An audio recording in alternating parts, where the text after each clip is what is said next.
Okay, well, good afternoon, everybody. Welcome to our City Council meeting. Today is Tuesday, February 18th, 2020. It's approximately 1 p.m.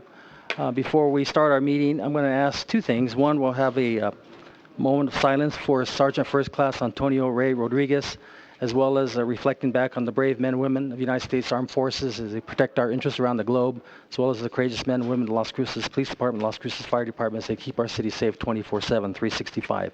So will you please join me in a moment of silence for Sergeant First Class Antonio Ray Rodriguez, who fortunately lost his life last week. And in fact, the irony is there's going to be a motorcade here starting in the next minute or so.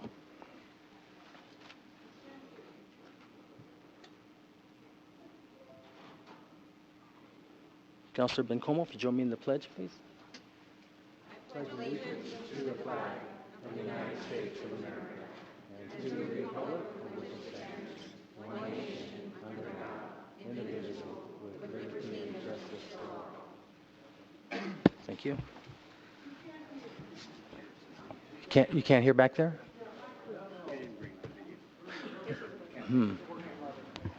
It's the. Oh, okay. So. We're working on it. I'm sorry you can't hear too well. But if you guys want to move closer, you're welcome to. So we're going to have Jennifer Martinez from our communications office, who's going to introduce our pet of the week. He does look like Gumby. Good afternoon, Mayor. I'm Jennifer Martinez with the city's communications office.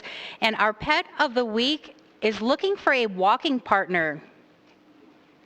This sweet, energetic ball of love, Gumby, is always ready for long walks, and you can meet Gumby at the Animal Service Center of the Mesilla Valley, located at 3551 Baton Memorial West. The hours of operation are Monday through Friday, noon to 6 p.m., Saturday and Sunday, noon to 5 p.m., and there are off-site adoption events this weekend that include the Farmers Market from 9 a.m. to noon, and at Office Max from 11 a.m. to 3 p.m. on Saturday. We ask that you be a responsible pet owner, that you select a pet that is suited to your home and lifestyle.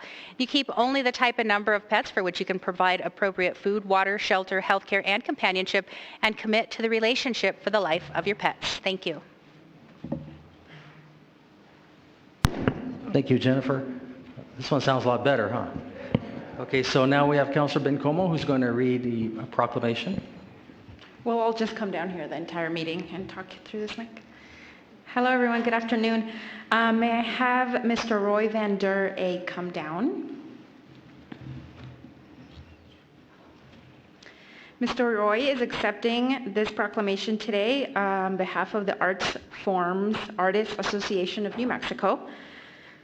The proclamation reads, whereas the state of New Mexico is widely known and greatly appreciated as the land of enchantment, and whereas art and culture serve to add greater levels of enchantment to our everyday lives, as well as to charm, fascinate, and transport us into places of greater richness, and whereas we, the members of Art Forms Artists Association of New Mexico, are dedicated to having Las Cruces and the surrounding areas be recognized as an artist community, so people will come to our city to purchase, commission, and engage our creativity and artistry. And whereas art and culture bring both tourists and huge revenues to a community, and as tourism in New Mexico's second largest private sector industry, and whereas tourists flock to a place where things are original and fun, and February is the perfect time for a citywide celebration of art, beauty, and love, and many of the area's schools and businesses can take part in the excitement of a month-long celebration. Now, therefore, we, the Mayor and City Council of the City of Las Cruces, New Mexico, do hereby proclaim the month of February 2020 as For the Love of Art Month, and encourage businesses and individuals to creatively join in the spirit of this celebration by doing something of beauty. Thank you, Mr. Wright. Would you like to say anything? This is our 22nd annual Love of Art Month. There's still 2 weeks of activities and one more weekend of open studio tours. And I wanted to underscore that art does have a strong economic impact.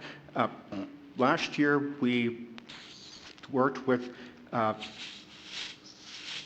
Visit Las Cruces, and 60 people came from out of town and stayed in hotels multiple days to attend our events, and we hope to build on that this year and other years. Thank you very much.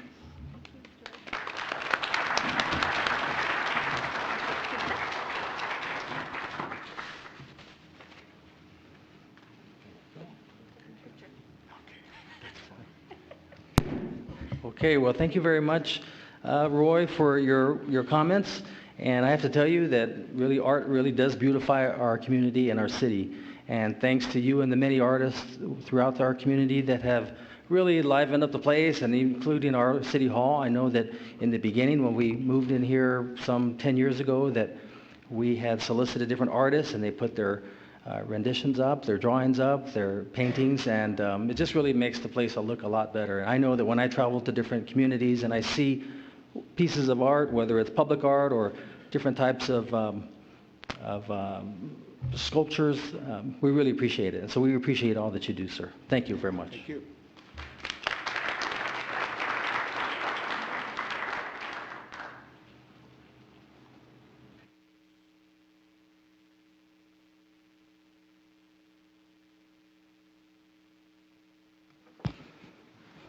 Okay, so that takes care of our proclamations. Now I'll read the conflict of interest statement. This is where any member of the city council, city manager, and member of city staff has a known conflict of interest on any item on the agenda. None. None. None. None. None. Mr. Mayor? Yes, Councilor. Yes, I'd like to disclose that my spouse was appointed as a member of the Comprehensive Planning Committee, but as I was elected, he since resigned. Oh, okay. Well, thank you for that. I don't think that's a conflict, but I appreciate you disclosing that. Okay, so now we go to public participation. This is where members of the public can speak to council for up to 7 minutes. All that we ask is it not be pertaining to something that's already on the agenda. I know that Mr. Bernstein, we granted you your minutes to speak, and you're going to be the spokesperson when that item comes up for discussion. We usually reserve this for people who have something other than an agenda item to say, or they need to leave real quick. Although we also ask that it not be pertaining to any pending litigation. So I usually start on my left. I usually start on the first row, and there's no one there. So second row, I see Mr. Jeffers. Please come forward. Just state your name, please.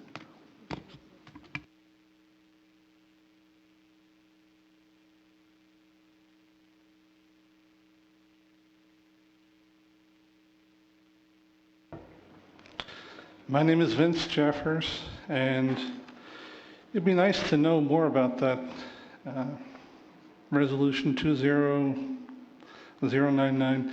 It sounds like you've already had it in existence, and I'm wondering if they do meet in public and if they're willing to answer written questions. That would be a big help to me.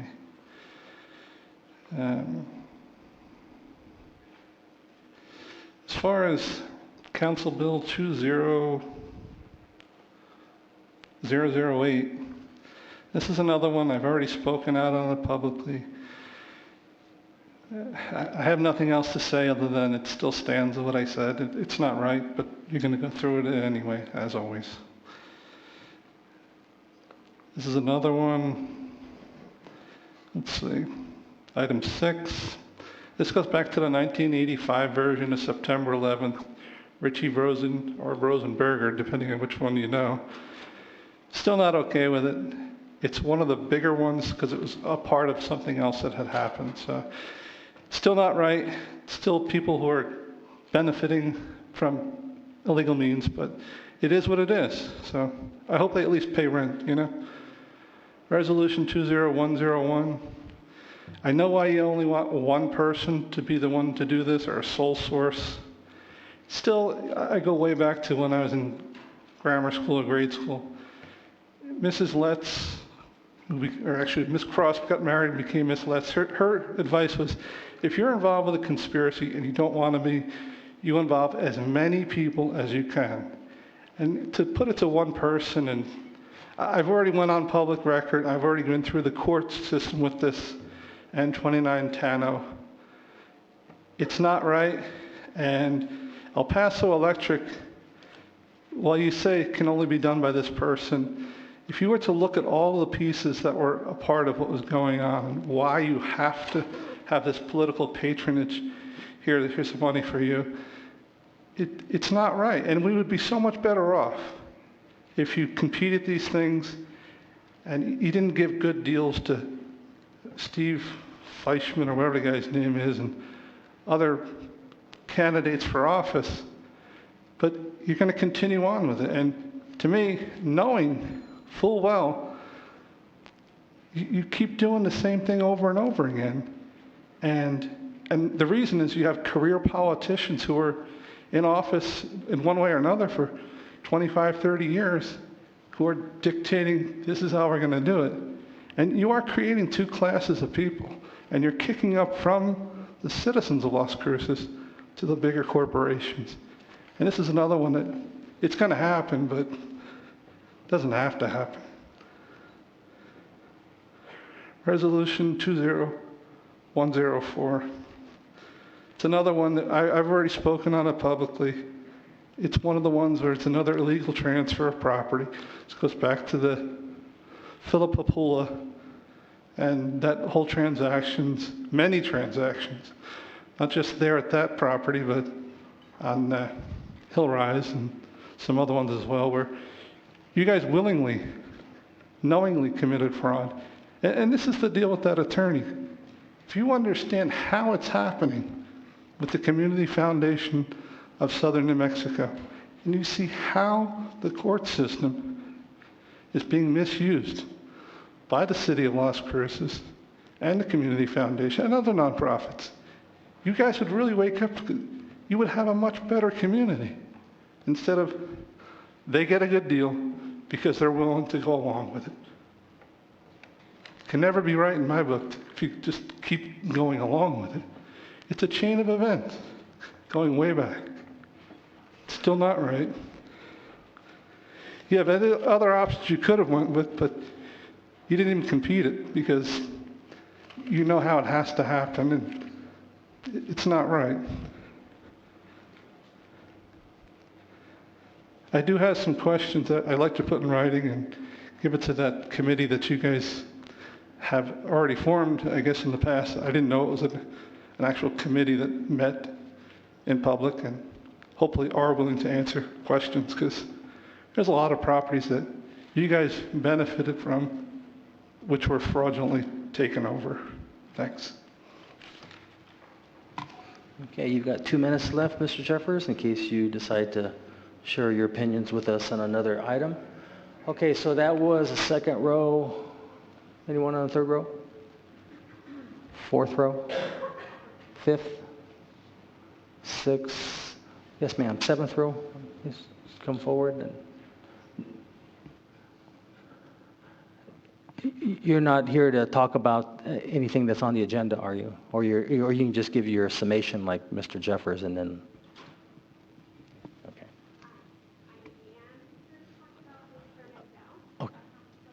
Okay. Okay. Oh, okay, gotcha. Yeah, that's fine. We won't be able to respond to you, but you can just say your comments. Yes, that's fine. Just need you to state your name, please. Okay, Yvette Guzman, and I live on 1100 Maryland. Did you want to lower the Yes, podium? I remember last time how to do it. I'm learning.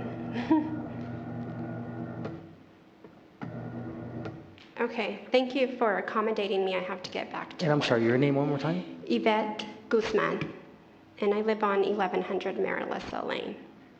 And I emailed everybody after the last meeting, but I just wanted to read parts of that email again and then go back to work. Okay, so I really appreciate, the thoughtfulness and the due diligence that you guys are taking in making a decision for the rezoning of Stern and Bouts. I know it's not easy. So one of the things I mentioned in my email was in the last meeting, we were referred to as emotional neighbors, and I actually think that's a good thing because we're neighbors and citizens that care for our neighborhood, and we also care for our future neighbors. So I hope that's not seen as a bad thing if we are emotional neighbors. And then also I wanted to bring up the encouraging responsible development and growth in Las Cruces. So I don't know how many of you guys have actually lived in a multi-family low-income housing, but I have, and I lived in low-income housing my whole life. So from that, I know what good low-income housing is, and I also know what bad low-income housing is from personal experience. So I also have to agree with Ms. Bencomo that would like to provide safe low-income housing or more housing for neighbors. But the proposal to build apartment units on Stern facing the highway is not a safe, responsible decision because Stern is already a dangerous place since it's a cut-through for the Yale-Stanford neighborhood and our neighborhood to University Avenue. I really would like the City Council to act safely. If you're going to be putting in a lot of families in that neighborhood, is it really a safe place to put in so many families in that neighborhood? So to me, it is important to provide more roofs for Las Cruces residents, but it'd be great if we did it in a safe, responsible manner. Diversity, it seems that our neighborhood has been stereotyped as a retired neighborhood with rich people, but as I mentioned in my emails, this is an inaccurate stereotype. A lot of our community is working community and they're not able to make your council meetings. I had to take this as my lunch break and I have to go back. I have a classroom full of students waiting for me after this. So there's a lot of us that do work and we're trying to make it. And like myself, there are many residents that are not able to attend these meetings or even email because they are working and busy. In addition, the nearby Yale-Stanford neighborhood is a diverse neighborhood. It's got multifamily housing, and every time I drive through there, I always see some for rent signs. Safety, this should not be debated. Everyone deserves not just any roof over their head, but it should be a safe roof over their head. And what question for you is, do you think that our already unsafe neighborhood will be safe for an extra 100 plus families, leaving it up to a developer to provide safety for all of us beyond the traffic circle? We are happy the developer in the city would like to address the Stern-Bouts intersection, but the rest of Bouts and Stern also need attention, like widening roads to accommodate passing traffic. And these streets were not included in the TIA purchased by the developer. And number 5, we do negotiate and the developer does not, okay? So this is, I think, very important. Whenever we started talking about this, I was against rezoning 100%. After the last meeting and hearing the mayor's insight to propose what he proposed at the last meeting, and the neighborhood was okay with what the mayor was proposing. So we are negotiating our neighborhood, and personally I feel like the developer's not negotiating, and I do appreciate the mayor and his insight to propose third and quarter acre homes and single story apartments. So I feel like I have learned a lot, and feel like my neighbors are negotiating, and the developer is not. So I am hopeful that you, as our elected officials, will listen to the residents of Las Cruces and encourage responsible and safe growth and development of our beautiful city. Okay, thank you very much. Thank you, Yvette. Okay, so that was, I think, the 7th row. Anyone else in the 7th row? 8th row? Last row? So no one else on my left. Okay, so now I'm going to shift to my right. First row, staff. Second row, looks like staff.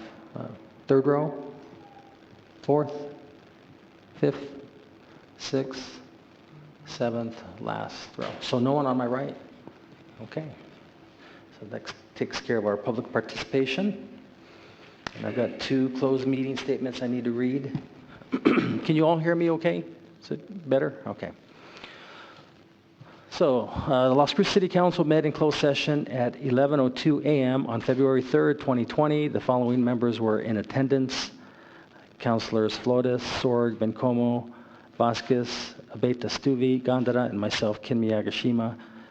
Councilor Vasquez left he didn't come in until 12 p.m. Staff present was Sonia Delgado, Director of Public Works, who left at 11:23 a.m., Barbara De Leon, Interim Assistant City Manager, Jennifer Vega Brown, City Attorney, David Dollahan, Assistant City Manager, Bill Studer, Interim City Manager, Damian Martinez, Outside Counsel, left at 11:23 a.m. It came in at 11:23 a.m., but went out at 12:15. Patrick Gallagher, Police Chief, came in at 11:23 and out at 12:15. Meeting adjourned at 12:33 p.m. For the record, Las Cruces City Council met in closed session to discuss only those items as stated in the posted notice, which was 1, to discuss pending litigation related to case number D307-CV-2019-01032, and case number D-307-CV-2019-03088, which is closed pursuant to NMSA 1978, Section 10-15-H, number 7. The second item discussed was the acquisition of real property, which is closed pursuant to NMSA 1978, Section 10-15-H, number 8. Second closed meeting statement. Las Cruces City Council met closed session at 11:02 a.m.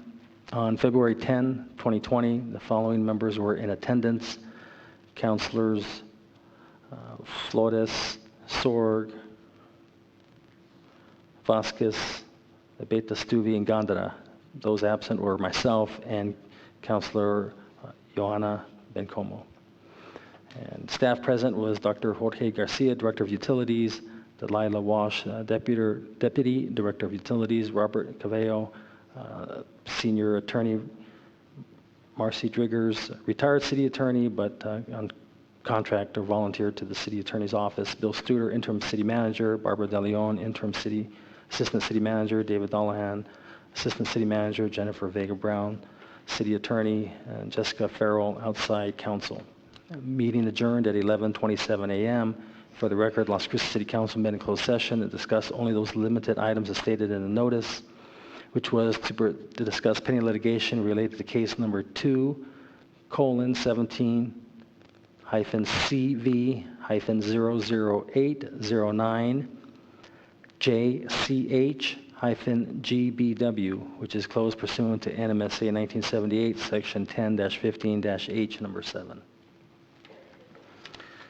Okay, so now we're going to go to acceptance of the agenda.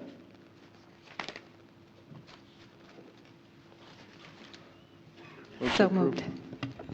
I'll second it. Motion made by Mayor Pro Tem Gandara, second by Councilor Sorg, that we accept the agenda as presented. Christine? This is on the motion to accept the agenda as presented. Councilor Abeta Stuvi? Yes. Councilor Vasquez? Yes. Councilor Bencomo? Yes. Councilor Sorg? Yes. Councilor Flores? Yes. Councilor Gandara? Yes. Mayor? Yes. Okay, we have 2 items that are old business. Item number 4, resolution number 20-090. So I'll need a motion, a second, to remove off the table. I'll make that motion. Second. Motion made by Councilor Sorg, second by Mayor Pro Tem Gandara. And,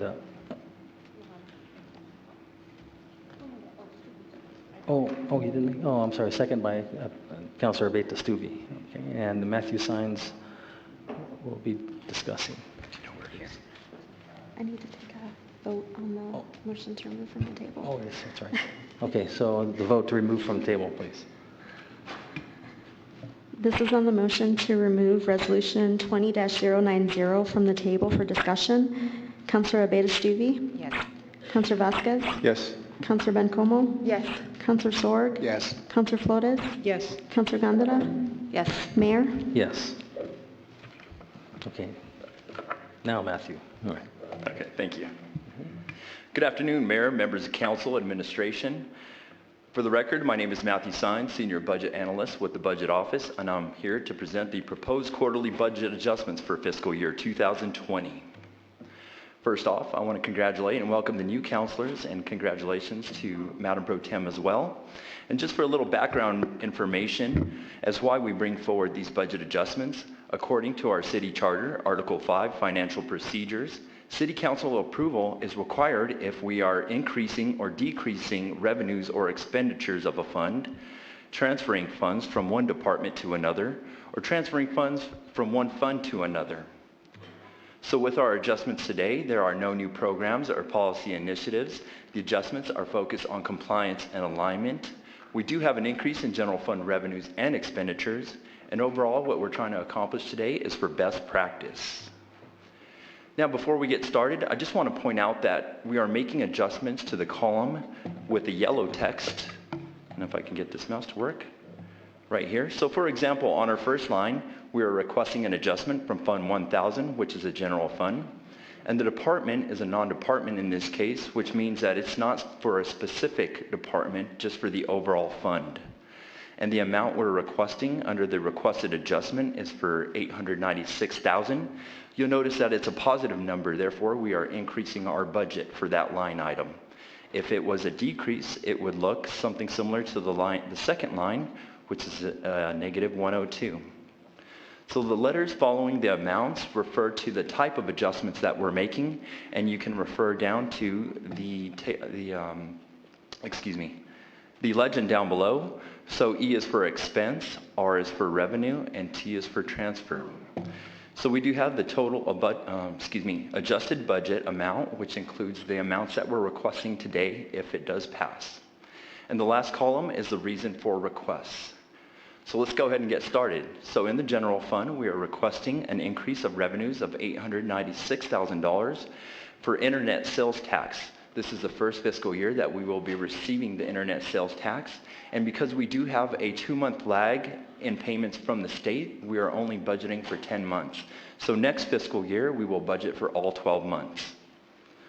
Also, in the general fund, we are reducing revenues of $102,000, and this is for administration fees that were waived for the Animal Service Center for Mesilla Valley. This was part of the original budget. However, this was not reflected in the general fund. We're also budgeting for $8,700 in revenue for the nuisance abatement repayment as part of the neighborhood action team.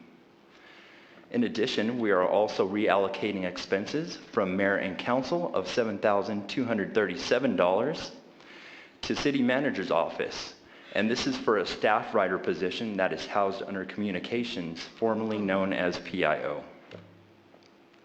Continuing with the general fund, Public Works is requesting $170,000 as part of Resolution 19-103, and this is for the signalization of Rinconada and Bataan Memorial East and West. Community Development is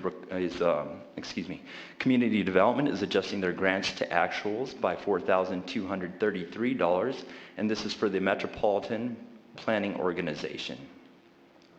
Also in the general fund, we are transferring in $3,321 to close out Fund 2403. The seized assets are now maintained at the state level. Fund 1500, Mayor and Council, we are reducing expenditures by $800,000. Originally, this funding was earmarked for the ITS grant. Unfortunately, this was not awarded to us, so we would like to free up those funds and make them available to other programs. In addition, on Mayor and Council, we are reallocating expenses of $135,000 to quality of life as part of Resolution 20-050 for the Museum Master Plan. Fund 1500, we are transferring $429,000 to Fund 4227 to Public Works as part of Resolution 19-142. And this is to pay for one half of the streetlights for the Variable Assessment District for the Metro Verde Phase 1. Fund 2100, Fire, is adjusting their grants to actuals by $160,000. Community Development is reconciling their grants to actuals for the Metropolitan Planning Organization by reducing expenditures of $318,000.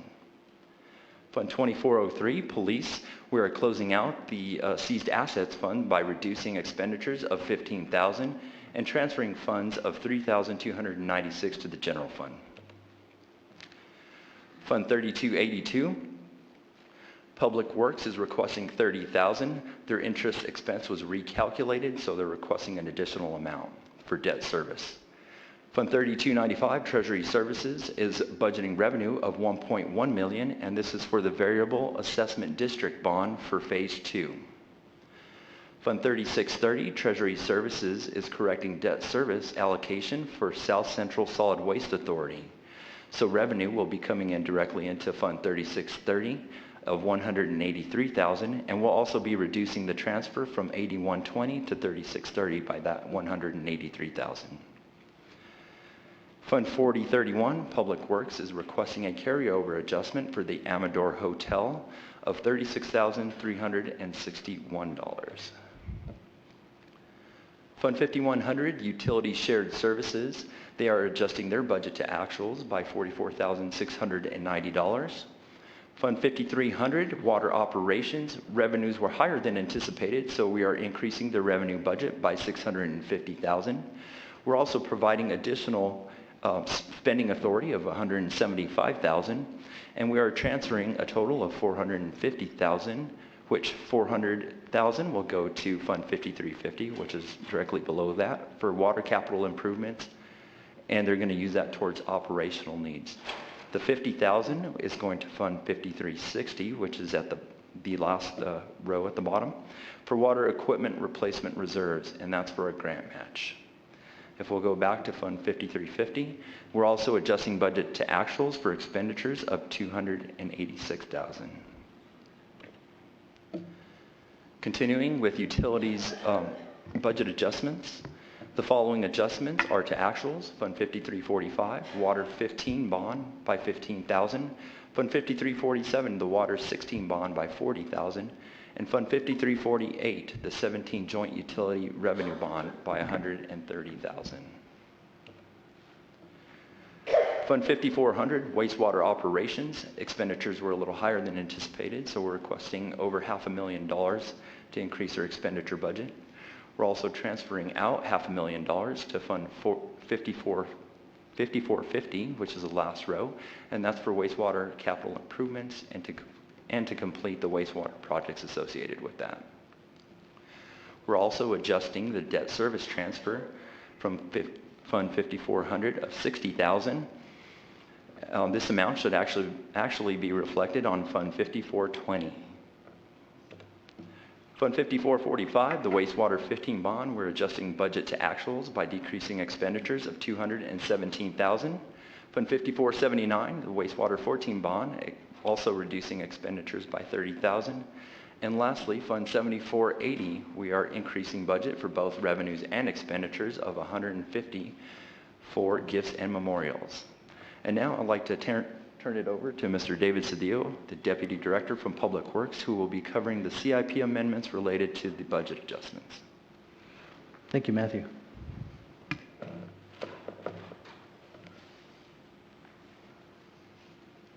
Good afternoon, Mayor, members of Council. David Cedillo, Deputy Director of Public Works, for the record.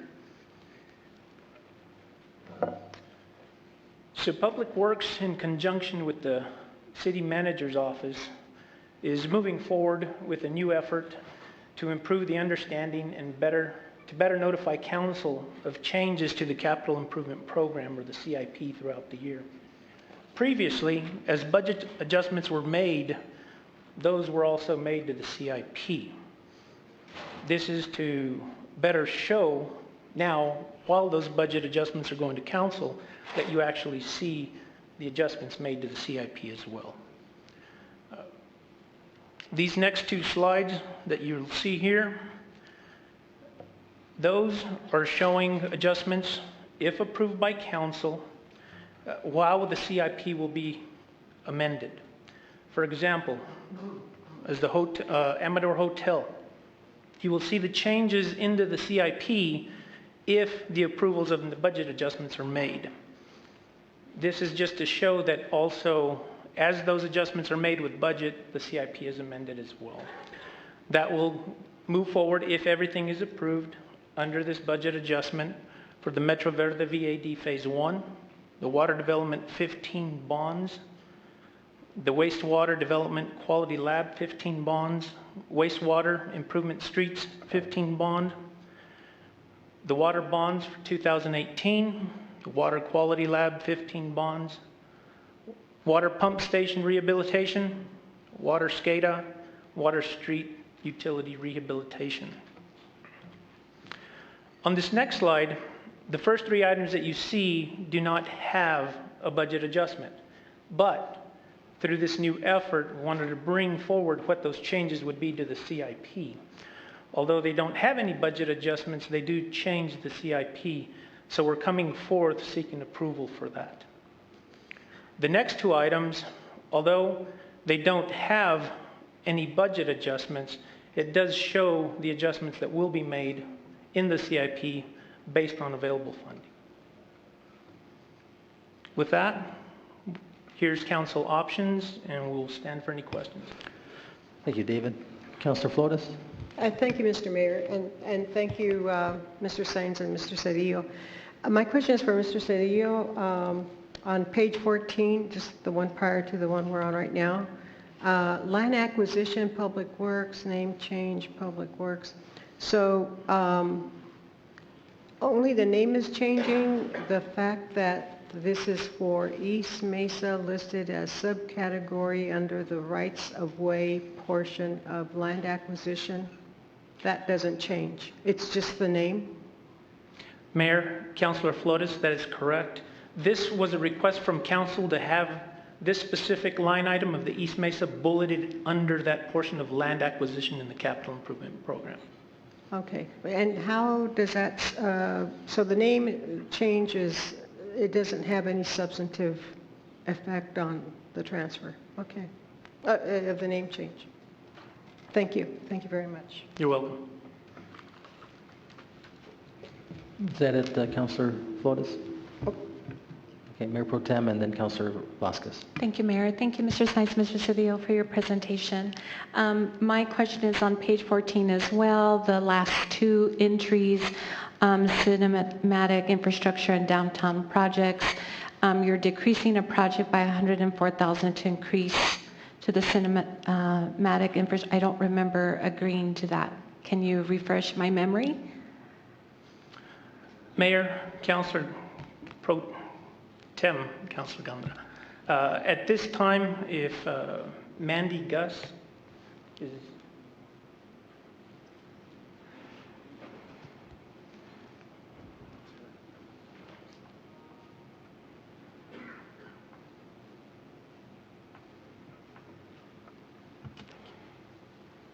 Thank you, Mayor, Councilor Gandara, Mandy Gus with the Economic Development Department. So the change in that project is we had found some money for downtown projects that went to CIP, but it was earmarked for events, and that type of money could not be used for events. So we had this money there that now did not have a project. And then instead of the cinematic infrastructure, we had to pull some money for the Las Cruces Convention Center. It was at $104,000. And so when we pulled that money out for the convention center, we moved the events money into the cinematic infrastructure to make it whole.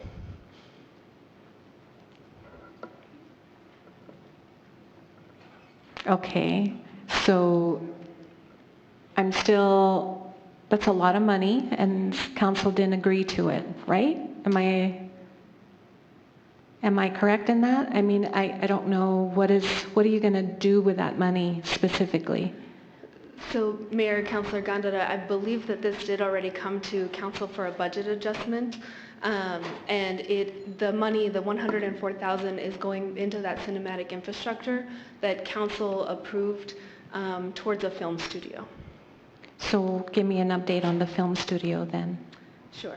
Mayor, Councilor, so we had gone out for RFP, and that procurement did not come to fruition, so we're now exploring partnerships with the university and Doña Ana Community College to move that project forward.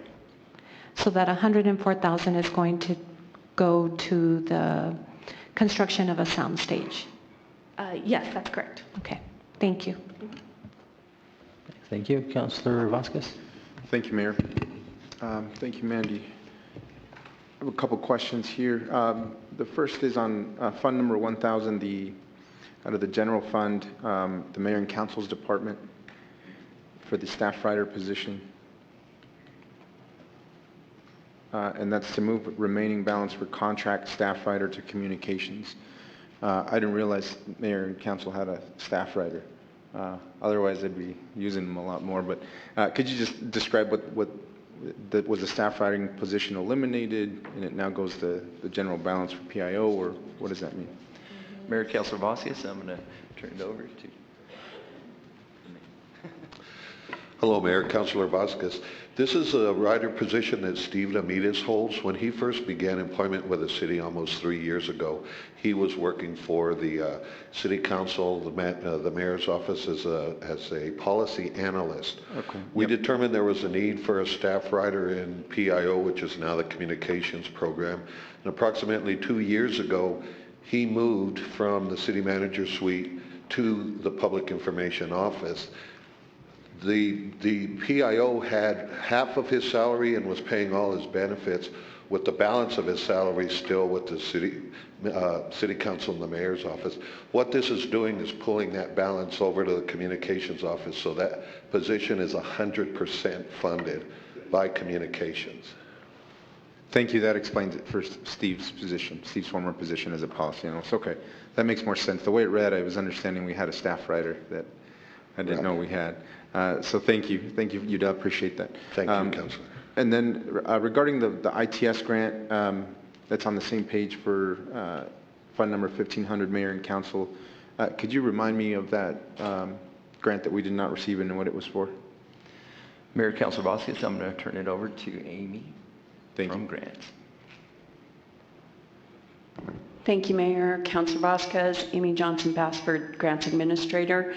Councilor Vasquez, that was a grant application that we submitted for the build project for federal fiscal year 18. We received notification within the last couple months that we were not awarded that award. A portion of the match came from what we call the grant match line item in the general fund. Those funds are now needed for other purposes within the city, so we're releasing that for this fiscal year. Thank you. And remind me of the build project. What was the build project was for the Intelligent Transportation Traffic System. Intelligent Traffic System, which would have provided fiber cabling and signal synchronization throughout the city. That's right. And that's something we're doing anyway, despite us not getting this grant. Yes, Mayor, Councilor Vasquez, we do continue to make progress each year on that project, and we continue to look for other funding mechanisms that will help us move that forward at a quicker pace. Thank you so much. I appreciate it. A question on fund number 3282, debt service under Public Works that was under budgeted. Can somebody at Utilities or Public Works explain what that might have been for in terms of the under budgeting of, that's a lot of interest. So just curious to what particular project that's for. Mayor, Councilor Vasquez, I'm going to turn it over to Treasury Services. Thank you.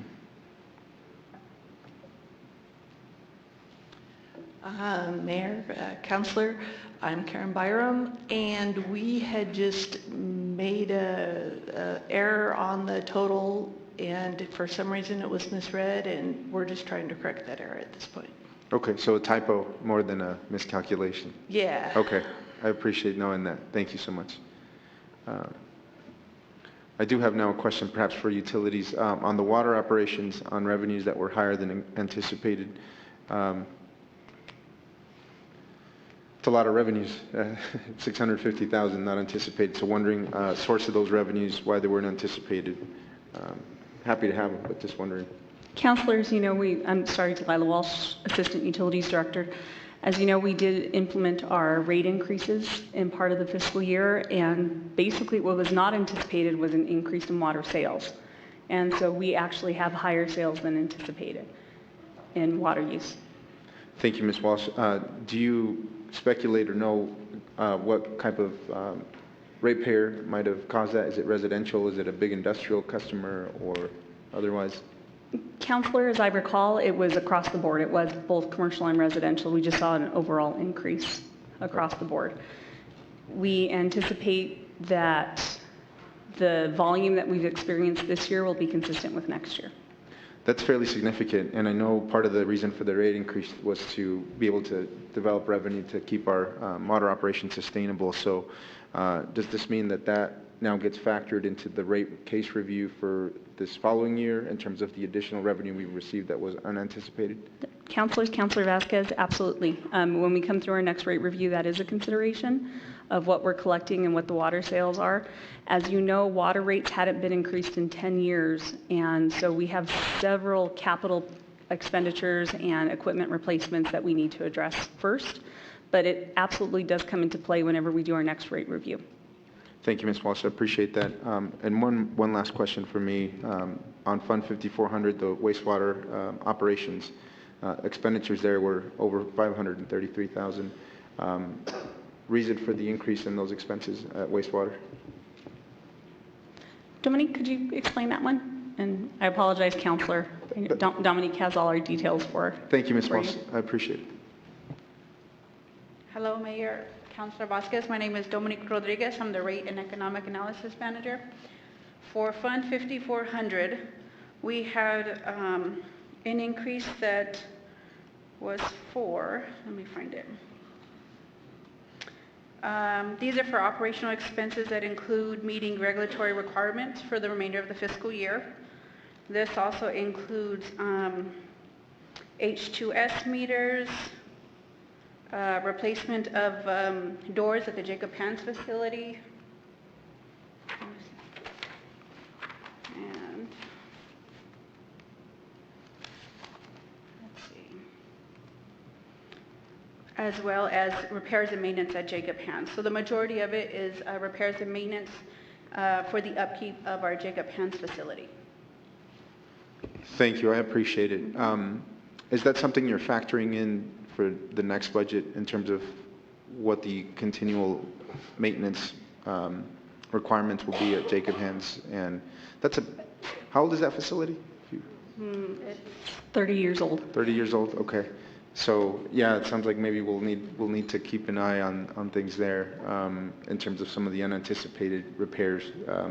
But I appreciate that we still have some funds to be able to repair that facility. It's really important to the city. So thank you. I appreciate it, Dominique. Thank you, Mayor. Thank you. Councilor Abate-Stuvi. Thank you, Mayor. Thank you, Mr. Sines. My question actually was regarding line 5400 with the wastewater, so it was all answered. Thank you. Mayor Pro Tem. Mayor, thank you. And this funding is coming from the enterprise, right? Not from the GRT, correct? Correct. Okay. Mayor Pro Tem, Councilor, yes, that's correct. And as Councilor Vasquez referenced, it is a very old facility, and we've had to take down clarifiers and tanks in order to get repairs. So it's been a fun year. Okay, this concludes questions. Questions from members of the public? Okay, seeing none. Christine? This is on the motion to approve Resolution 20-090. Councilor Abate-Stuvi? Yes. Councilor Vasquez? Yes. Councilor Bencomo? Yes. Councilor Stohr? Yes. Councilor Flores? Yes. Councilor Gandara? Yes. Mayor? Yes. Okay, item number 5, Council Bill number 20-008, ordinance number 2900. Need a motion, a second to remove off the table. Move So to moved. take it Second. off the table. Motion made by Councilor Sorg, second by Councilor Flores. Christine? This is on the motion to remove Ordinance 2900 from the table for discussion. Councilor Abeyta-Stube? Yes. Councilor Vasquez? Yes. Councilor Bencomo? Yes. Councilor Sorg? Yes. Councilor Flores? Yes. Councilor Gandara? Yes. Mayor? Yes. Okay, so it looks like Sarah Gonzalez is going to discuss. Yes, Mayor. Sarah Gonzalez with Community Development Department. This is a proposed zone change from A2, which is Rural Agricultural District, from our 1981 code, to R1A, Single Family Medium Density, and R4, Multi-Dwelling High Density. The property is located at 755 West Bouts. As you can see from the aerial map in our previous meetings, this is a vacant piece of land that is about 20 acres in size. It is adjacent to Stern Drive and then West Bouts Road near I-10. And there is single-family residential that is surrounding these properties, as well as multifamily to the south, and north are some commercial development. Oops. Here's the zoning map of the subject property. As you can see highlighted in green, it is A2, which is no longer a zoning designation within the 2001 zoning code that is adopted by the city. Therefore, in order for the applicant to basically develop this property, they would have to come in with a zone change request.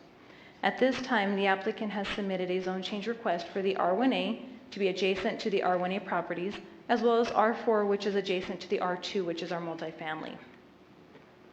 As you can see from this map, the primary portion, which is highlighted in blue, which is considered Lot 1, encompasses 14.77 acres. That is the area that will encompass the R1A zoning designation. The Lot 2 is going to be almost 3 acres inside and will encompass the residential multi-dwelling, which would be the apartments. Within the property, the applicant is required to provide dedication as well as ponding for the site for anything that has been disturbed, as well as they are providing a dog park to provide to the community. In our last meeting on January 6th, the TIA, or Traffic Impact Analysis, was under review currently by our Traffic Department, New Mexico Department of Transportation, as well as a third-party consultant that is not affiliated with the city. Through that, the results indicated that if the applicant is to propose his 64 lots for the residential, then 70 vehicle trips would be generated during the highest peak. In this area, the highest peak, based on the traffic analysis, is during the PM hours, so at night when everybody is coming home from work. The multi-family housing will provide basically 60 apartment units and 41 vehicle trips per day. So with that, you're looking at an additional about 111 trips during your peak hour, which is around the evening hours of everybody coming home. With reading the traffic impact analysis, some of the mitigation measures that would have to take place by the developer as part of his development is to dedicate the right-of-way, also realign Bouts and Stern, the intersection itself. So they will be fully redesigning basically that intersection. That could be including left-hand turn lanes, right-hand turn lanes, and then restriping of the roadway in order to accommodate the traffic that is going through. The applicant is also going to be providing any sidewalk lighting and any improvements that are going to be interior to his subdivision.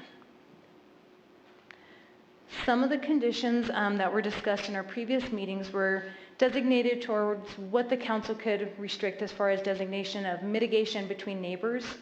You can zone the property down zone, not up zone, but down zone, meaning you could provide an R1C zoning designation, which would allow 4 dwelling units per acre as opposed to the proposed 8 dwelling units per acre. It could also be zoned R3 for a zoning designation, which currently the R4 allows for 40 dwelling units per acre, so this could be reduced by half by downzoning it. There's also a holding zoning designation, which can be placed on the property and require the applicant to come in for a new proposal. Other mitigations could be height restrictions. If you're going to do single family, you limit them to 25 feet instead of the allowed 35 feet. Or your multifamily, you consider maybe 2-story instead of the 4 or 5-story that's permitted within the R4 at 60 feet. You could do lot size restrictions and designate actual lot sizes, 1/3 of an acre, 10,000 square feet, or something to mitigate between the two property owners. You can also do density restrictions, which will limit basically how many dwelling units you can have per acre to be developed on the property. That would be at the council's discretion. With that, since we have previously discussed this case, it was postponed on November 18th and then once again in January 6th. So this afternoon we leave you with the options to vote yes and approve or vote no to deny. If you do vote to deny the proposal, that is where we are asking that you provide additional facts of finding as to why the proposal is being denied. We do have the traffic engineer as well from the city here to answer any questions regarding the traffic impact analysis. One thing to keep in mind is since this is a zone case, a zoning change case, it does not require a traffic impact analysis. However, the applicant has been able to at least go through that process and provide us the information to show what impact this development will create. Thank you, Sarah. I think what I'd like to do is have that presented, the traffic information, because I think the last two times that was one of the reasons, the main reasons why council wanted to postpone it. So if we could have them explain to council and then be available for questions, that would be great. I will call Hector up here. Do you want me to put the map on to show the realignment maybe? Stayed pretty far away from there, didn't you? Good afternoon, Mayor, Council. My name is Hector Terraza with Public Works and Traffic Engineering. The measures that Ms. Sarah talked about include mitigation measures. On this slide, it shows the realignment of the intersection. So it shows, this is Stern going from left to right. So they're showing that the TIA shows mitigation measures to be including putting a dedicated right turn lane there, headed west into Bouts, making a through lane, a dedicated left lane, and of course a receiving lane for any traffic that's going to be going down Stern. Along Bouts, they're going to be putting a dedicated left lane, a through lane, and of course a lane going south. On eastbound Stern, they're going to be putting a dedicated left and a through and a right. And for southbound, they're going to be restriping the existing dedicated left and a through right. Along Stern, this portion is actually DOT right-of-way. We did coordinate with them as to make sure that they were okay with this development, and any development proposal needs to have mitigation measures, just like we do with the city. They are going to be installing a dedicated right turn bay, so you can see that portion right here. This darker gray area is going to be showing the new pavement that's going to be added onto the existing Stern Drive. For the Bout side, they will be building the half, by code, they have to build half of an arterial right-of-way, which is 85 feet wide. So they're going to be putting this left turn bay in here for their access to the proposed access. They're going to be maintaining the through southbound access along West Bouts. And then, of course, you're going to have the continuous north lane going across. And as Sarah mentioned, the trips generated from this facility are 70 trips for the single homes and the 41 trips for the 60 apartment units that are being proposed. Thank you, Hector. Councilor Flores. Thank you, Mr. Mayor, and thank you, Mr. Terrazas and Ms. Gonzalez. As far as your reviewing the TIA, was that in conformance with the what's it called? Dang. The DOT guidelines? Mayor, Councilor Flores, yes. Our traffic standards, they refer to our DOT guidelines as well, and then we do have some other ones that don't. For this portion, we do look for dedicated diesel lanes, and as far as following the MDOT, since this is we're kind of sharing jurisdiction on this, we went with the DOT and we're following their guidance on any improvements that needs to be made. So because they own 3/4 of the intersection at Stern and Bouts, we're following their standards. And it's my understanding, Mr. Terrazas, that the DOT guidelines are in fact our laws which govern the movement of traffic and roads and that sort of stuff. Am I correct? Councilor Flores, the DOT guidelines, they're what the DOT uses, and that's what they have approved. What I think you're measuring for is as far as the live METCD. A lot of their guidelines are based on the city, on the federal, state, and city METCD code, which is law. So the guidelines more to kind of, this is the process we're going to be looking for, and this is what we're looking for. But the city has adopted guidelines as the law in our city, and those guidelines come from the federal government. That is correct. Okay, thank you. The other, I have a question for Ms. Gonzalez. Thank you, Mr. Terrazas. So if we were to say no to the zone change, our landowner would then, well, there'd be a lot of problems, but I won't go into that. But he would have, if it remained agricultural, and he said, well, okay, then I'm going to do agricultural and I'm going to make it into a hog farm. He could do that, right? And I wonder if that's a better alternative. And I'm playing devil's advocate at this point. Mayor and Councilor Flores, that would be correct. Based on the zoning designation as being an agricultural use, you are able to create farming of any sorts within that property. And in your best estimation as a city community development person with all the credentials, would you say that a hog farm would increase the value of adjoining properties? Mayor, Councilor Flores, I'm not an assessment person, so I would say in my expertise, I would not know if that would change. Okay. And so, and then of course there's other legal issues that would be of consequence, which I will not address, but our city attorney might be able to speak to that. But thank you very much to Ms. Gonzalez and to Mr. Terrazas. Thank you. Thank you, Mr. Mayor. Thank you, Councilor. I've been involved in a few of these. If we didn't pass it, I would think that he would probably,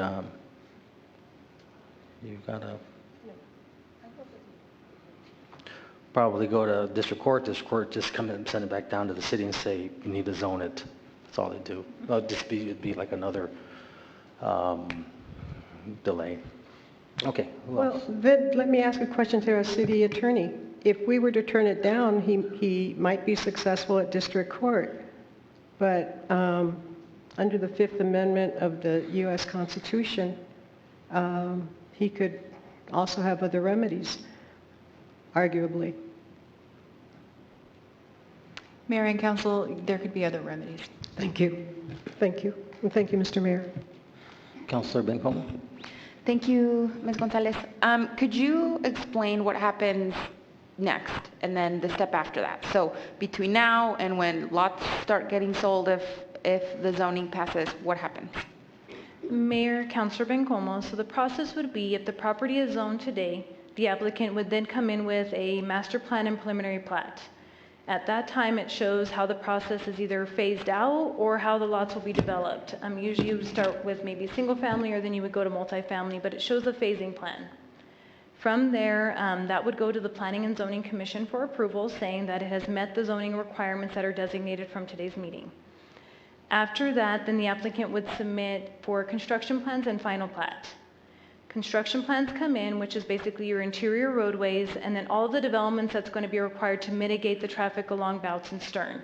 So that would be all of the road improvements, the restriping, to deal with the drainage that is only coming from the developer's property, as well as maintaining what is being disturbed in the process of actually doing the construction. So they would have to create a pond. There would probably be on-site ponding for single-family residences, but they would be maintaining any of the drainage that is coming off of that site. This would include any turning lanes that would be installed in order to access their property, as well as create some of the congestion along Bouts to redirect it in a different direction. So that would be where Hector had explained essentially the realignment of the two roadways. From that point, then the final plat can then be filed after the city has accepted the subdivision, and lots can then begin to be constructed upon. So the construction won't happen for single-family homes or apartments until all of the dedication and the road improvements have been installed. Thank you, Ms. Gonzalez. That's it. Anybody else? Mayor Pro Tem. Thank you, Mayor. Thank you, Ms. Gonzalez. Hector, appreciate your work on this. Is there somebody that could help define what affordable housing is? Here. I see Ms. Green.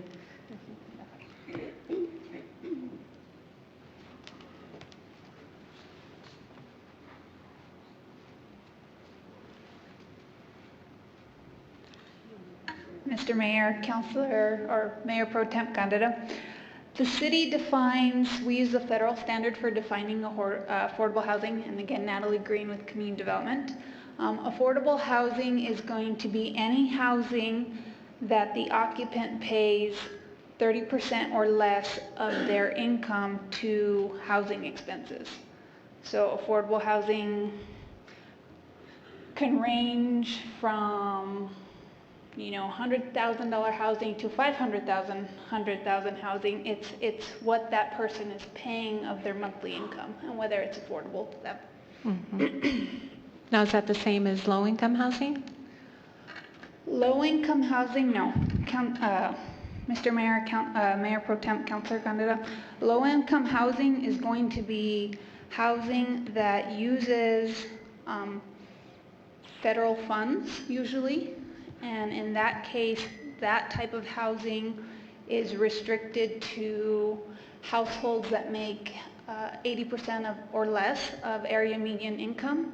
And those, again, households, they either get some sort of discount or subsidy so they can afford that type of housing. But they also only pay 30% of their income. Right. So, Ms. Green, what is our need for affordable housing in this city? Off the top of my head, our gaps are somewhere around 4,500 for rental housing, and then probably another 5,000 for single-family development. So you're the one that receives calls about affordable housing, low-income housing, the lack thereof. Can you speak to some of that? Mr. Mayor, Mayor Pro Temp Candida, our staff gets anywhere from 10 to 30 calls a week about all types of housing. Right before I came into council, I had a call and I had to transfer it to another staff. So we get calls all week long. Probably a good 500 or more calls a year about housing. Now, are those because they're in substandard housing and or they have tenant issues? What are those calls consist of? The bulk of our calls are landlord-tenant issues where they are in substandard housing or they have landlords who aren't addressing the most basic housing needs, whether it be running water, electricity issues, overcrowding. It runs the whole gamut. I appreciate it, Ms. Green. So I'm asking these questions because I get a sense that the narrative out there is, for some reason, low-income housing has gotten attached to this particular type of housing that we're speaking to on Stern and Bouts, and I don't believe that this is what we're speaking to today. And so I want to be clear that, I mean, as a social worker, I go in and out of homes, or did, for many, many years, and I want to be very clear with you. This is not what, we're not talking about low-income housing here. We're talking about affordable housing in the range, I think, from 180,000, depending on who you are and what you have available to you. And the point is that there's not a lot of that kind of housing available to people. And so I am very appreciative of the emails that I've received in terms of the advocacy for this particular development. I want for people to be understand that safety for me is paramount. But I also need to work collectively for the greater good, right? To make sure that people have the housing and we don't have it, period, right? We don't have it, according to what Ms. Green said, right? Those numbers are huge. And so I also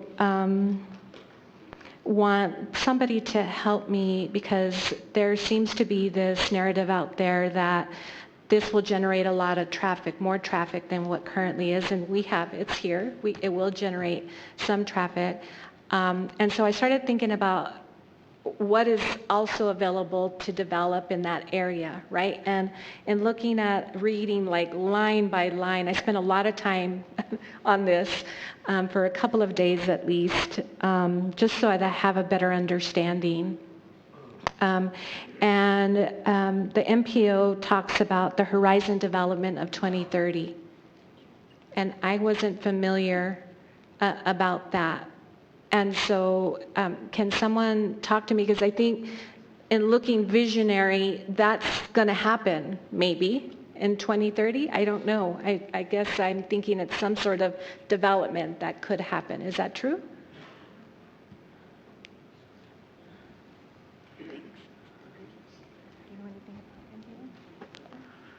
I'm going to defer to Andrew Ray with our MPO department. Hi, Andrew.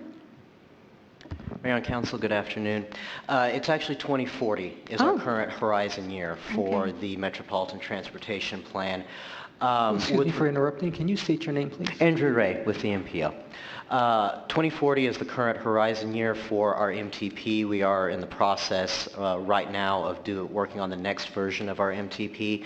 With regards to a specific development such as the one that is under discussion today, the MPO doesn't really have a role in that. That's entirely within the hands of the jurisdiction. So in this case, in the hands of the city of Las Cruces. Okay. All right. Thank you, Andrew. I appreciate that. Now, the other questions that I have is around these traffic, like how do you, so you, Hector, have your own analysis, right? And then the developer hired someone to do their own traffic impact analysis, and then New Mexico DOT had that as well, and you're communicating with them, and there's these like computerized, generated analysis that's being made? Mayor, Councilor Pro Tem Ganura, let me kind of step back and kind of explain how it goes. So when a developer comes in, like Ms. Gonzalez said, usually the TIA is not required until they go to construction after the zoning's done.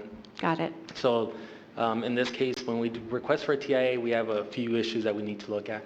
How many trips are they generating? Are they generating one trip? Is it really going to affect it? Or are they generating 100 trips? Or are they in an area that's already really congested that we know, or there's a bigger issue such as a safety issue that the city knows about?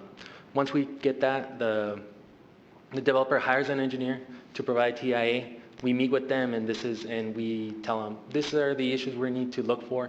This is what you need to analyze. If you need to analyze for a signal, for a stop sign that needs to be maybe signalized, you got to provide us that. If we need to have a dedicated turn base, if we need to have any other kind of improvements, maybe go from a two-way stop to a four-way stop, or maybe to a signal, any other kind. And we discuss, depending on the size of development, you might have to go a mile or 2 miles, depending on what kind of development it is.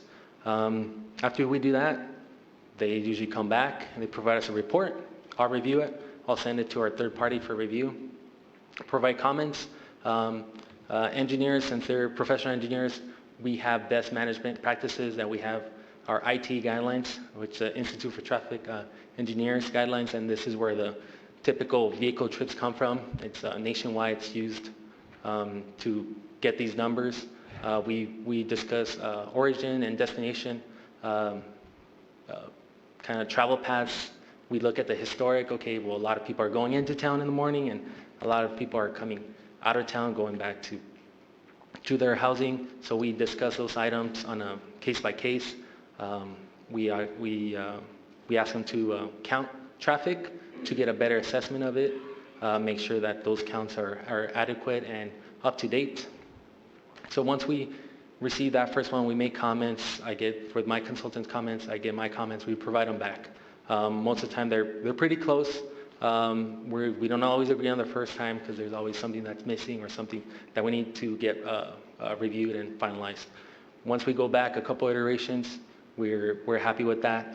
Then the construction plans are all this process is led by community development. At that point, whenever a final analysis is accepted by the city, or in this case the city and the DOT, community development will give them their permit, or sometimes they'll make it conditions required, such as you need to finalize this because it's a little typo or whatever, just to finalize it and make it acceptable before any of the, like Ms. Gonzalez says, any of the lots are being sold, or if it's residential or commercial. And that's how the process usually goes. So the traffic analysis study or whatever happened much sooner than normal? In this case, yes, that is correct. Okay. So I got the feeling in several of the emails is there's a mistrust, right? A mistrust of the government, mistrust of the developer, just mistrust in general of the person that they hired to do the impact analysis. And so I felt like I wanted you to go through this. Like there's a lot of stages that take place.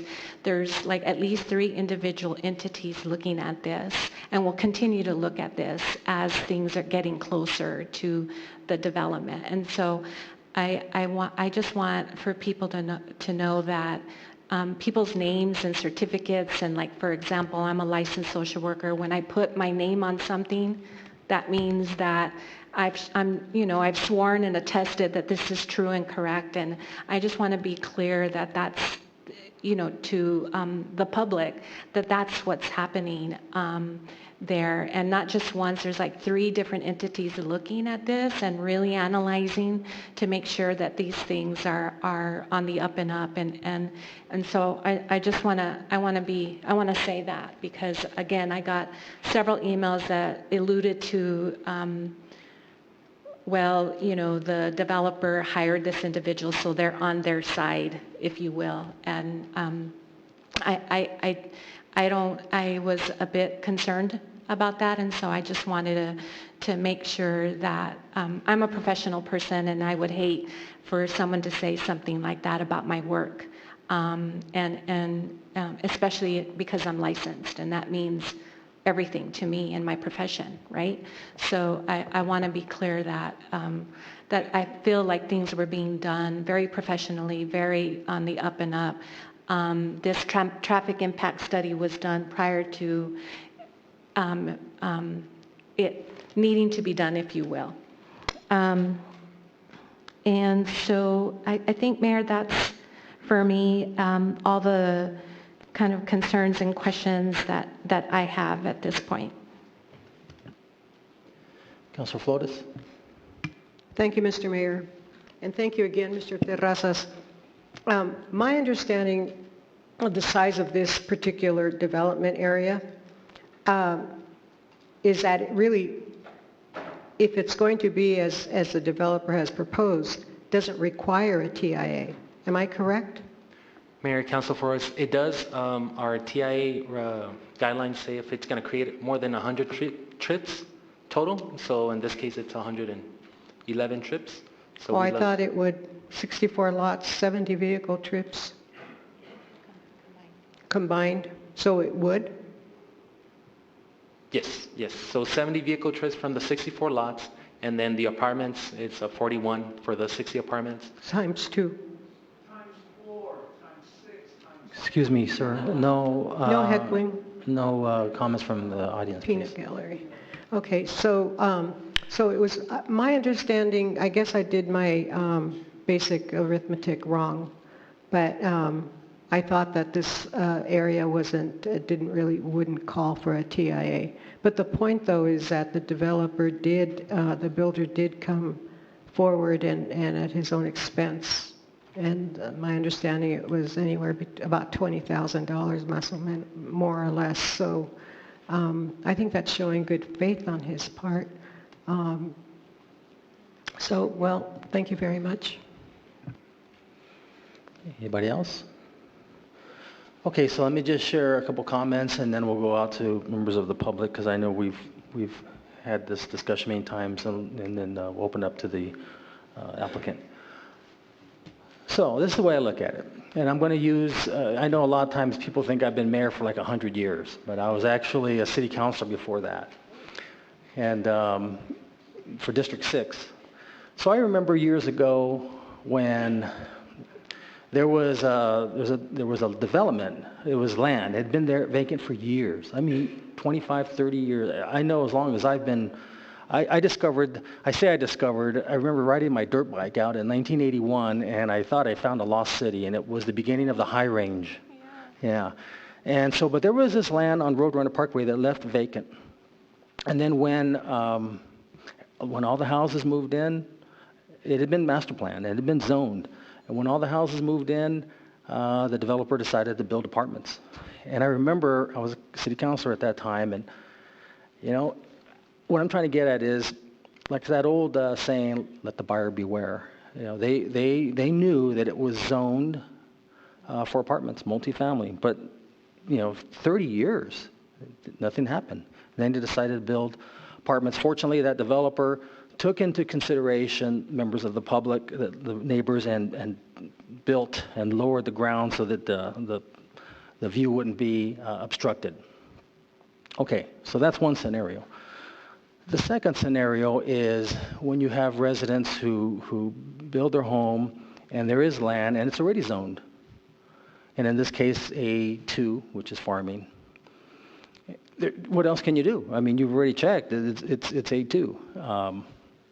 Now, when a person purchases land and then wants to upzone that, now that's why I do think it's important that one negotiate, because the residents did their diligence way back when. It was a farm. You figured, you know, who would know that as years would go on, the farming would eventually go away or slow down, and more development would come in its place. And I think it's important that if this land was all by itself and there were never no houses nearby it, sure, I'm okay with that zoning. But it's different. You've got people who've built their homes, and for many of them, it's the largest investment that they have. And so, looking at this land, 20 acres, and I'll be real candid with you. I know that even just if you took just the multifamily portion, the 2 acres, you'll make your money back and you didn't even have to do the rest of the other portions. But nonetheless, one of the proposals that was discussed was, and is there any way that someone can put the map of, too bad you don't have one that's more satellite that shows the actual houses on Crossley. Do you have that by any chance? There you go. Okay, so what I had originally proposed, do you mind, Sarah, using was the area along Crossley as well as Bouts was to be 1/3 acre. And then the interior portion, 1/4 acre. And then the zoning, I guess you could say from R4 to R3, because R3 was 20 units per acre. There's 2 acres in there? So that's probably 40 units, and then you have to allow for ponding and stuff. So they'll probably be able to put 35 units in there, I'm going to guess, in the ballpark. Mayor, it is 3 acres. Oh, 3 acres. Yes. Oh, okay. I'm sorry. I don't know why I thought 2. Okay, so, well, okay. But nonetheless, we do have that opportunity to designate what we feel is necessary. Now, I'm just putting that out as a proposal, and you know I can't make motions. And the only reason is because of what I just told you. You know, when you have land, I mean, I'll never forget there were some people that, and again, I have to just use District 6 because that's where I was at. I mean, there were times where BLM land was, when you knew that you were next to BLM land, nothing was ever going to happen. But that changed. That changed with a developer in the early 2000s. This developer had access to BLM land, and that changed. And now you've had development that normally people who thought, gosh, I'll never have anyone next to me. This is BLM, this is federal government. They're never going to sell this land. But that changed. Those things have changed. And so that's why I feel that we have to take neighborhoods into consideration and be able to balance what I feel is a fair, but again, there are some that probably want to make them all 1/3. I don't think that's fair. Some might want to make it all 1/8, or I don't think that's fair. So I'm just telling you where I'm coming from. You choose to modify it or take it or not. That's the prerogative. We're all equal here, and we all have one vote. But I just wanted to share with you my reasoning why I came up with that idea. Okay. So with that, let me just ask the members of the public that who are here. First, raise your hand if you're here to speak, or if you're here for this issue. And second, I'm going to ask that if you've already spoken, even in the first meeting in November or this last one that we had, that you not speak, and that I hear from new speakers, and we just limit it to 2 minutes, because we know the issues, we know everything. It seems like council was just waiting for this traffic impact report, and if you have something that you haven't spoken before and you have something new you would like to share with us, please, I'm just asking you to do it that way, if you don't mind. So with that in mind, how many of you would like to still make some comments? Okay, so if you want to just come forward, we'll give you 3 minutes each, please. First, I think Mr. Bernstein, I'm going to let you start off with 8 minutes, and then from there they requested 8 minutes. He's kind of the speaker here. So I just need you to state your name, please, and go from there.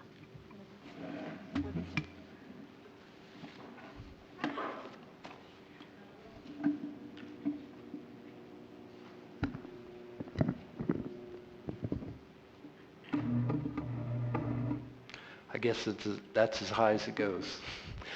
My name is Ray Bernstein.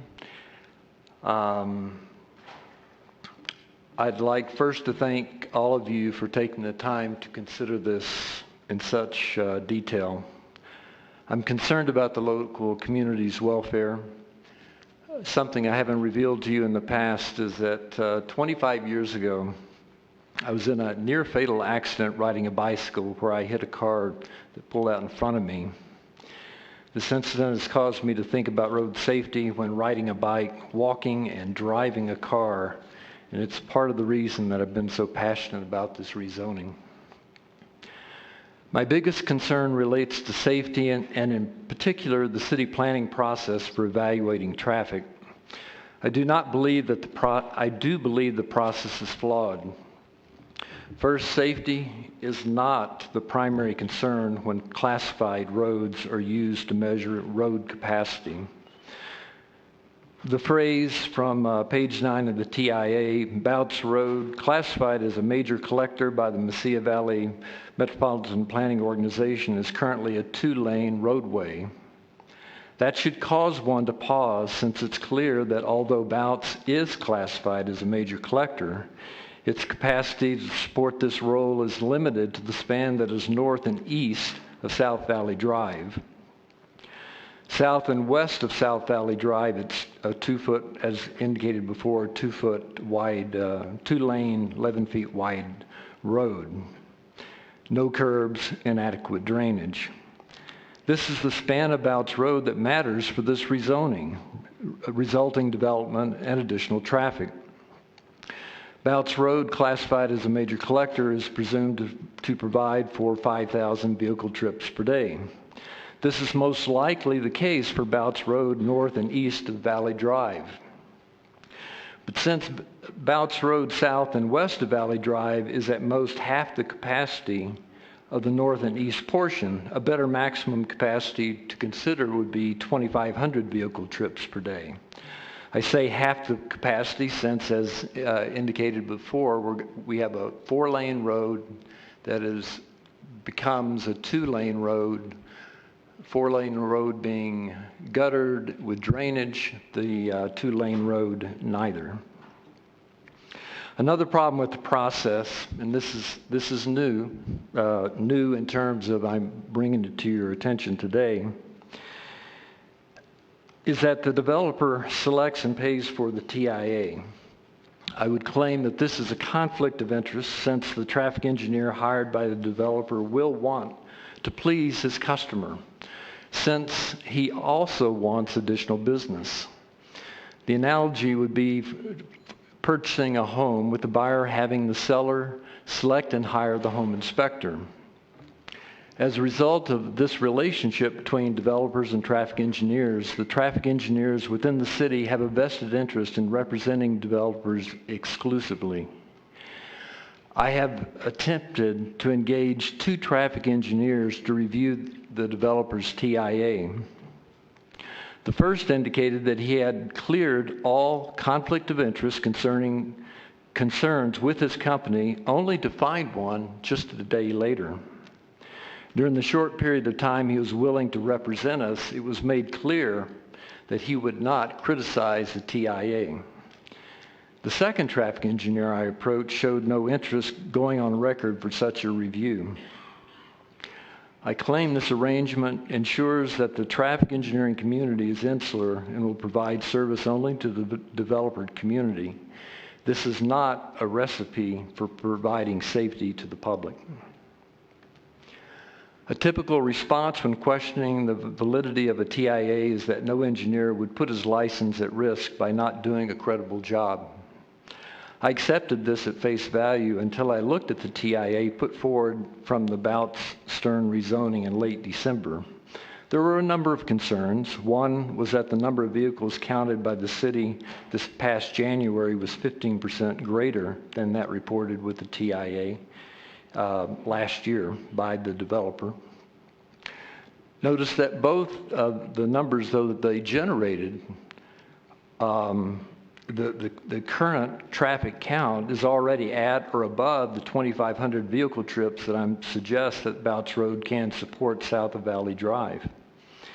Finally, according to the Mesilla Valley MPO Traffic Flow 2017, it seems to indicate that the West Bouts traffic exceeded the 5,000 limit in 2016 by over 3,600 vehicles. This is between Stern and Valley Drive. Further, the TIA provided to the community last December was substantially changed from the one contained in your item 5 provided to the city councilors for this meeting. This is very striking to me because most of the critiques that I provided in an email last Monday, 10 February, to the City Council had been corrected in the TIA, suggesting that either the city's feedback to the developer's TIA corresponded very closely to mine prior to my input, or my input was used to correct the TIA. An example of my feedback is the software used in the TIA, Synchro 8, was 3 versions out of date of the current version of Synchro 11. The updated version of the TIA is clearly using the newer Synchro 11 software. So why did the original TIA claim to be using the older version? Another concern described in my email to the city councilors was the poorly written and formatted TIA. Generally, some tables are numbered, some are not. This is still the case. There were 2 references to Barino Road that have been corrected to Bouts Road. Additionally, no figures were labeled. Now the figures are labeled but are not ordered, suggesting a last-minute fix to the document.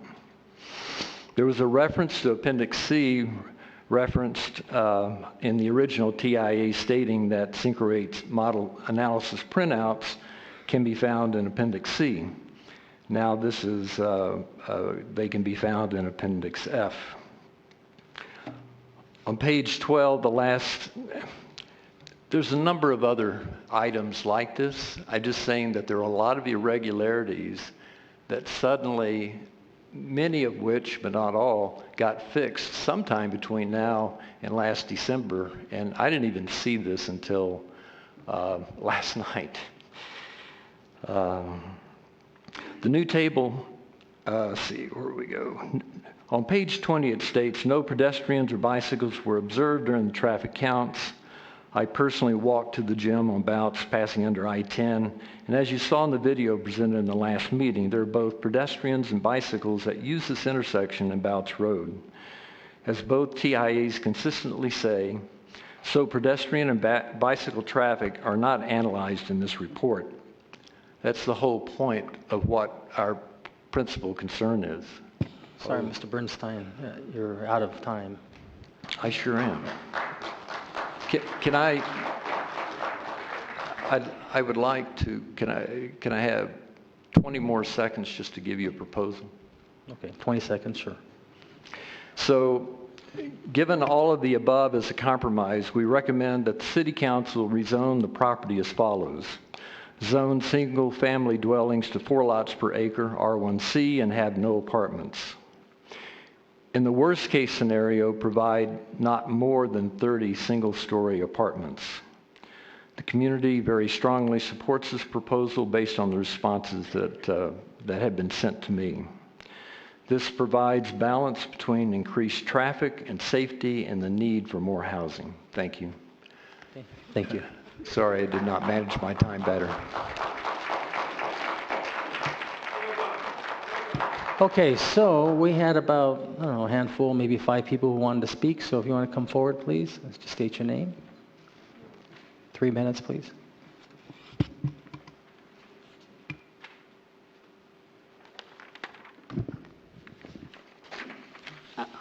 My name is Dolores Montes.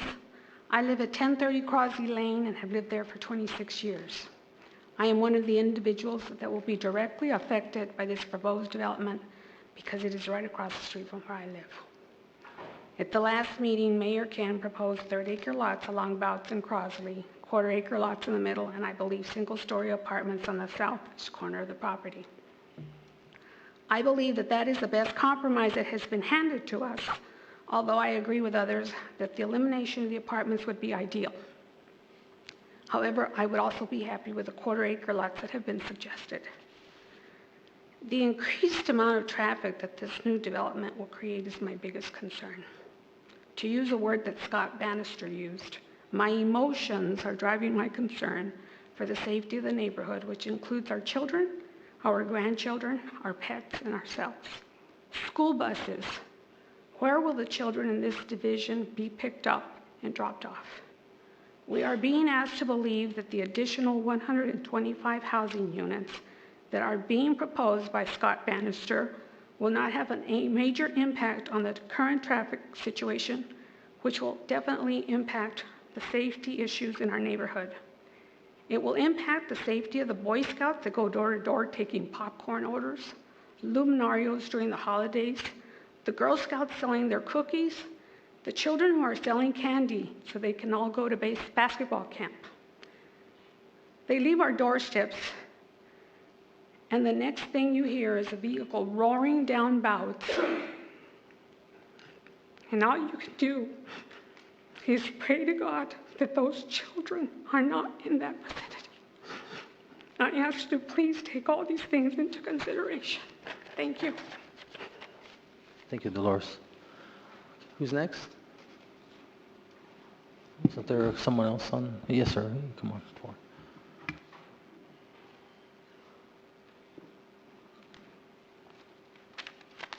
Good afternoon, Mayor and councilors and staff. My name is Rob McCorkle. My wife Judy and I live at 1130 Marlisa Lane off West Bouts Road, where Bouts is a 2-lane road heading west through mostly farmland to intersect with Avenida de Mesilla and east to South Valley. After looking at various possible retirement destinations, we chose Las Cruces, and we love living here. We decided to buy a home in foreclosure in a quiet, established neighborhood featuring homes on 1/3 to 1/2 acre lots. Much to the delight of our neighbors who had grown weary of renters who neglected upkeep, we have spent a considerable amount on interior renovations, landscaping, and other improvements.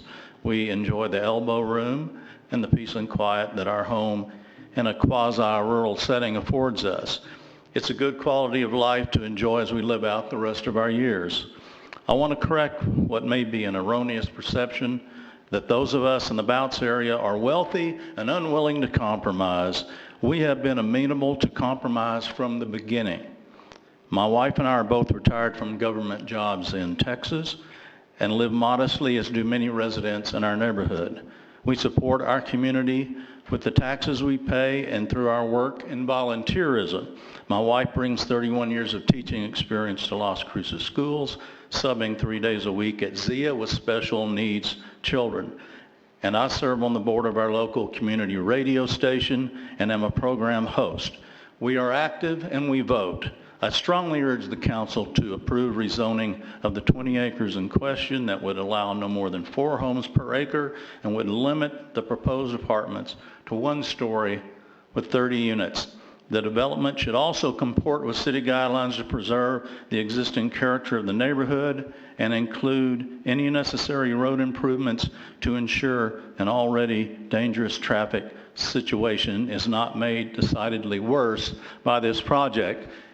And I'll add, since I saw on one of those slides, 64 homes are going to generate 60 vehicle trips during the busy time. I mean, most families now have 2 people working, and they don't ride together in most cases. Those numbers are bogus. I don't buy them. Part of that may be because I was trained as a journalist. I'm skeptical of things like this, and I hope you will pay close attention. There's some fuzzy math going on here. I ain't buying it. There you go. Thank you very much. Okay. Wake everybody up. Next one. Please state your name, please. Mr. Mayor, Council, my name is George Olguin. I live at 1080 Crossley. And again, like Ms. Montes, I'm directly affected by what's going to happen. Mr. Olguin, can you talk into the microphone, please? Really? Yes. Yeah, is that better?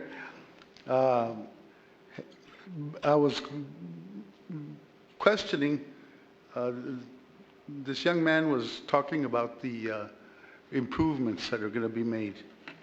You know, you're talking about less than a mile on one side of which is Stern, that goes to Avenida Mesilla, and then it goes, and that's, like I said, maybe, that's less than a mile. And then another mile that way. That's it. We still have that problem of from Stern Drive to Mesilla. 2 lanes, 25 mile an hour, which most people don't respect anyway, but it's supposed to be 25 mile an hour. There is no way that they're going to be able, because the houses are right up to the road, and there's a ditch there for watering, because a lot of people still have their water rights. There's no way that they're going to be able to do any sidewalks or anything of that nature, and it's just not feasible for one. And I don't think the city's going to go in there and buy up those or tracks that they're going to need in order to get it done. And again, why just Stern? Because people are going to be using Bouts Road, no matter what anybody says. And that's one of the charms about that area. And as my predecessor here mentioned, a lot of those figures don't match, because way when this first started, the first meeting that we had, the guy from the traffic division, the city, said that it had X amount of traffic through there and everything else. And yet, when you broke it down into the size of the road, instead of 100 feet that he was basing it on, it was only 28 or 22, whatever it is now, actual miles. So this is something that always concerns me. We have a lot of elderly, so we need that traffic to be as clear as possible for emergency. We just had my father-in-law was taken to the hospital just the other day, and those are things that concern us.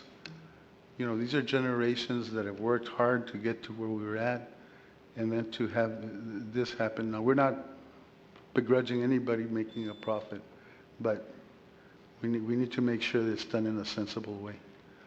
Thank you, Mr. O'Keefe. Okay, anybody else? I think we have a couple more, maybe?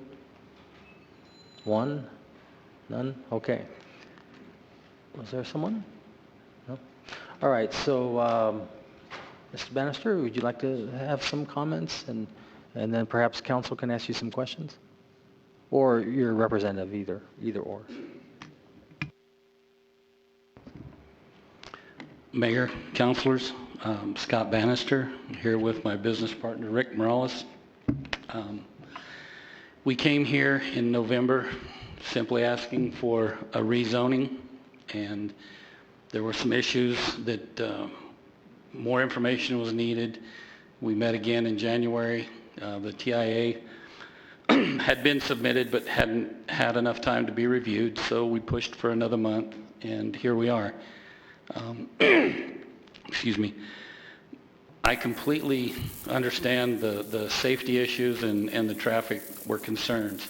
That's the whole reason that we kind of did the TIA out of order at our expense, because, you know, if it wasn't going to work in the end, it's better to know now and not do it. So we went on ahead at our expense and did it. And the TIA that they were really wanting, we did, and it didn't support their concerns, so now it's no longer valid. But it's been reviewed by staff. It's been reviewed by a third party. We've met each and every criteria that you guys have set forth, and we really feel like we are addressing a lot of their concerns. We're going to put sidewalks and lights that will create a safer environment for them to walk and for kids and everybody. We initially came in with the ability to do 120 apartments and like 113 lots based upon R1 and R4 designation. We felt like that didn't go with the neighborhood, and as a longtime resident, 35 years, we have nonprofits here. We are integrated into the city, and we care about not only our city but how they perceive us. We don't want to be known as those, horrible, bad developers and that kind of thing. I mean, we're going to be here. My kids, by the way, I'm having a grandbaby, my first one, coming up in July. So we're going to have multi-generations here. I want to make sure that we do everything the right way and for the right reasons. So, I feel like we came in and we cut what we could potentially build in half in the very beginning. So there definitely has been compromise. And, I guess, what I'm asking is to give us a rezoning today and without any conditions. I mean, there's been nothing that is, mitigates adding conditions. We're building houses, just like houses that exist, new houses that will be affordable. When you start putting conditions on, we get less lots. We're going to have to raise the price of the lots, which in turn raises the final cost of the houses. So again, you could make it all third acre lots if you guys wanted, but then what we're going to do is have $250,000, $300,000 houses there at minimum, and who's going to afford those? So I guess what we're asking again is to rezone R1A. And R4, we would even go to R3 as a compromise if that would, help things out, and without any conditions. So that's really all I have. Councilor Betastuvi, and then Councilor Flores and Vasquez. Thank you, Mayor. Thank you, Mr. Bannister. At the time, what is your projected price range for the houses, and then for the apartments, what are you expecting those types of rents to look like? The rents, we're anticipating somewhere between $750 and $900 per apartment unit, and then the housing, the bulk of them will be between $185 and $205, with some of the if we did a buffer on the just on the back Crossley, I guess, If we did third lots, then those would probably go up to like $299 in that range. Thank you. For those who may not know, I represent the area right next to the proposed lots. Our price ranges that we're seeing for rent, because we also have the same sort of designation where back in Old Farm Road, we have the larger lot sizes. The most recent one sold for about $132 dollars per square feet. That's for $289. Then up front, we get into kind of multi-level housing, and then apartments right up front. So it's very similarly designed as what you're proposing. And then we're seeing for current rents anywhere from $650 to, and I'm doing current ones right now, another one is $825. So that seems to be keeping kind of in mind with what's already designed right next door. Yes, ma'am. Okay, thank you. Okay, so we have Councilor Flores and then Bencomo and then Vasquez.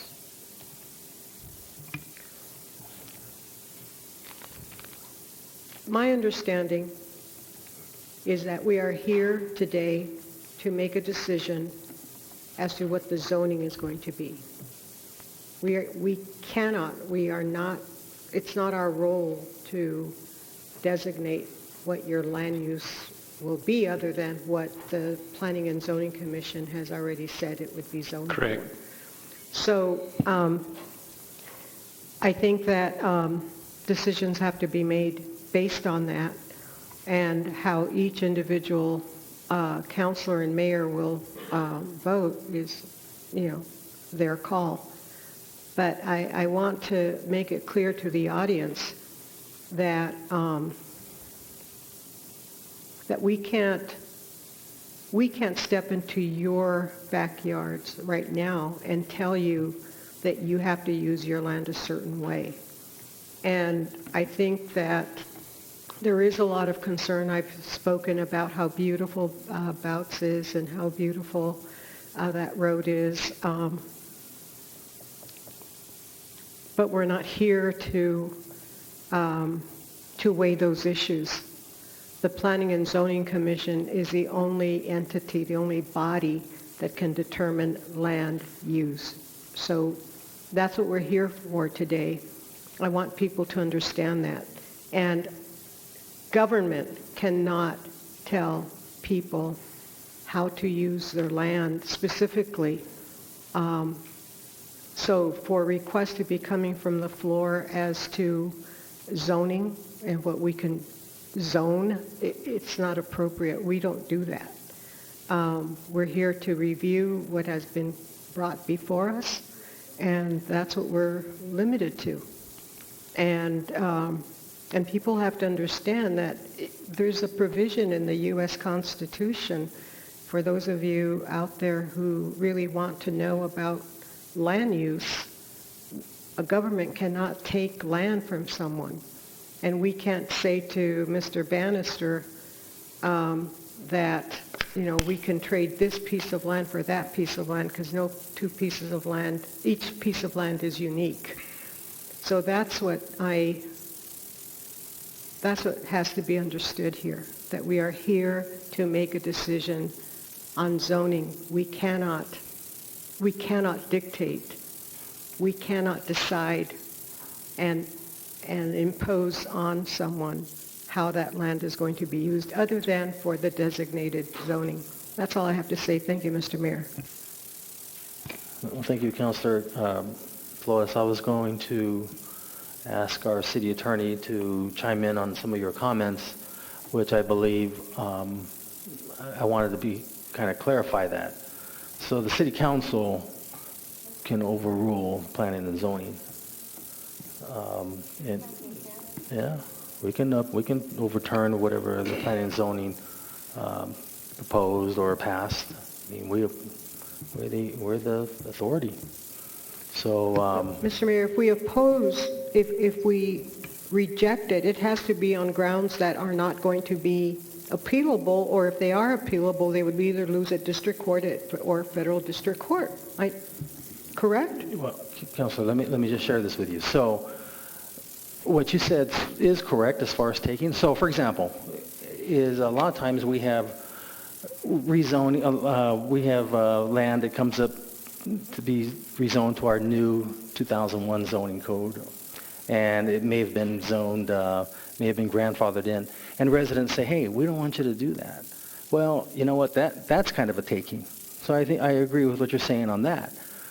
But this is farmland. This is what, as far as land is concerned, this is one of the most inexpensive pieces of real estate that you can purchase, okay? And to then turn it into, let's say hypothetically, turn it into zoning for commercial, you've just taken an investment, a small investment, and you've just quadrupled the value overnight, literally. So so what I'm trying to get at, and that's why I started with my little story, is because if you were to remove all these homes here and what they're asking for, I wouldn't have a problem with it either. But these homes are already here. And I don't think it's fair that you come in, that the applicant comes in with A2 zone, currently land, and then all of a sudden we turn it into, 1/8 acre lots. That's my opinion, though. And I think that buffer that along Crossley and Start and Bounce of the 3rd acre, and then the 1/4 acres in between, and then having the apartments is a compromise. Will he sell them? I don't know. I think they will. But, I always like to put the shoe on the other foot. So let's just say, Councilor Flores, you lived on Crossley, and you weren't a city councilor, and this issue came before you. What would you do? What would I do? Yeah, what would you like for the council to do? Say it's okay to go ahead and just put them all 1/3 acres? Excuse me, sir. Please, no comments from the audience. You don't have to answer it. I'm just using that as an example. Yeah, it's okay. hypothetical. Well, then I'd probably be doing what everybody else is doing out there, but that's not my role here, Mr. Mayor. My role is to weigh everything, and I think Councilor Bencomo said it the best way at the previous meeting, that we're here to make a decision that's good for everyone. And someone's going to lose, someone's going to lose, someone's going to win. It doesn't have to be that way necessarily, but I think we're here to weigh things that are in the best interest of and for the good of the people. And the people here aren't necessarily the current landowners. There's also the interest of the person who bought the land and the interest of what that property is going to be for. I mean, it's not like he's asking for, it's been zoned for residential. It hasn't been zoned to set up some kind of a strip joint or some kind of, sell drugs area zone or whatever. And my point is that, yes, we can perhaps override the P&Z, the Planning and Zoning Commission, but under these facts, I don't think we'd prevail and would be up the proverbial creek. Thank you. Okay, so again, I appreciate your comments. I just wanted to get those clarified because what you're saying, I think, although on a very limited case, I see what you're saying. I just wanted to clarify that City Council can overrule the planning and zoning. Okay. Okay, so we have Councilor Bencomo. Thank you. And thank you to all who have presented and to public input. As a community organizer, I certainly know what it's like to sit on that side very well. Couple thoughts. I don't necessarily have a question. Mr. Bannister, if you want to say it. I don't know. Thank you. I think I just want to I just want to make some comments. I'll be voting on this on its merits. To be really honest with you, I think the development is a good project for Las Cruces. I think $180,000 homes could be a first home for a young family. I think that's very needed in Las Cruces. I myself, as a single person, probably wouldn't be able to afford that. But, I had to get a second job. Maybe I would. but I do think it's a good development. I think that the issue of traffic is an issue that is not falling on deaf ears up here. I think, and I don't want to speak for my colleagues, but I know that we all have take that very seriously, safety very seriously. And the reality is, though, that traffic and safety is not a unique issue to this neighborhood, especially not for the neighborhoods of District 4. Traffic and safety issues exist on Melendres Street. They exist on Toshiro, on Hoagland, on McClure. They exist all over District 4. And I think these are the growing pains of a growing city. And I am fully committed to addressing these issues with our incredible Public Works Department and the rest of and all the neighborhoods that I'm speaking of. Every single one of the neighborhoods that I've spoken have contacted me about issues of traffic in their neighborhoods that they're concerned about, and so am I. Honestly, though, I'm glad we're having this conversation as a city. I think it's raised much bigger issues and raised a much bigger conversation on zoning issues, on housing issues, on issues of equity. And right after this, we're going to be voting on the city's 25-year comprehensive plan, where we're encouraging multi-use development, where we're encouraging multi-income housing, because the research shows over and over that those communities thrive the most. Where the comprehensive plan is now demanding for complete streets to avoid issues like this today. I think my understanding is that this particular Bouts neighborhood was annexed into the city many years ago from the county, and the county, guess what, didn't have some of these requirements to give you complete streets like sidewalks that you all frankly deserve, like any neighborhood deserves. So those are sort of just the comments that I wanted to make. Mayor, I'm not sure, I've never done this before, so I would like to propose some conditions for our R1A zone and an R4 zone. Before you do, can we let Councilor Vasquez speak? And then, of course. When they're done, and then we'll come to you for the amendment. Thank you. Councilor Vasquez. Thank you, Mayor. I do have a question for Mr. Bannister. In regards to your business of developing neighborhoods and financing homes, how does the mortgage end of your business work? Do you work through a mortgage company, real estate company, or do you make private loans, or how would you anticipate making those sales of those homes? And do you use a management company for your apartment complexes or? Typically, or Mayor, councilors, typically we will go in and develop. Some builders come in and say, hey, we'd like to buy these lots individually. Then they would build the house that they think they could most easily sell. And then, with the ones that we build, we typically just use a local realtor, put them on the market, and then anybody in the public comes in, they go to the bank and get qualified. We don't actually loan for houses. I'm glad to hear that, and the reason why is I've seen sort of a disturbing trend locally with developers that are building essentially cookie cutter, low income to affordable housing that then become private sellers, or they become private lenders and get buyers into these horrible balloon loans right off the bat.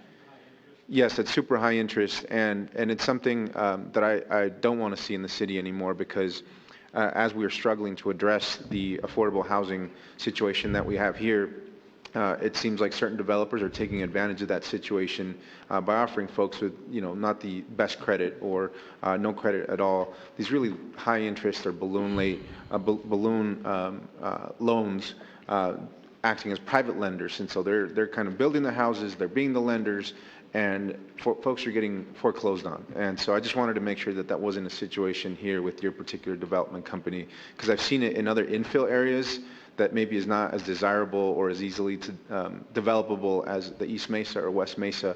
So I just wanted to make sure that that's not the operation you guys are thinking of here. Thank you. Okay, thank you, Mr. Bannister. With that, I will just make some last comments, and thank you all for showing up today. It's clear to me how passionate you are about your neighborhood. Certainly has tons of character, has lots of charm. I understand all the reasons why you guys would want to retire there or have raised families there. And I also just agree that when neighbors come together, right, the city has to listen. The city should listen. And so I have listened. I've been waiting for this, the output of this traffic impact analysis, the mitigation measures on Stern, and the dedicated right turn lanes, I think are things that I can live with in terms of, and the alignment of Stern on Bouts is something that I was gravely concerned about in terms of if this project didn't have that, I would have advocated for us to find the money to do that in conjunction with this project, because that to me was the most worrisome traffic safety issue for me. But I'm glad to see that that's going to be addressed in this particular plan. Their median household income in the city of Las Cruces is $40,000. And so if you're thinking about, as we define affordable housing, right, a third of your income or less going to rent, I can't imagine that those folks would even be able to afford a $180,000 home to begin with. A fourth of people in Las Cruces live in poverty. That's 25% live under the federal poverty line. And so even though this is going to address a certain segment of our population that will have perhaps access to affordable housing that's in the city, right, that doesn't cause the effects that urban sprawl has, I think, from the mass developments that we've had on the East Mesa. This is an opportunity to build in the city, to have services close to families, to have hospitals and schools and grocery stores, hopefully within walking distance, within bicycling distance. We want to encourage more folks, as we're building out our active transportation system, to use less cars to begin with. And so that's something that from the city's planning point, and as we look at our comprehensive plan, we're going to be discouraging more motor vehicle use and asking people more to get on trails and connecting folks to public transportation in more sustainable ways. And so that's all part of the plan, I think, of how we build sustainable cities, how we grow. And so I think for that reason, I do support this project. I do support, I think, the amendment that Councilor Bencomo was going to make, if it is similar to what the mayor is proposing. I think that's a good compromise to make here today. But I also just want to say how much respect I have for everyone that's spoken up about this issue. It's not often we get so much input as you all have provided, and taking the time out of your days to come and participate in this process really shows how much you care. And so working together with the city, we hope that this won't be the last time you come back to us as those plans are designed, as those sidewalks are being designed. Encourage you to stay in the loop, to stay in touch with your city councilor, with our public works department, so that you can see what those plans are like and what they might entail. So with that, thank you, Mayor. I appreciate it. And thank you, Mr. Bannister, Mr. Morales. Thank you, Councilor. Mr. Mayor? Yes, Councilor Sorg. I haven't had a chance to say anything yet, so thank you, Mr. Mayor. As I've been listening to all this, I agree with what's been said here about how everybody is involved. That is so important, and I thank you all for that. Thank you all the staff for put a lot of hard work in, Mr. Bannister. I think back a few years ago, I was in your shoes. I was in a neighborhood, albeit smaller, that had an open space right next to us, and it was going to be developed. I used to take my dog out there and walk him around in the desert, and I could see that I was going to lose that. But I found out that with this new, albeit small, neighborhood that was built next to mine, I've got a couple, 3, 4 good neighbors over there that I really enjoy living next to. And so I know where you're coming from, because a similar thing happened to me. I would like to go to slide number 6 and just tell me if this is the conditions that are on the P&Z zoning plan that we're talking about today, or are these changes? Mayor Pro Tem, and Councilor Sorg, these would be changes. Planning and Zoning Commission did not put any conditions bringing forth to City Council. Okay. Therefore, City Council would just be amending the ordinance to place any conditions deemed appropriate. Okay, these are examples of conditions, so we would amend. Okay, good. Well, I'm here I'm ready to listen to some suggestions by our council. Thank you, Mr. Mayor. Thank you. Thank you. Sarah, can you just stay up there for a bit? Just go ahead, Councilor Bencomo, you wanted to make your amendments? Yes, thank you, Mr. Mayor. I wanted to, yes, I'd like to propose that we do move forward with the zone change with R1A with some conditions and an R4 with conditions. I think from what I remember from my very first council meeting in January was that the 1/3 lot buffer with 1/4 lots within the property and then the single-story apartment complex was something that felt to me like was, no. Okay, well, I mean, I think that's what happens in compromise, right, is that not everyone's going to love what happens. But I think to me, standing here, that seems like fair. And I feel like I thought a lot about this. So I'd like to, do I make a motion? Sorry, I don't know. Okay. Let me get a second real quick and we'll clarify it just to make sure Yes, we know what you're talking about. I'll second that. Okay, so a motion made by Councilor Bencomo, second by Councilor Beta-Stuvi. So, Sarah, can you go back to the map again, please? Okay, so you're saying, Councilor Bencomo, so can you go to the, that's Crossley? So you're saying the Crossley and Bouts all have 1/3 acre? Well, I was just saying Crossley, but I also just want to make sure that there's homes that people will be able to afford. Okay, so Crossley 1/3 acre. Yes. And the rest 1/4 acre? Yes.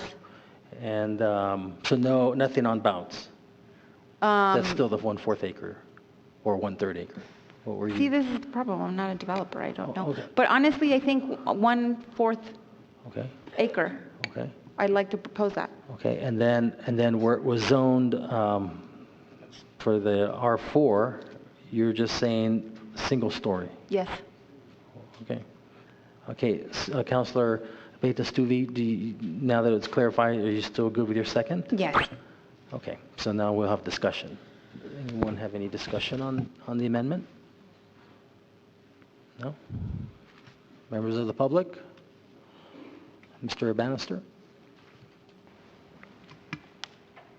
So what's the purpose of doing single-story versus two-story? I mean, it's still going to be the same amount of apartments, right? I mean, from a zoning standpoint, R3 still allows 20 per acre, and that's what we're wanting to do, 20 per acre, but two-story.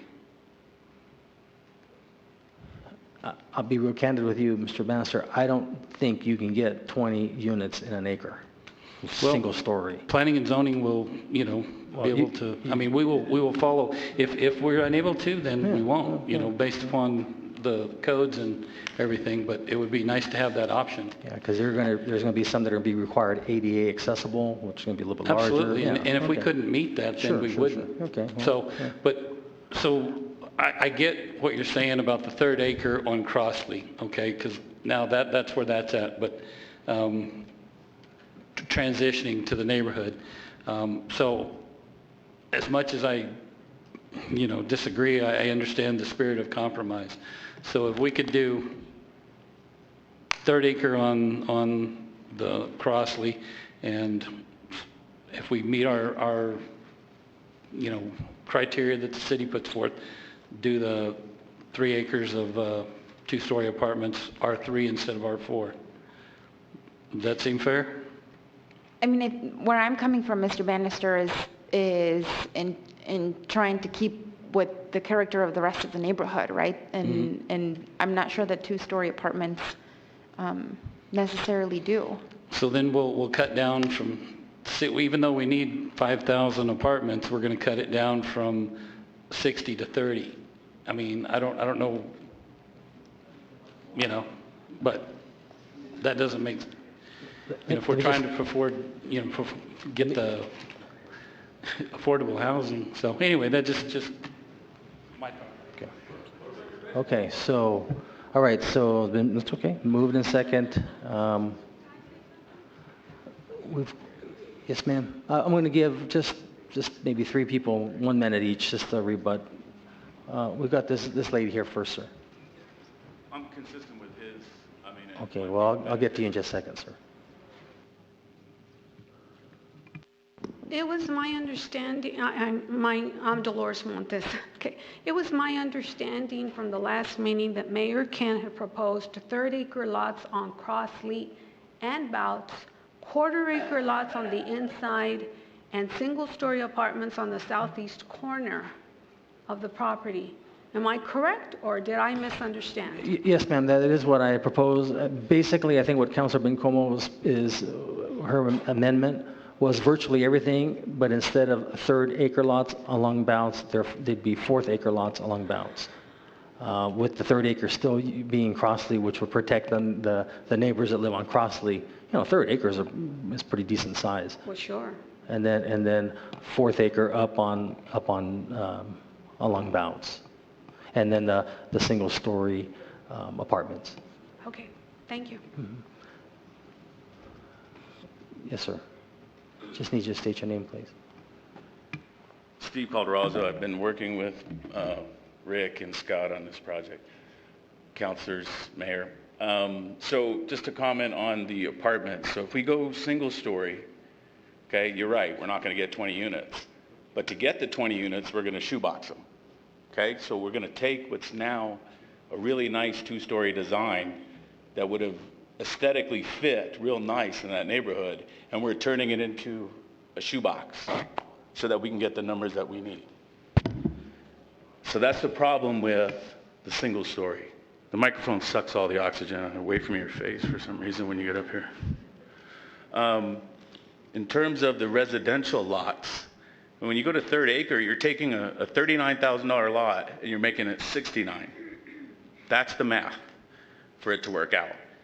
We can't talk about affordable housing and have a $69,000 lot in this neighborhood. Doesn't exist. That's the math. That's a fact. So what we started with was R1A, which is 8. They're accepting 4. It seems reasonable that we end on 6. That's the compromise. That's the math. Okay. Well, thank you for that. And actually, if you do that, like you said, shoebox, then I guess the rents would be a lot cheaper because they're not going to be that big. I'd be interested to see 20 units on an acre, but that's just me. I'm a designer, so Yeah. Well, I good. can do it. I'd like to see it.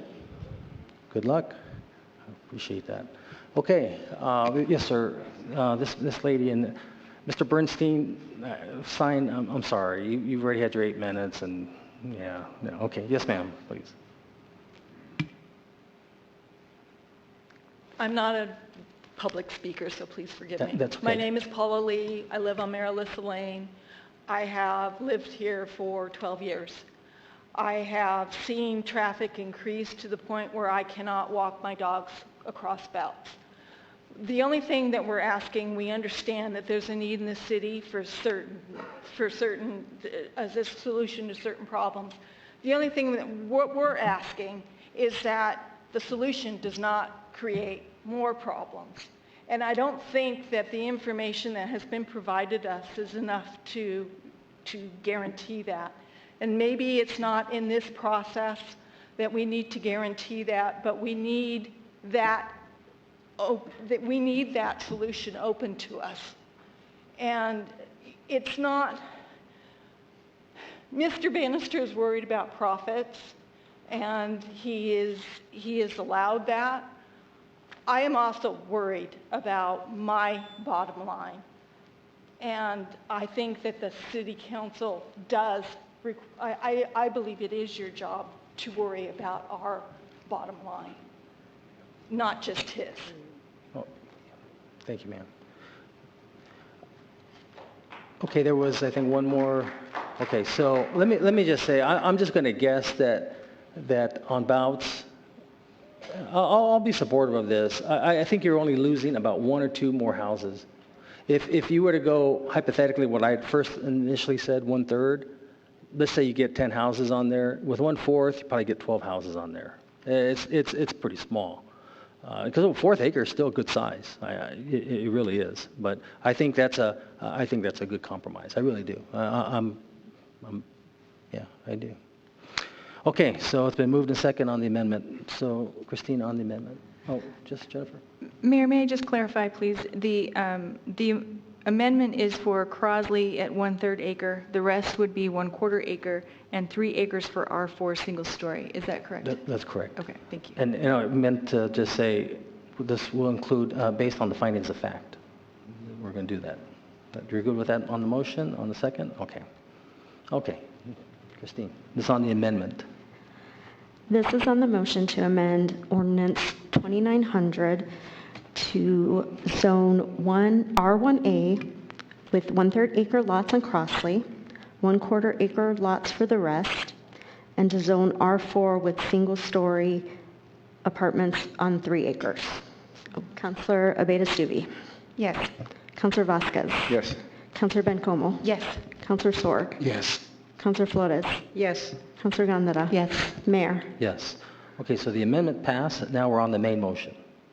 Okay, any other questions on the main motion? All right. Christine? This is on the motion to approve Ordinance 2900 as amended. Councilor Abeyta-Stubbe. Yes. Councilor Vasquez. Yes. Councilor Bencomo. Yes. Councilor Sorg. Yes. Councilor Flores. Yes. Councilor Gandara. Yes. Mayor. Yes. Okay. Thank you very much. Thank you for all you all's patience. I honestly think it's a pretty good compromise. Okay. Okay, so now we're going to go to item number 6, which is going to be a public hearing. So it is 3:21 p.m. The public hearing is now on. Is there any members of the public who wish to speak either for or against approving the issuance of a small brewer second off-site location liquor license with on-premises consumption and package sales to Icebox Brewing LLC, doing business as Icebox Brewing Company, 139 North Main Street, Las Cruces, New Mexico? Okay, seeing none, it's 3:22 p.m., so the public hearing is now closed. And entertain a motion to adopt Resolution 20-100. Move to approve. Second. Motion made by Councilor Sorg, second by Councilor Abeyta-Stubbe. Christine? No. Jennifer? Mayor, just very quickly, I'd like to introduce the legal department's new office manager. She replaced Monica, and her name is Vanessa King. Hello. She comes from Albuquerque. We stole her. Albuquerque City Council? City government, Albuquerque? Yes, City of Albuquerque. Okay. Oh, great. Well, now you'll see a real good city house run. Just kidding. No, I'm just messing with Keller. Yeah. Okay, so where were we? Vote? This is on the motion to approve Resolution 20-100. Councilor Abeyta-Stubbe. Yes. Councilor Vasquez. Yes. Councilor Bencomo. Yes. Councilor Sorg. Yes. Councilor Flores. Yes. Councilor Gandara. Yes. Mayor. Yes. Item number 7, Resolution 20-101. Move to approve. Second. Motion made by Councilor Sorg, second by Councilor Vasquez. And Vanessa King will discuss. Thank you, Mayor. Mayor and councilors, again, my name is Vanessa King, and I am the Senior Office Manager with the City Attorney's Office. And today we are coming for the renewal of contract for sole source with Anastasia Stevens, doing business as Stevens Law, LLC. Ms. Stevens represents the city at the PCR hearings with issues involving the El Paso Electric Company. For a one-year term, this contract is for a one-year term. We wanted to keep continuity and also because she's aggressive with the representation of the city of Las Cruces. This contract is similar to the contract that we had prior with Ms. Stevens. However, we've expanded the scope to include solar and renewable energy. Ms. Stevens' rate is equal to the attorney for the county. And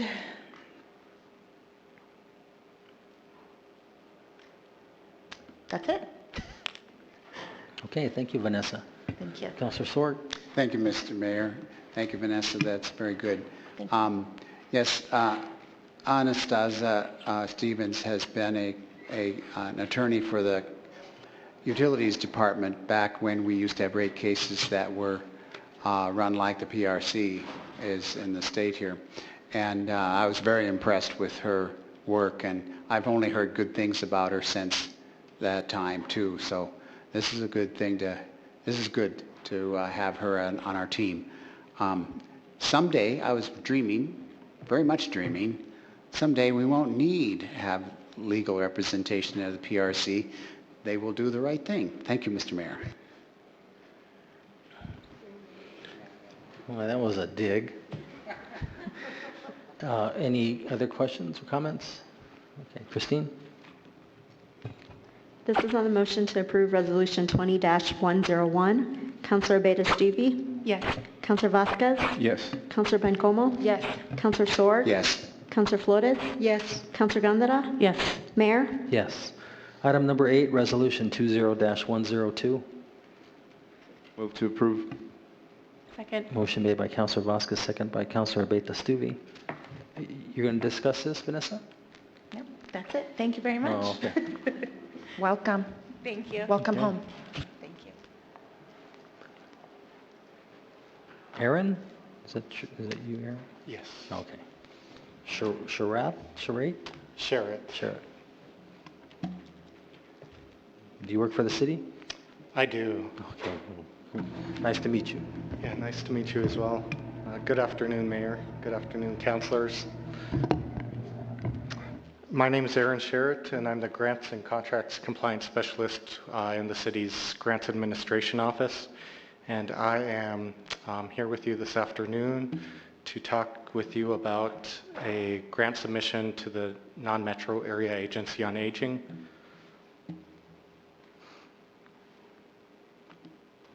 So I've been working with senior programs to put together a grant proposal to the NMAAA. They've put out an RFP for the provision of services under the Older Americans Act, as well as funded through New Mexico House Bill Appropriations 2. This funding supports senior nutrition programs, as well as broadly what's called long-term care services in the form of respite care, homemaker services, as well as transportation, adult daycare, and other supplemental services. The RFP that they've put out is for 2 years of funding, although it is annual funding. The second year isn't guaranteed, but based on performance and available funding, successful grantees are eligible for that second year renewal. So for this RFP, we are putting together, or have put together, a 2-year service vision and a plan. Again, these are the specific things that can be funded through this RFP. Congregate meals, home delivered meals, respite care, homemaker services, as well as some supplemental services. So our proposal, senior programs request, is to help sustain current program activities at 5 city facilities that serve seniors, and that includes the Munson Senior Center, Eastside Community Center, the Benavides Community Center, Sage Cafe, and the Frank O'Brien Papin Community Center. Specifically, this helps fund senior nutrition services that include congregate meals, as well as home delivered meals. And what we're proposing within this RFP is that we expand congregate meals to add a 5th day of lunch at Sage Cafe, as well as to add breakfast as a congregate meal. And so you'll see there on the slide that currently we're serving about 110,000 congregate meals annually. Through this RFP, we're proposing to serve 224,000. That includes added day at Sage Cafe, as well as the addition of breakfast congregate meals. In addition to that, Our proposal is also to expand our long-term care services, to extend those services, the respite care and the homemaker services, to help fund the 10 people that are currently on the waiting list for respite care and 9 people that are currently on the waiting list for homemaker services. So through this RFP, we're asking for a substantial increase in the federal and state share of funding for these nutrition and long-term care services. So this ask is of $1.786 million to support these services. This is roughly about 50% of the senior program's budget. Under the current funding that we get through this program, we're roughly getting about 23% of the program funded. There is no required cash match, but the NMAAA does ask for a local commitment. So what we're asking through the RFP, the $1.786 million, is all the eligible services that they do fund. We're providing a commitment in the form of $685,000 for those things that this RFP will not fund, including some of the administrative expenses as well as some other expenses. So the deadline is approaching rather fast. It's this coming Friday. Award notices are set to be released sometime in April, hopefully early April, and projects are set to start the next fiscal year on July 1st. You'll see before you now council options, and I will stand for any questions. Good job, Aaron. I appreciate that. Let me just ask 2 questions real quick. The Meals on Wheels, are they still being cooked in the East Side? Is that where they're? East Side Center? The Meals on Wheels is a completely separate program than this. So this isn't the home delivered is different than the home delivered is different. That's not the Meals on Wheels? I guess I'll let Sonia answer this question. I wasn't trying to trip you up, really. I was just... Good afternoon, Mayor, members of council. Yes, that was a question. If the meals are being cooked at the East Side Center? Or are they being, isn't that where they're usually done? Or we cook meals at East Side Center, Benavides, and Munson Center. And the East Side and the Benavides transport meals out to the community, and then the Munson takes food out to Mesilla Park and Sage Cafe. And the reason for that question, and you may be able to help me, I'm going to look at David, because this was a long time ago. We were talking about doing a larger senior kitchen because we recognize that the demand is going to start increasing, and those kitchens are, they're not really built for that type of, and you're looking to double the number of meals. And so I was just wondering how, years ago, I thought we had gotten a commitment from the legislature to at least look into it, and we have this land that's over there off of, what's the street, David? That big, huge parking lot? Mr. Chairman, members of the council, David Dolan. What you're talking about is the Central Senior Kitchen. Mm-hmm. The property was bought with CDBG funds years ago for a centralized kitchen that would allow for Meals on Wheels, and then all of their congregate sites would have meals delivered to them in bulk. That is on Compost Street between Arizona and Colorado, just around the corner from the existing Munson Center. We own the property. It has been planned. We have construction drawings up to 90%. We're working on the financing to go to that next phase, which would actual construction and require updates to plans. That's going to be one of the items that we're going to talk to you about with state shared funding in the future bonding cycle. Great, thanks. I just want to know that because of, this was kind of timely, and I wanted the council members to know that as well, that we recognize that we need to plan and take care of our seniors, and this is one way that the city's looking to do that. Okay, so I think it was Councilor Sorg who had his light on, right? Oh, Councilor Gonda. Thank you, Mayor Pro Tem, and thank you, Mr. Mayor. I'd just like to welcome Aaron back to the Southland here, and I also wanted to mention that this is really good. I'm so glad you're trying to do this. Yeah, it's just a good thing, and especially if you can use the Sage Cafe more. that has a nice kitchen out there. Don't forget the kitchen, okay? And yeah, I'm all in favor of this, Mr. Mayor. Thank you. Thank you. Councilor Gonda, Mayor Pro Tem Gonda. Thank you, Mayor. Thank you, Aaron and Sonia. Appreciate you being here and looking out for our seniors. This is one of my more important issues. And so I have a couple of questions in reading and prepping for today.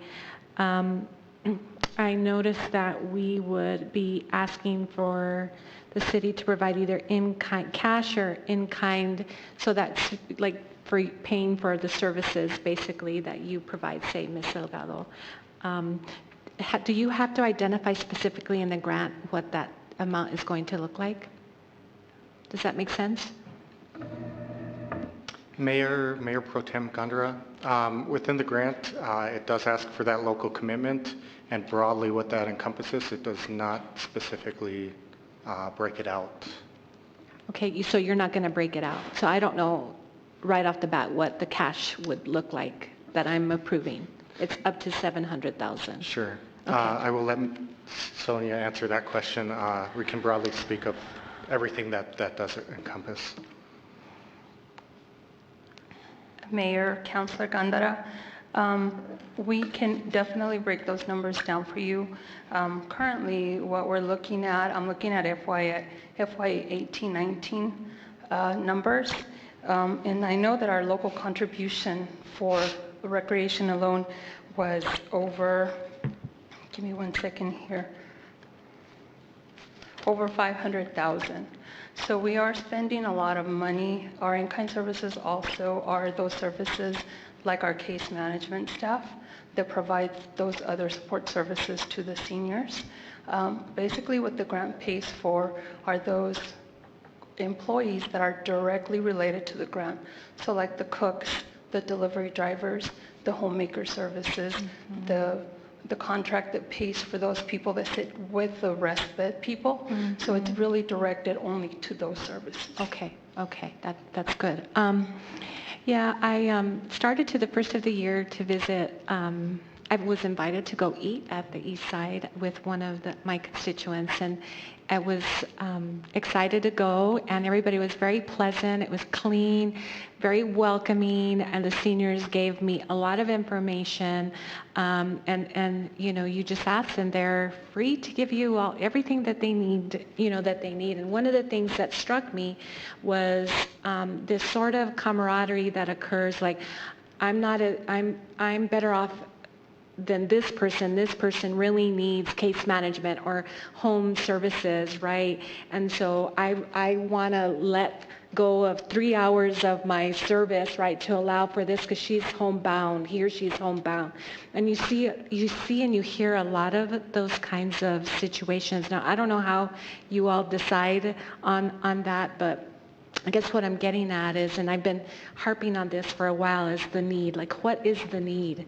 And how do we deliver that in terms of service array and funding? And I'm going to keep harping about it because this is really important to me, because I hate to have those conversations with seniors where they're subjectively saying, I'm not as bad off as this one, but I'm going to let go of, or thinking they have to let go of the home visiting program or the program that helps them clean in their home, right? And I've been asking for, like, let's hire a consultant. Let's really find out what is the need, given that we are moving into this more aging population, right? And I don't think we're ready for it.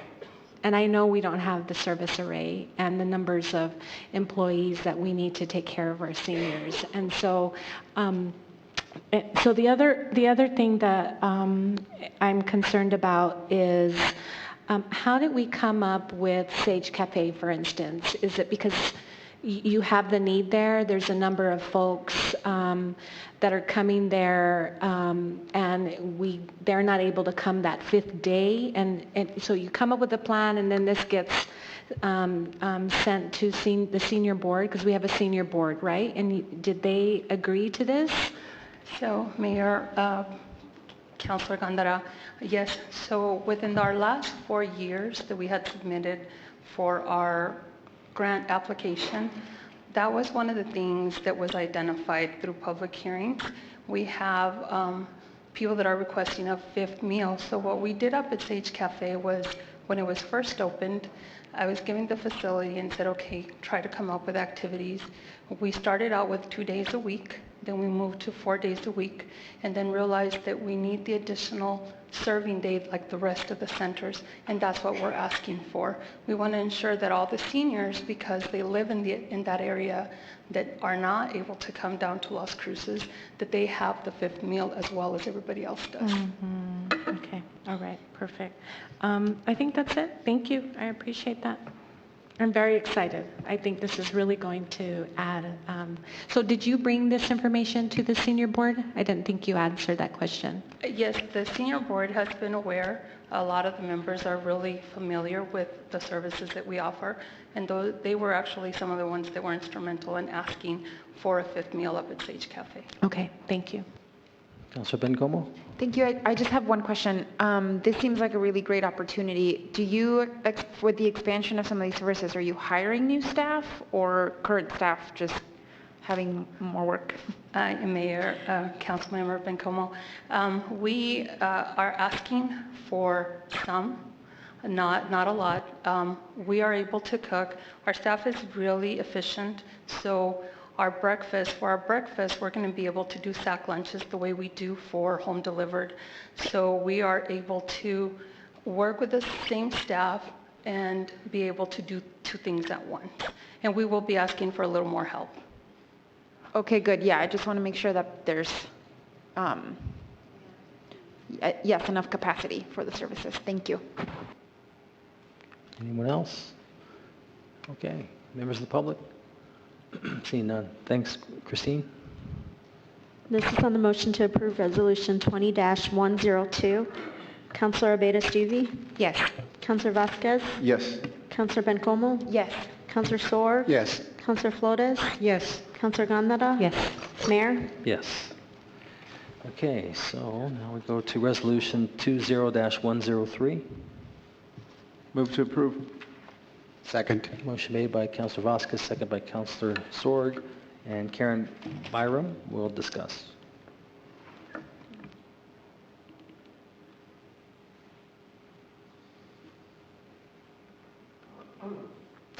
Good afternoon, Mayor and Council. My name is Karen Byram. I'm with Financial Services Department.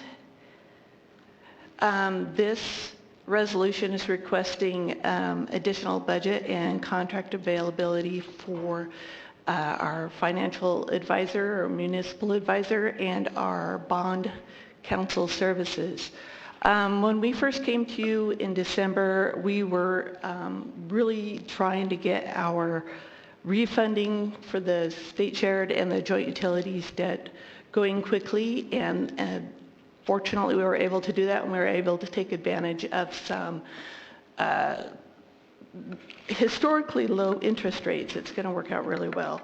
And now we are hoping to add to this debt for the street cycling, flood cycling, and as Mr. Dullahan mentioned, the state shared cycling debt. We weren't sure of the timing on that set of debts, but now we want to get moving with all of those so that Public Works can start working on the streets as they had hoped. We also have some energy savings plan financing, and then joint utilities, since they have been doing better with their coverage, which means how much their revenue is over their debt service payments, they have some plans for some additional capital improvement debt, and we want to be able to start all this debt when they are ready to do so.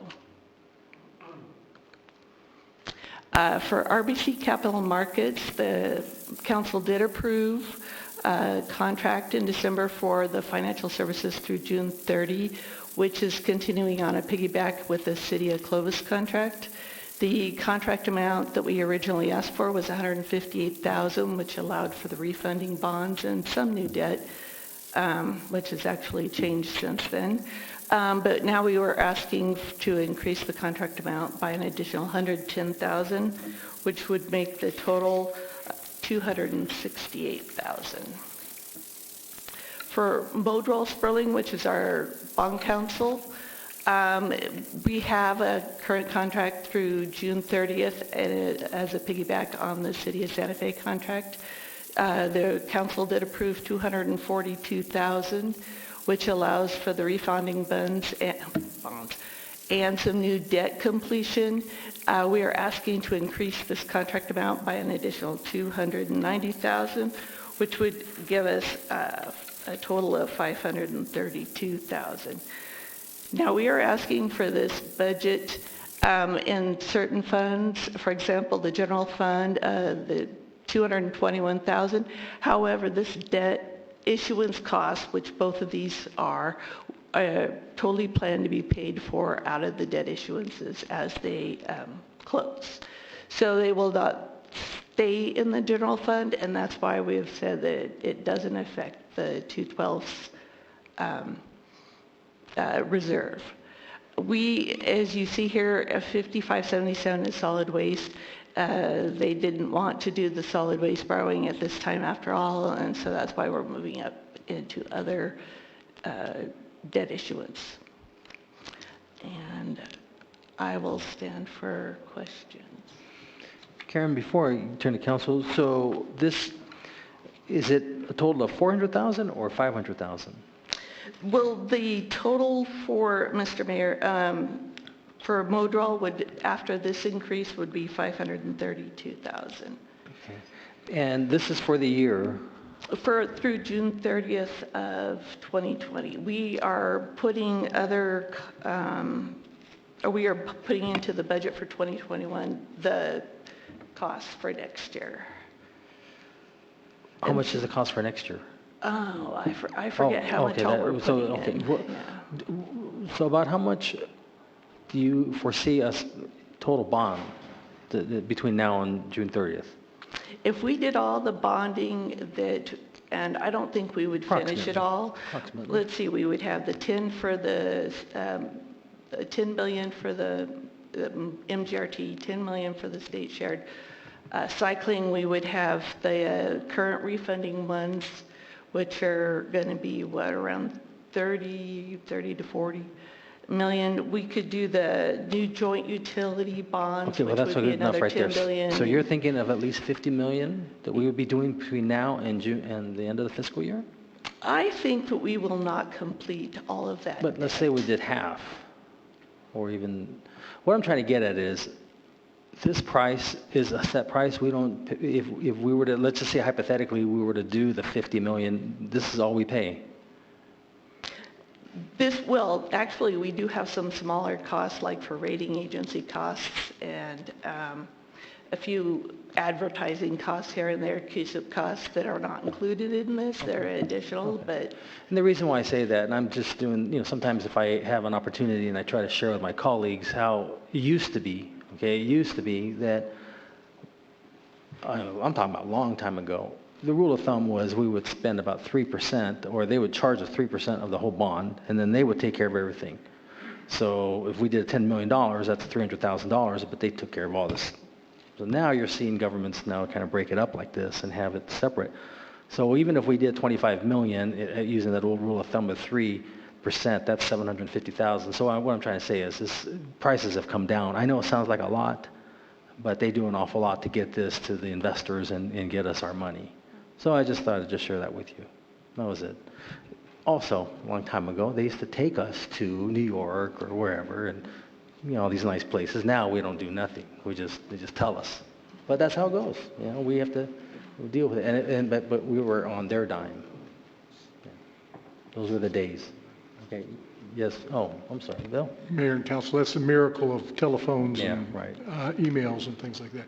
Now, I wanted to mention one of the reasons we want to do this over the next few months as much as we can is interest rates right now are extremely low, near all-time lows, and it makes sense to the degree we can do refinancings and new issuances before rates have a chance to move the other direction, that we need to take advantage of that.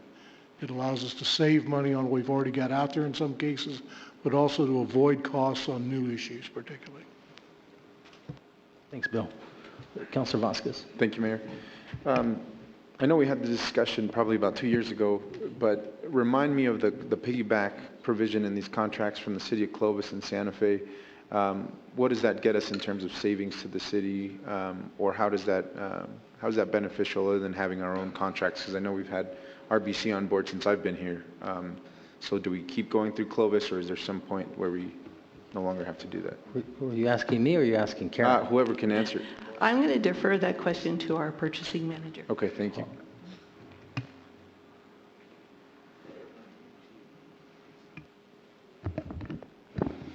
Good afternoon, Mayor, Council. My name is Chenyu Alex Liu, Purchasing Manager. Thank you for the question. The piggyback has been going on for 4 years before I joined the city, and the purchasing section is currently in the process to solicit our own contract for both financial councils and the bond council. So we are expecting starting from next fiscal year, we're going to have our own contract. Thank you. And would you expect that because we're a city bigger than Clovis, we would get a better deal than whatever Clovis has, and we're piggybacking off of their rates? Let me interject just a little bit, Alex, and tell me if I'm not mistaken. So earlier you heard Bill say about why we needed to do this fast. Sure, yep. If we were to go out and bid, it takes a little bit of time here. But and again, I always told you guys, I don't like to get involved in procurement and personnel, but the little bit that I do know is that if a city or county actually went out to bid and is qualified as a good contract, we can piggyback off of it and not have to wait and go out to bid. That's why we're trying to do this real fast. I get that. I just know for 4 years we've been doing this. So. Exactly. Okay. But that's this particular case. For whatever reason, we just haven't done it. Okay. I mean, as long as it's allowable in the state law, we just use it to our benefit, and and just move with how it goes, and just use the rules to our advantage. But in this case here, we need to move fast. Yeah, no, I get that. Thank you, Mayor. And I appreciate... Alex, was that okay? Yes, you're correct, Mayor. Appreciate seeing this contract come back next year. That's the city of Las Cruces. Yeah, it will be both ours. Thank you, Alex. Thank you, Mayor. Anybody else have any questions? Members of the public? Seeing none, Christine. This is on the motion to approve Resolution 20-103. Councilor Abeyta-Stuvey? Yes. Councilor Vasquez? Yes. Councilor Bencomo? Yes.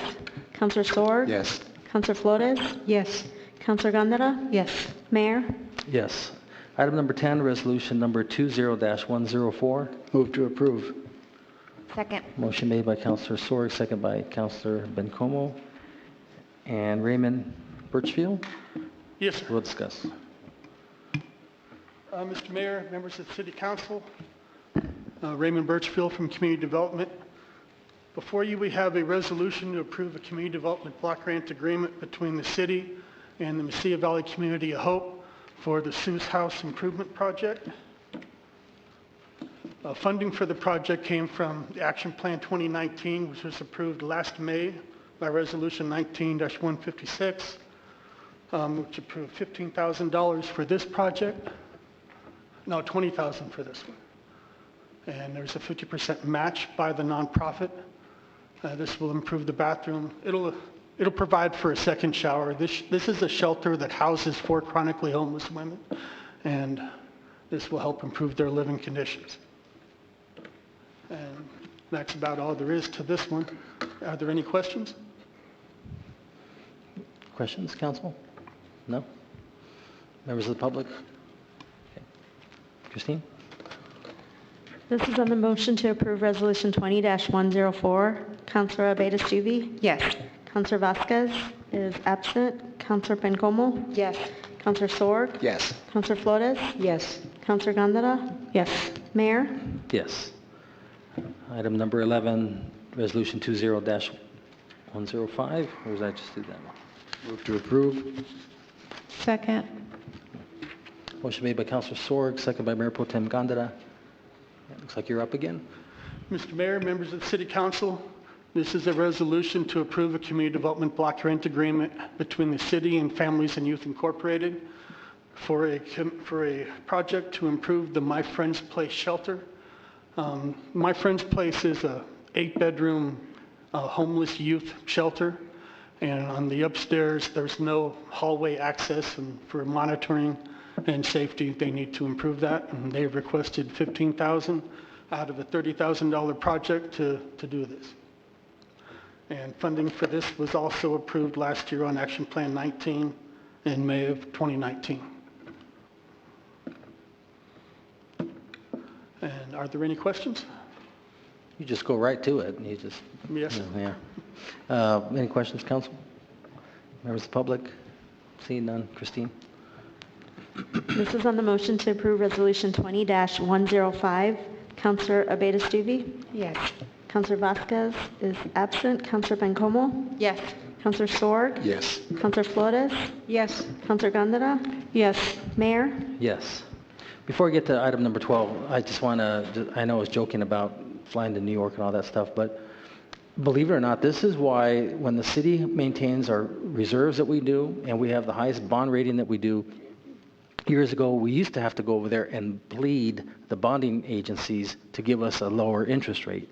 Now it's, for the most part, we're gold to them, and so they just, we don't have to do that anymore. So I just was saying that kind of facetiously, but it was nice to go once in a while back east. Okay, item number 12, resolution 20-106. So moved. Second.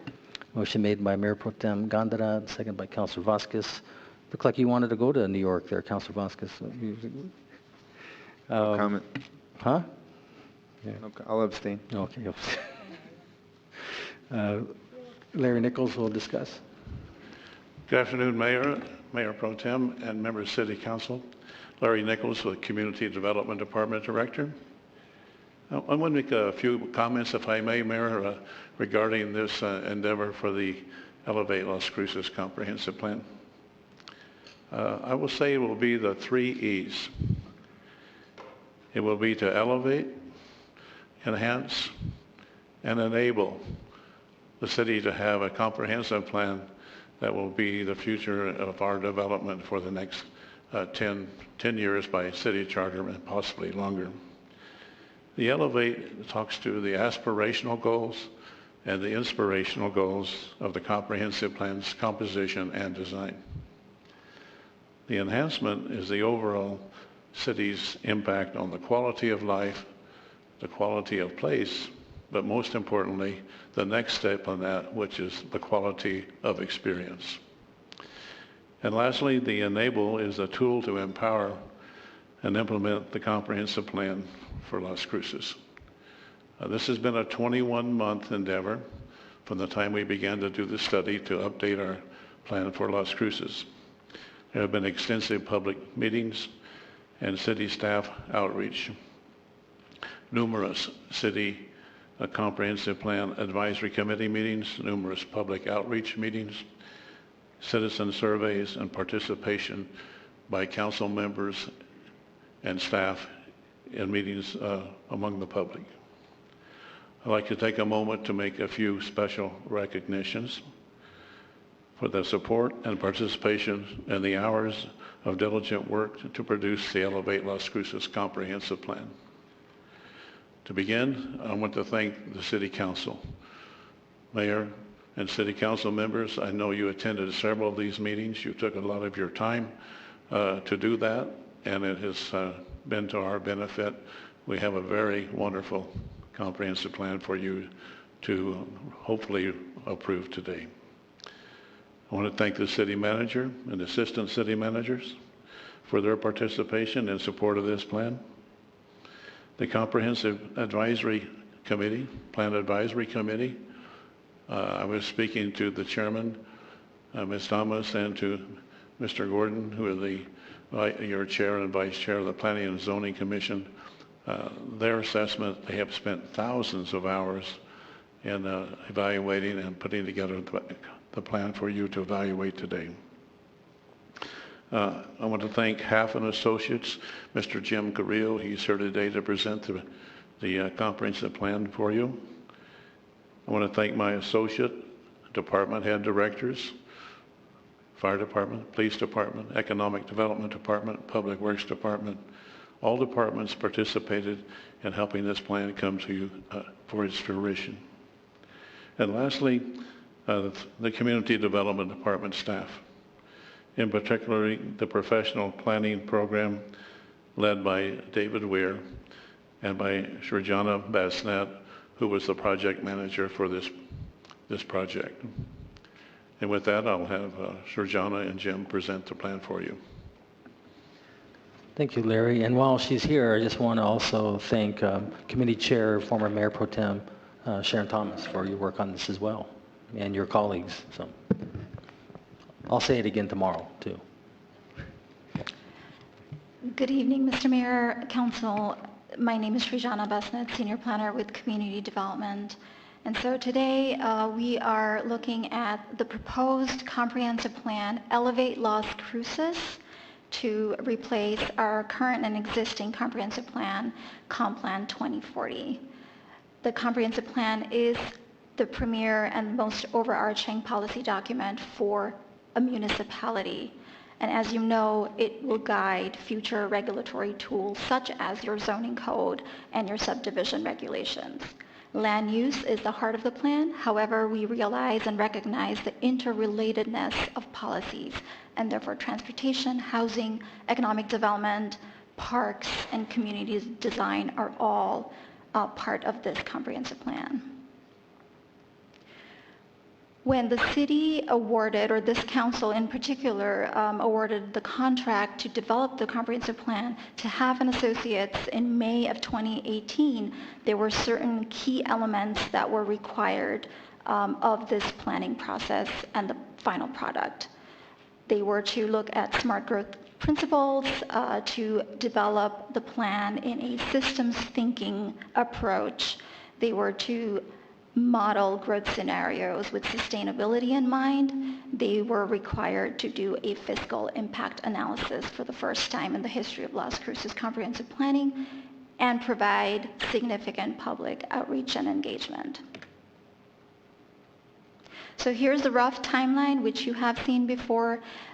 Just to note that last month we were before this very city council in a special work session, January 2020, and we are here today for your consideration for the adoption of this comprehensive plan. And with that, I will hand over to Mr. Jim Carrillo, our project manager from Half Associates. Thank you. I remembered this time I have to raise it. Good afternoon, Mayor, Mayor Pro Tem, council members. Jim Carrillo with Half Associates. Again, very honored to be here. I've served with great pleasure as the project manager for this effort over the past 18 to 20 months. And it's been wonderful working with staff and with the committee and with you and many of the citizens of Las Cruces on this plan. And so we bring forth to you a lot of effort and a lot of work by many involved in this process throughout this time. A comprehensive plan starts with a vision. And you actually heard some of that vision today because you've been talking about land use, you've been talking about the way different things happen together, you've been talking about many of the goals that you have as a city. All of those are wrapped up in the comprehensive plan, which gives you this long-term guide of this is where we want to be as a community. We're particularly struck by the ambition of your vision statement that says that we want to be recognized for all these wonderful things, our cultural diversity, our enchanting amenities, vibrancy, our livability, our prosperity. All of these are important. And then it takes it into further subcomponents of this. So we're going to be recognized as a cultural crossroads. We believe in balanced development. We foster and believe in economic development. All of these are a part of this vision that will live on well beyond you as a council and future council members, future staff members, future and current residents of Las Cruces. So this is your vision for the next 20 plus years of where you want to be and where you aspire to be as a city. This plan includes multiple volumes. We've tried to make it a little bit more readable and easy to digest. The main volume is volume 1, but there's a lot of great backup information with all the plan. From our meeting in January, we talked a lot about engagement. We wanted to summarize again the engagement that's been taken place as part of this process. So starting from the advisory committee to the subcommittees that were part of the informing the advisory committee, many other stakeholder and community builder meetings to multiple public meetings and surveys. There's been a lot of input throughout this process. And that engagement has happened in multiple ways. Out in the farmers market, through general public at open houses, design workshop in the middle of the process, from the committees and the subcommittees and all the department heads being brought together at multiple times during the process, and then back to our public meetings and other aspects of the plan. So these outreach methods were bolstered by many, many ways of reaching out, whether it was social media, whether it was press releases, online presence, flyers and distribution to all of the students and the public school system, your email and your listserv services, and many other ways of reaching out and getting the word out regarding the plan and what it was proposing to have the process as we went through it. So many of these ways, some of these are very conventional, some of these are not conventional. I don't think I've ever seen a city promote its comprehensive plan on its buses, which speaks again to the level of importance of this process, but also where you want to see it and how you're trying to reach out to your residents. So with that, the public input in the first phase talked about where you want to be, that visioning, and came up with a lot of things about where you are today with lots of potential, but also where you want to be in the future as a destination, as a leader, as a vibrant place to live. The second part of that public engagement talked about future development and the different kinds of place types we were proposing as part of this. And you'll note the little green bars again that downtown and open space preserves, and sort of preserving that natural heritage that you have was really important and came across in many of the responses that we got. And in third, going into implementation, which gets a little bit more technical, but it then deals with this is the kinds of steps we wanted to take, and we got a lot of great input too, even at this level from your residents and from the committees. So with that, some of the very broad details of the plan itself. First and foremost, it deals with future development. And again, as you experience today, development is important. How you grow and where you grow and the types of growth you have, how you respect current neighborhoods, but how you encourage the new kinds of development that you want. And one of the key proposals of this comprehensive plan is the use of place types. So instead of very strict land use categories that tend to separate types of uses, we very much are in favor of bringing things together so you have more vibrant neighborhoods that may have mixes of types of houses, may have some retail, may have some other community facilities in them. And these kinds of things, again, add to the vibrancy of the city over time. They're in fact occurring in many parts of Las Cruces, but we want them to be something that's sort of commonplace and that happens as a matter of course. One example of that is a rural reserve. And the key thing here is that we're encouraging clustering. And so you bring houses together so in these particular areas so you can then have larger areas of open space and the beauty that really makes Cruces what it is. And so this future development map is expressed in terms of these place types. Again, it focuses on the core part of the city and saying this is an area that we want to encourage development in that core part of the city. That's the more urban part of the city. It respects the suburban parts of the city, but then also says within those suburban areas, let's look at things like centers and neighborhood centers and other key things that increase the vibrancy of those areas as well as allows some non-residential uses within those areas. We have place type overlays, so we look at things like certain corridors and enhancing those corridors and making, again, them vibrant and wonderful places to be and as key parts of the city. And as one of those place type of things, we looked at the mall itself, and perhaps sometime in the future when malls are different and they're not in the same need that we have today, that can turn into a very vibrant neighborhood because it's one large piece of land. Again, an idea, but it expresses the vision of the plan and the vision that we hope you'll embrace by adopting this plan and then following it over the next couple of decades. It respects the areas that you've already looked at and planned already. You've done a wonderful job with blueprints and creating specific guidelines for certain areas, and it respects those. And it proposes to work with the state and the BLM in the many lands that they hold, and in fact in areas like the East Mesa, proposing that you work to develop joint plans with those areas that help to address the concerns of the state and its goals for those lands, as well as your goals as a city and how you want to grow and where you want to grow itself. It looks at thoroughfares and envisions thoroughfares a little bit differently from where they are today. It's not just about the amount of vehicular movement on those roadways, but it's about the function for everyone that might experience those roadways. And so a key thing there is looking at it's not just about how quickly cars get through there, but what does that mean for the sidewalks? What does it mean for the people that want to be alongside those roads? What does it mean for those neighborhoods that are adjacent to those roads, whether it's in a suburban area like this or whether it's in an urban area which may have more sidewalks and more walkability and accept slower speeds in some of those streets. Future thoroughfare plan then guides the MPO as it looks regionally and throughout a larger area, but it serves then to propose where roadways and the types of roadways that can come into place. And finally, no plan is a good plan without a very strong implementation process.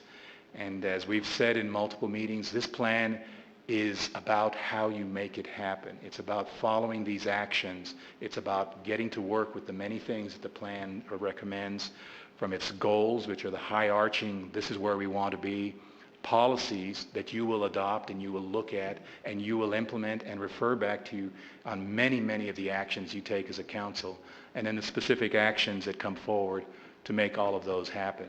The plan is very detailed in terms of the actions that it has, a lot of different actions in there, and it goes into an explanation of what the different kinds of actions are and how they might be implemented, whether it's through procedures or regulations or studies or different things like that.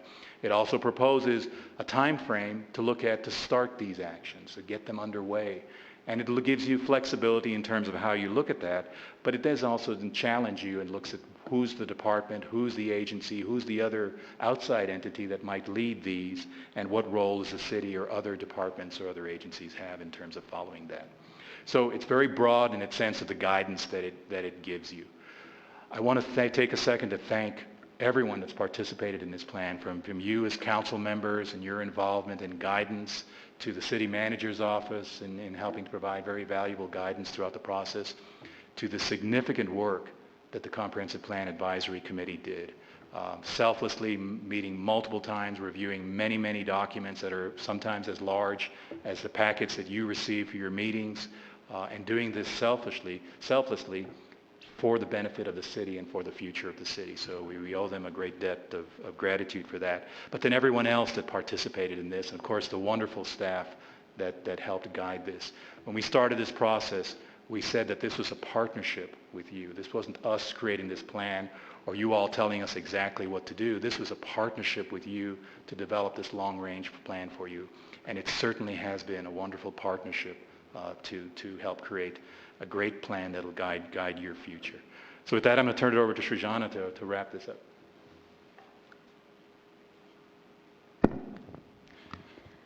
Mr. Mayor, councilors, so the Comprehensive Plan Advisory Committee met on January 28th to vote unanimously to endorse the final draft with some modifications. The Planning and Zoning Commission later that same day took those modifications and presented and voted on a final recommendation to the City Council to adopt the Comprehensive Plan Elevate Las Cruces as you see before you today. So with that, you have your options before you to vote yes, to approve the resolution and adopt the Comprehensive Plan Elevate Las Cruces, and then you have your other options. We will stand by for questions. Thank you. Okay, Councilor Sorg. Thank you, Mr. Mayor. Thank you, Kristen and Srijana. I know, having Srijana work on this, I know it's a good product. And as I went through it, I could see that many of the things we've talked about over the many years that I've been on the council are in this comprehensive plan, and I'm really glad about that. But there was three little things I wanted to bring your attention to. First, the first one is on page 37 of Volume 1. if I can read the numbers. That's one thing about it. When it printed out, it surely didn't give me a very bright page of it. It's under site features on that page. The last bullet point there, avoid development within 100-year floodplain and arroyos. Oh, my glasses are going bad. I would like to change the name or word avoid to can't or don't, or an action word that it means the same thing as can't or don't. I would definitely want to keep development out of our arroyos. That's our open space in the city, one of the many open spaces that we have. And of course, the floodplain is there for a reason. That's one. Second one is on page 61. This is also, it's a map. It also appears in volume 3 on page 27. And that's the El Paseo street that goes through there. It's categorized as a neighborhood planning area. I think it would be better, correct me if I'm wrong, if we called it a corridor planning area. Yeah. And the maps, all they have to do is show it on the maps as being that. The one on page 27 of volume 3 has it not even marked as a corridor or neighborhood planning area. Last is on page 130. And this one's going to seem very familiar to many of you. On page 130, at the bottom of the page, there is a paragraph on the left-hand column that talks about addressing incomplete infrastructure. And it calls for an action, but I might have missed it, but I don't see where there's any action in the policy for incomplete infrastructure. Can we have some kind of an action there to, or is it, did I miss it? Okay, go ahead. Sir Janet, go ahead. Yes, Mr. Mayor, Councilor Sorg, it's on page 131. The action is to assess incomplete infrastructure within the city to identify updates to public services ordinances. What number is that? It's action number CE 9.2.6. 9.2 what? 0.6. 0.6. Uh-huh. I missed it. Thank you. I hope we can address that very strongly, though, in the future. Yeah. Mr. Mayor, Councilor Sorg, there's also an action item that does say continue to prevent development in floodplains. That's action CE 13.1.5 on page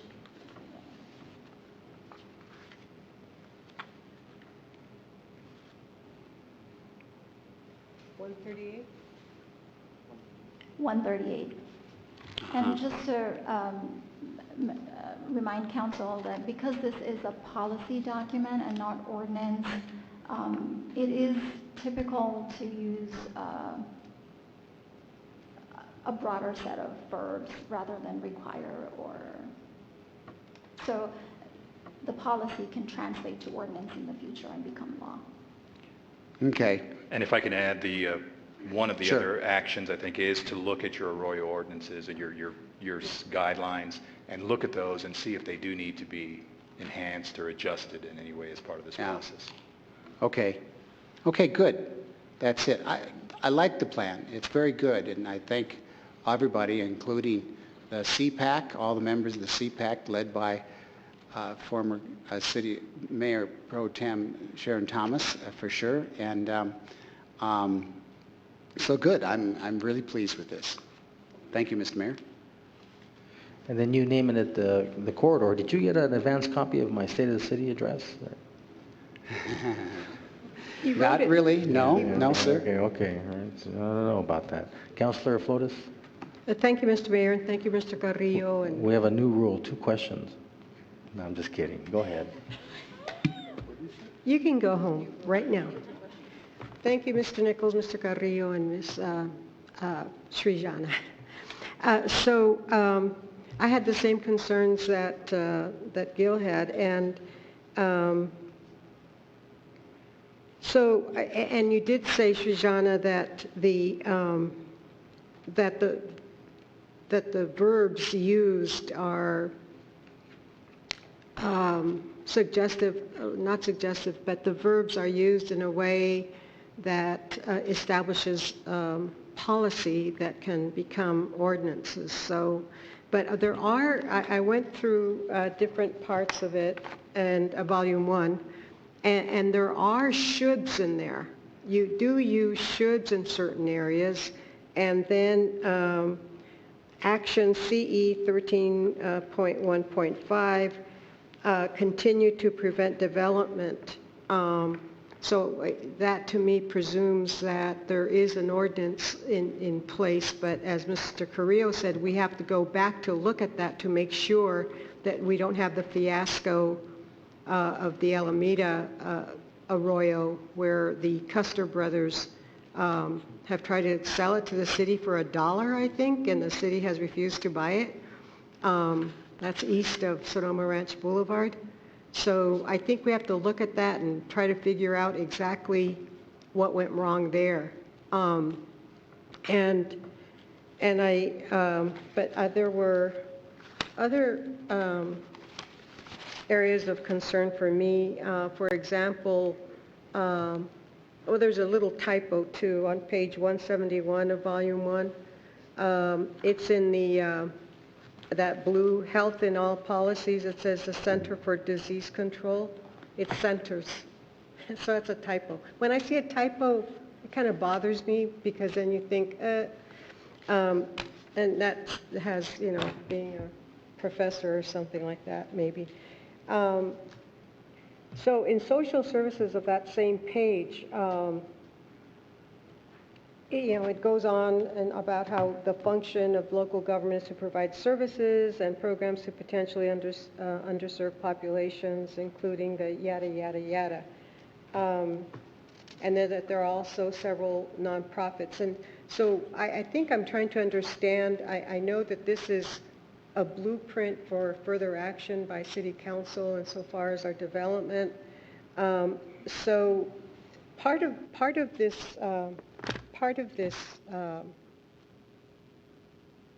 this treatise here, it deals with what the shoulds and the coulds and the woulds maybe, and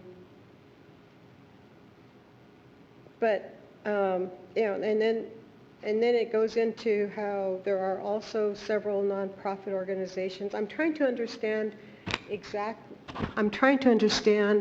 the perspective or the goal, and it's really huge. And frankly, I would like to see this tabled, because I personally did not have time to review all of this. And just going through this, and I spent several hours on Sunday and again yesterday and again this morning. And there are just certain things that I'm wondering, as a matter of practice, if something in this, and I don't know who to ask about this, maybe our city attorney, maybe our city manager, but if something in here doesn't say should, and is merely a recognition, because somehow this plan recognizes some of the entities that the city works with, like LCPS and the different nonprofits. Would we be outside of our scope in proposing ordinances? Or if it isn't in this book, is there any way that we can direct the city manager to move forward on something that is definitely within our powers, and we're mandated to do so, but does it have to be in this plan in order to move forward?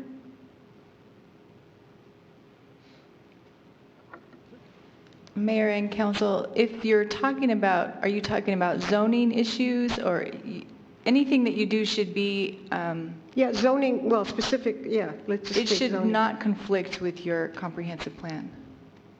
And the use of permissive versus mandatory language in the comprehensive plan, I think, as was previously stated by Srijana, is that it allows you to create ordinances that would make it mandatory versus permissive, but you have that leeway to further define that in an ordinance. So, for example, the example that Councilor Sorg brought up about the arroyos and avoid, as opposed to shall not or prohibited or whatever, would that keep us from legislating that or working out an ordinance to make sure? No, Mayor and Council, if you were to pass an ordinance that prohibited development or any kind of building within an arroyo, that would be consistent with that permissive language in the comprehensive plan. Okay, that was one of my biggest concerns because in some places it does say should, and in others it just mentions like avoid and somehow, yeah, so, okay, I just want to make sure. Thank you, Attorney Vega-Brown. And thank you, Srijana, and thank you, Mr. Carrillo, and Mr. Nichols, and thank you, Mr. Mayor.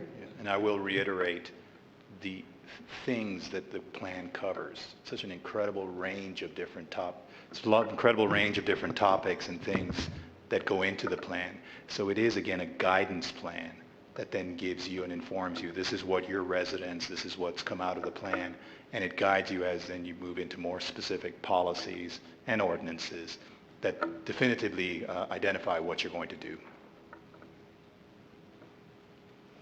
Anybody else? Councilor Vasquez, Councilor Abeyta-Stubbe. Thank you, Mayor. Thank you, Mr. Nichols, Srijana, Mr. Carrillo.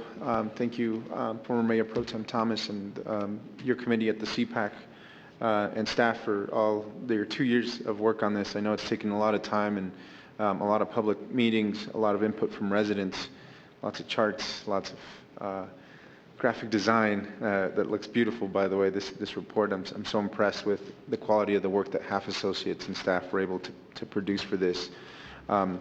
Definitely makes me proud to have this product. So thank you for that. A couple comments and questions. One is, I remember early on talking with consultants at Half, yourself and I think Christian was the other gentleman, about what the identity of Las Cruces could be in 10 years, in 20 years, in 30 years, if we just actually had a vision for how we wanted to represent ourselves to the outside world and also here locally. And I think the discussion centered around that cultural piece, right? Cultural diversity. Are we a Western heritage frontier town? Are we a Mexican border town? Are we a retiree town? Are we a college town? I just recently heard from somebody that Las Cruces is a crazy college town, and I said, what are you talking? Where are you seeing? It was somebody from UNM. So, yeah. And then you get folks from El Paso that come to visit Mesilla, and they think Las Cruces is Mesilla, right? So they think that they're like in the land of Billy the Kid.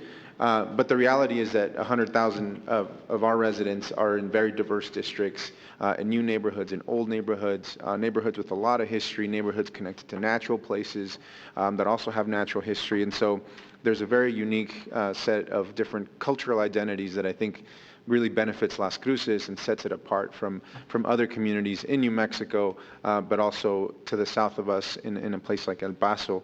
So thank you for bringing that to the forefront of how we plan for the future growth of our city that embraces these diverse cultures and histories, and also puts them to the forefront, right? Not one thing is more important than another, but we're an amalgamation of all these different histories and cultures, so I appreciate that. I do have a question about the state land office, in particular the land designations that are included in this plan as open space that are technically outside of the city's jurisdiction for development, both BLM and state land. State land, I'm assuming, has their own plans of how they want to develop their particular pieces of land, right, as they should. Their mandate by the Constitution is to make profit, and so I'm sure for a lot of their parcels, they would rather develop those than they would keep them as open space, unfortunately. So what was the consultation like with the State Land Office in terms of we're designating parts of their parcels and acres of BLM land as well, as our own open space, even though sometimes there's even limitations to what you can do recreationally on a piece of state land. So wondering what that process was like and if it's an ongoing conversation with the State Land Office. Yes, it certainly is a conversation. The perspective is that you as a city, you guide how you grow and how you move forward. And we look at all those lands and we look at orderly growth of the city. And so many of those areas are extended quite far away from where you are right now. And so we looked at that as, for now, we think this is the way it should be. You want to come back into the middle of the city. You want to work with areas within the city that are not yet developed. And then over the next 20 years, you can look back at where you're growing and how fast you're growing and decide, do we need to recalibrate and relook at this? One of the key parts of this process was a scenario planning exercise that many of you participated in, where you looked at where that growth should occur, and that guided then how we moved forward with the plan itself. So it's intended to be orderly. It is looking also, though, to participate with the state and say, all right, the state has certain goals and its mission that it has to do, which is a great one to fund schools, and look at how that land and where it should be developed and what types of developments could occur there that meet both the goals of the state as well as the goals of you as a city. So for you to have sort of that broad stretching out in the horizon of this plan, we felt was beyond what you really needed to right now. You really need to focus back into the city and grow what you have, make it vibrant, make it work well, and then begin to grow outward beyond that. Thank you, Mr. Carrillo, and I appreciate that. I think in the context, I want more open space, right? I want to make sure we have these areas that are undeveloped, both for trail usage or even just for things like wildlife habitat or different things that add value to our community that aren't necessarily development. I just want to make sure we're not planning ahead of ourselves when the state has a different plan and that those land uses are incompatible later. So just wondering what the consultation process was like with the state land. Mayor and Councilor Vasquez, throughout the development of this plan and its process, the city was very sensitive to the mission of the State Land Office and what plans they had for that property. But at the same time, we wanted to recognize what the city's appetite for growth was, and then also reinvestment into the core of the city. So that was one of the items that was discussed quite a bit as we were finalizing the draft of this plan. So there was specific language that was included, and if you look at the future development map, the State Land Office and BLM properties are identified, and a lot of language was put back as the need takes place. There will be special attention. There will be the availability for those properties to develop to meet both the city's needs and the mission of the State Land Office. So what we try to do is provide flexibility within there to accommodate the rational way this plan was put together, but also respect the mission of the State Land Office. So there's a very open dialogue between the two entities. Thank you, Mr. Brewer. I think Mayor Pro Tem Sharon Thomas might want to comment. Yeah, she wanted to comment. Yes. I know she had Mayor Pro Tem, she had some interaction with State Land Office as... Okay, thank you, Mayor. Yes.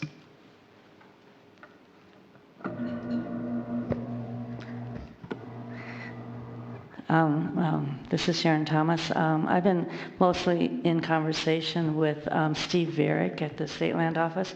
Some of you will remember him when he lived here in Las Cruces and worked for Mesilla. And I did talk to him earlier today. One of the things that the State Land Office asked us to put particular place types on all this land and for them not to be open space because of their requirement to earn income off of their lands. But we didn't do that. What we talked about was the agreement we used to have with the State Land Office, and Ray Powell was the State Land Officer. And during that time, we had at least one very useful charrette on that property on the east side of town. And so what we said was we really would like to see that agreement brought back. And we were told by staff, and maybe they can respond, that we could maybe do that within 30 days. We felt like the city and the State Land Office need to have this kind of working relationship, especially around these lands, and especially for that land on the East Mesa, which is very rugged, and it might require a different kind of place type, for that particular land that sort of came out of that charrette we had some years ago. So Steve Eric wanted me to say to you today that the State Land Office still has concerns about how we're going to do this, but they're very encouraged by the idea that we're going to sit down and work together, and we're going to revise that agreement. And so my question just would be to staff is, how far are we along on getting that agreement back in place, and so we can start working together?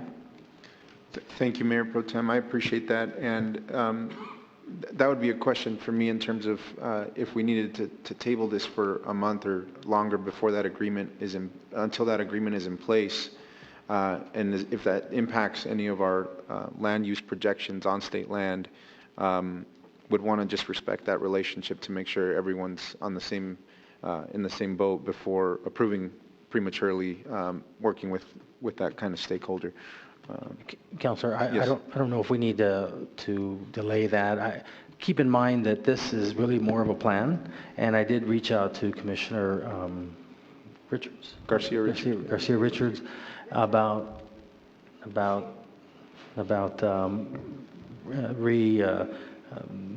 resurrecting the plan, and she was agreeable to that. And one of the things that I think I mentioned to the commissioner was that we would take it more on a case-by-case basis instead of, and I think they were okay with that. And then when you add what Mayor Pro Tem Thomas said, I think we're good, because keep in mind this is our plan, and it's not like it's set in stone, but for the most part this is our policy. But needless to say, it could be changed. But I would be hesitant to table it, because I think they've done a tremendous amount of work on this, and I think it's something there that if we need to, just that one portion, tweak it, we can always do that. This is a document that we can change if we need to. Thank you, Mayor. Before I get to Councilor Sword, we have a Councilor Abetas. Oh, I'm sorry, Dave. Go ahead. No, I didn't. I was just at the podium to answer any other questions you okay, had. good. I just have a few more questions. Oh, I'm sorry. Yeah, that's okay. You can take as many questions as you want. I do have just one other question, well, maybe two other questions. Mr. Carrillo, within the comprehensive plan, one of the things I was interested in is, we have this whole section built out for downtown, which is terrific, right? I know Mayor Pro Tem Gandara would say the economic heart of Las Cruces, although per retail we can compare districts if we want to. But one of the things I was interested in from the beginning of this process was neighborhood development and neighborhood branding, right? How do we start to define areas of the city that perhaps have a character, that have an identity, but don't have the branding to actually support more of an economic development effort to go behind it, right? Like the Arts and Cultural District, like the Mesquite District, like the Alameda Depot District. How does that interplay within this plan in terms of us being able to redevelop existing neighborhoods and brand them for their history, for their culture, for whatever might be appropriate, to use that as an economic development and redevelopment tool? Where does this included in the plan, as far as you know? I'll speak in broad terms of what the plan recommends. So it respects the existing neighborhoods you have, and it respects the existing historic areas. You do have a great job. You've done a great job with the blueprint areas that you have. And that's a wonderful tool that, quite frankly, many cities don't do. And so you've done a great job with developing those over the last couple of decades. So that's one area where it respects those and builds on those. From the general nature of neighborhoods, it looks at neighborhood centers as something as you move forward, and then coming back into existing neighborhoods, putting something in the middle of that neighborhood that becomes the core, the center of it. Whether it's a park, whether it's a school, whether it's a community building, whether it's a little cluster of retail areas, and really focusing on that and creating a sense of neighborhood built around that.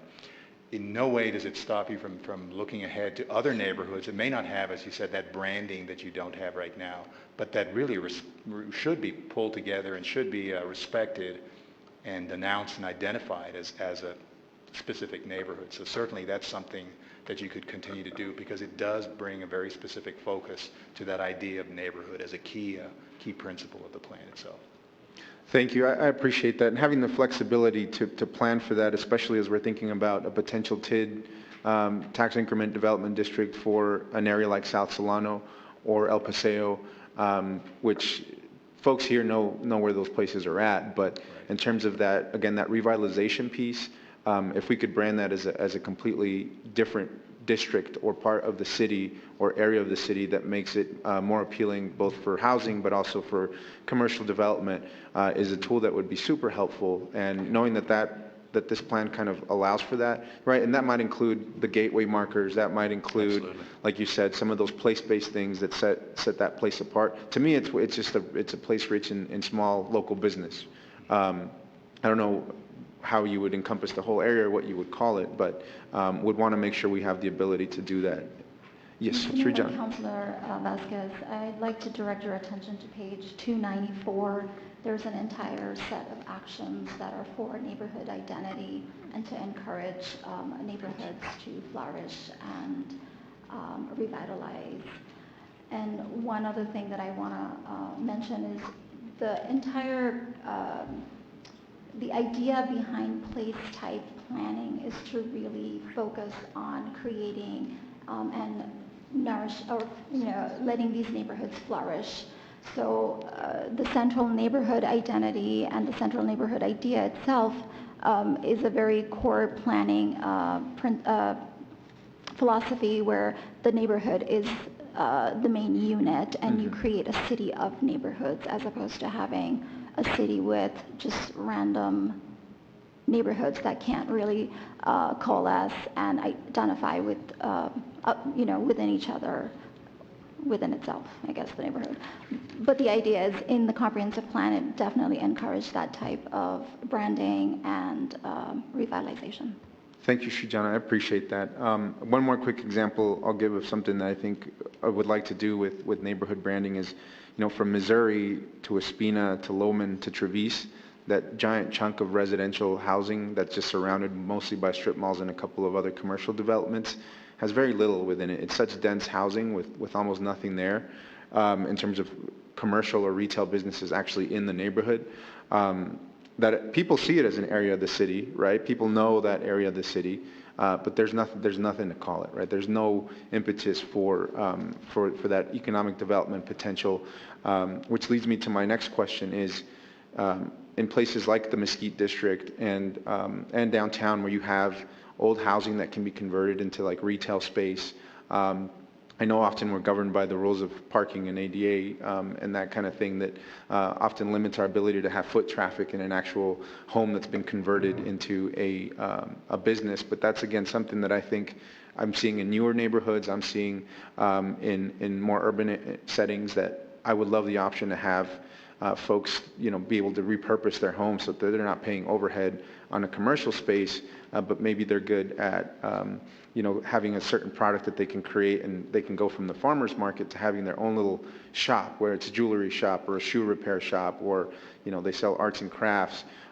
Being able to do that from within your home, and especially a lower or depressed area of the city, I think would be huge for those folks who can both revitalize their neighborhood but create economic opportunity. I don't know what you would call that, like mixed retail residential.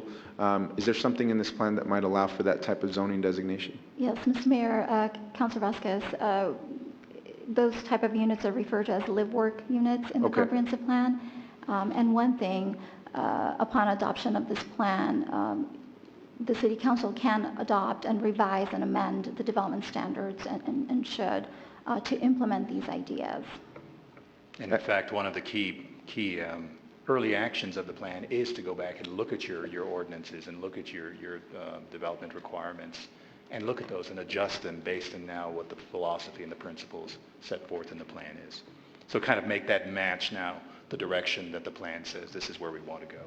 Thank you. No, I think I appreciate that, and I think we need more areas like Mesquite and downtown that have that combination where housing already exists. So rather than building out new businesses, you could just repurpose homes or a row of homes or a street, to essentially be a small little business core. So thank you. I appreciate that piece as well. The quarter-mile walk shed for parks in existing neighborhoods, thank you for including that in there. I think that's really important. And then also the building facades that face the street. We've been talking about that for a long time, especially on a place like El Paseo where we have seas of concrete parking lots and buildings that are set back, I think, way too far from the street. And so I like that our new design standards would encompass changing that the other way around. And then lastly, the annexation piece in there is really key, not so much for my district, but I know the fiscal impact of what annexation or what annexing different parts of potentially the county would look like for the city in terms of future improvements, something that I'm glad we're thinking about calculating those costs up front rather than just kind of doing it because it's an opportunity for short-term revenue. So thank you so much. Appreciate it. Thank you, Mayor. We have Councilor Beta-Stuvi and then Councilor Sorg. Thank you, Mayor, and thank you to everyone who's worked on this. I know it's been quite a time-consuming project, but I can also see the passion that many of you have for our community, and that means a lot. So thank you. I am taking it that this is more of like a living document in a way.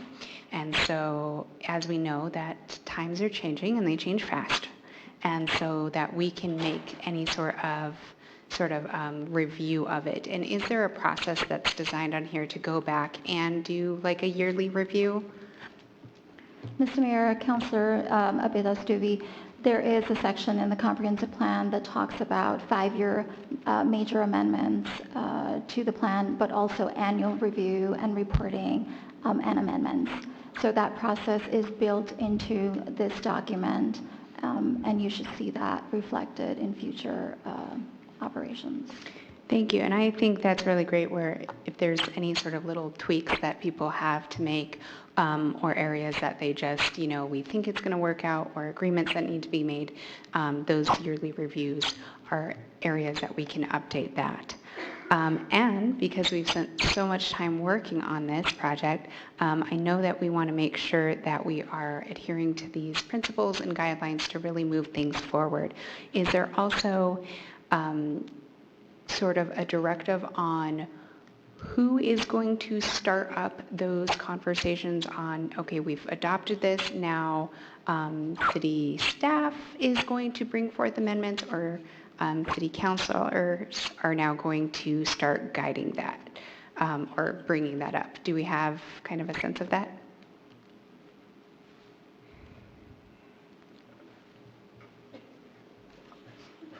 I'll start off by saying, go ahead.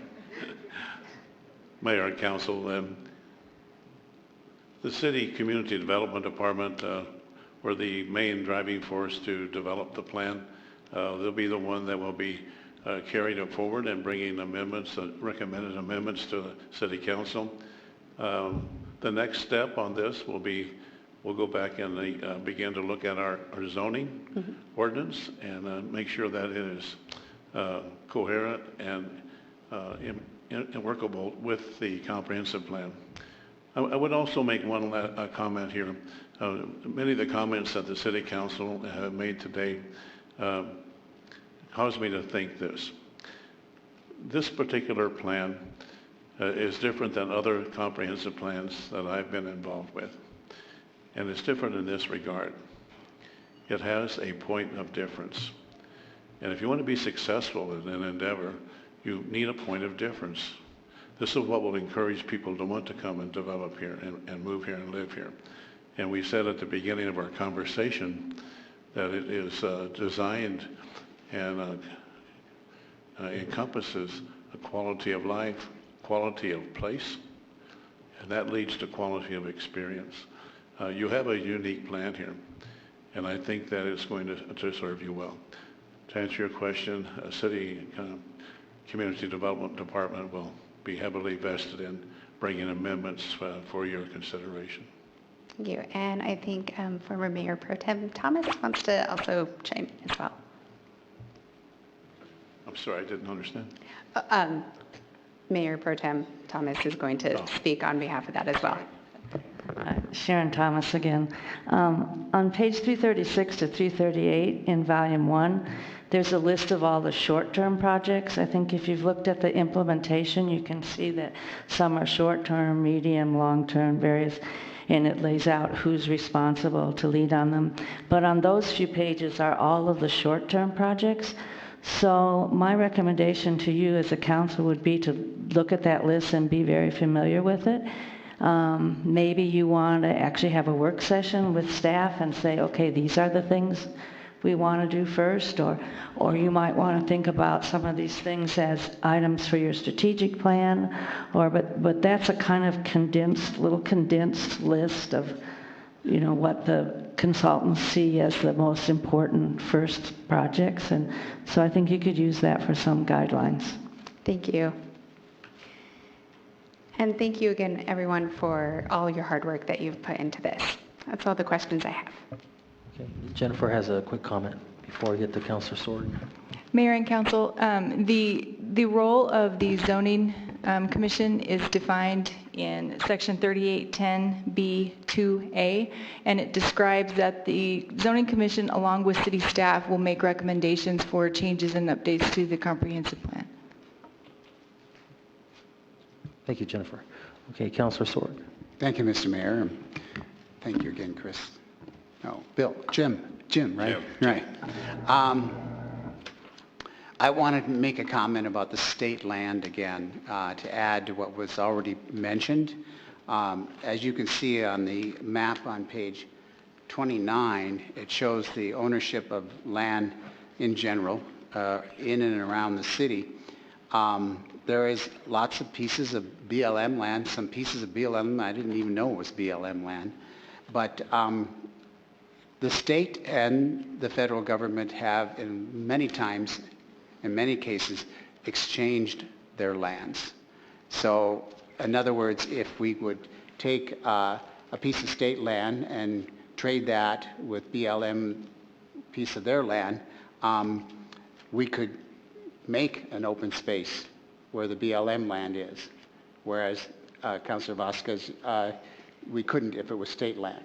So converting state land to BLM land, not all of it, but key pieces and so forth. And the state does do this. The federal government does do this. They like to do it because it benefits both. Thank you, Mr. Mayor. Oh, there was one more thing. Can I comment about the trade first before you go to something else? You may comment. Thank you. Sharon Thomas again.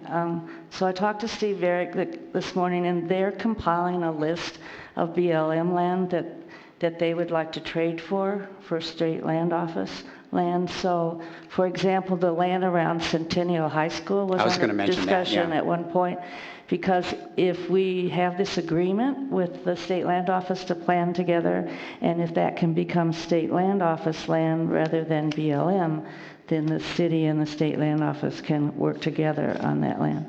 So they are planning to put that piece of land on that list, but they're compiling the list right now, and if there are other pieces, you know, you want to talk about or try to get on that list, now's the time to do it. Yeah, that's the one I was going to mention too. Thank you for bringing that up. Thank you, Mr. Mayor. Okay, thank you. Councilor Flores. Thank you. I have a question for Sherry. She's become more important in this process. So you mentioned... Yes, Sharon Thomas. Yes. Would you please state your name again? So, Sherry, when you spoke with Mr. Varick, did you speak specifically about saving the arroyos consistent with the past plan that Ray Powell had with the city?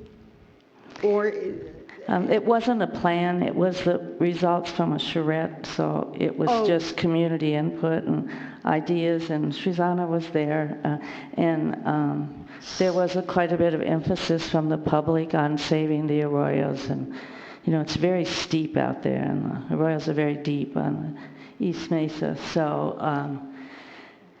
and I think, Srizana, and I think the city has the information from that charrette, and so does the State Land Office. So it's a place to start. Okay, so does anybody in the planning department or community development department have any information on that? Mr. Weir? You whispered something, you have to share it. Mayor and Councilor Flores, I think one of the reasons trying to address the state land and BLM property, as you can tell, it's a very fluid situation. Yes. So we tried to build into the comprehensive plan the most flexibility for the city and for the council to deal with those situations. And one of the methods was the joint planning agreements. And, excuse me, we've already exchanged drafts of how that could be formulated. And so the other thing that would take place is like if an exchange were, just for an example, around the Centennial High School, that's a changing condition that would require some evaluation, and we have the opportunity. In fact, one of the action items was to come back on a regular basis to amend the comprehensive plan. So we'd have an opportunity to amend that future development map based on the ownership change and any needs for development over time. So we've tried to build in keys that, again, promote the rational growth of the city and also honor the mission of the various entities, whether it be BLM or the State Land Office.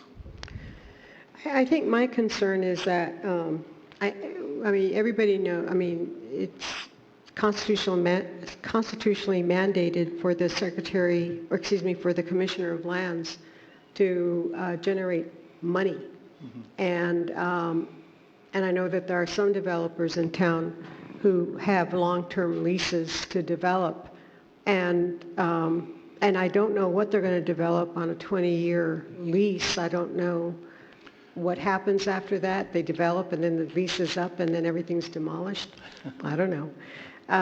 So I think my concern is, well, it's manyfold, but I really feel very strongly about preserving as much open space as it's called, keeping it open space.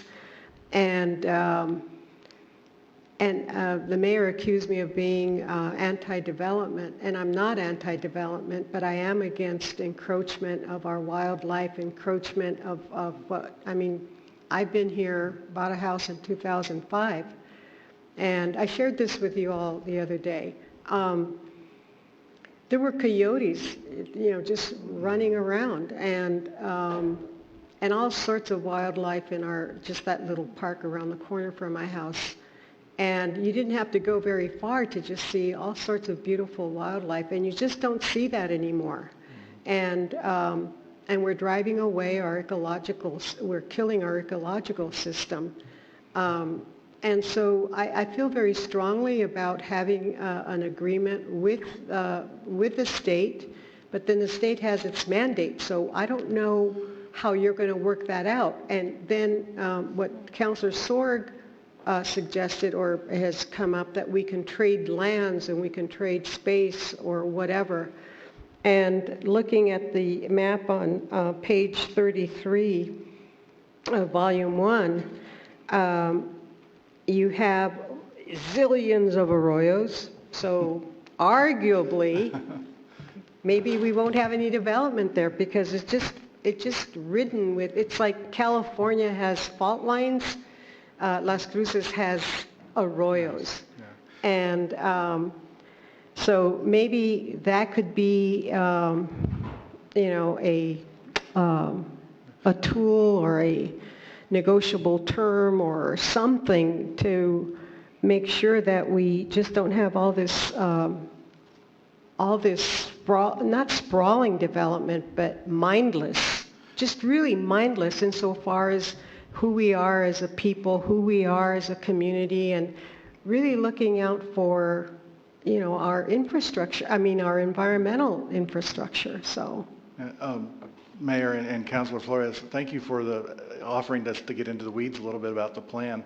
One of the place types that are in the more suburban and rural types talks about cluster development, where you can get the density, but you protect those arroyos. So there is some policies built into this plan to encourage exactly what you're talking about and making that transition from the heritage of the rural to the suburban to the city core. The other thing, if you really wanted to get into the weeds, when you identify a floodplain during a development, you basically cannot develop in those. And so they're kind of natural green corridors throughout the city. And the city has had a long policy of leaving those as natural as possible. So there's already policy on the books, and when development proposals are reviewed, we encourage utilizing those as open space and natural corridors throughout the community.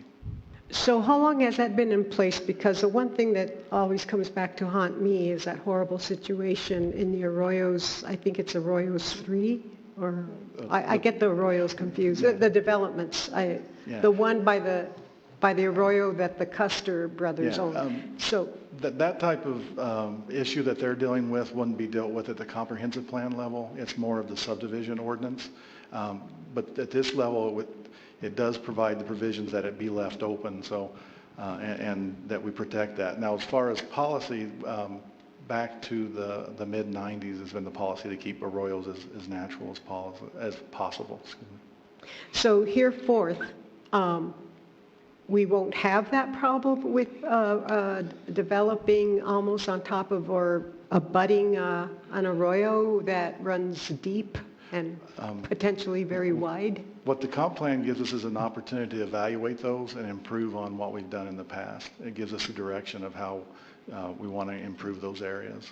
So repeating what Councilor Abeyta-Stuvey brought up, where do we go from this? Do we ask our legal department to look into this? Do you look into it? Do we initiate it?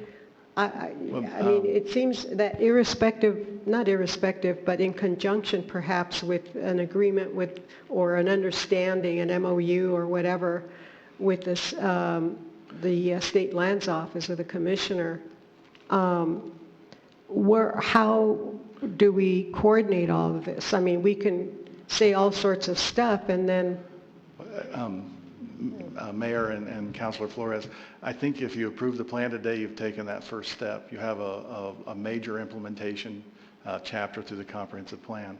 And then that gives the city the ability for you, when you look at your strategic plan, when you come back as a council to put policies into that, as individual departments, we have the opportunity to create a work program to follow the comp plan, to follow your strategic plan, then the budget to implement these activities. So there is a connection between all of them, but it really starts with adopting the comprehensive plan.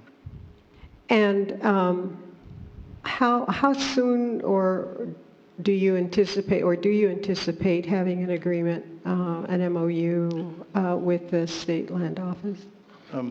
That's really a hard question because it takes two people to reach an agreement, but we've already had the discussions. We've already exchanged other agreements. The one that they provide with us is one that we've had in the past with the State Land Office. So in principle, it would be something that could be dealt with relatively quickly, but I would hate to give you an exact date. Thank you, Mr. Weir. And thank you, Ms. Thomas. Thank you, Mayor. Okay, I think that concludes it. Harvey, did you have something you want to say? Anyone else? Members of the public? Yes, Steve. Give you 3 minutes, please.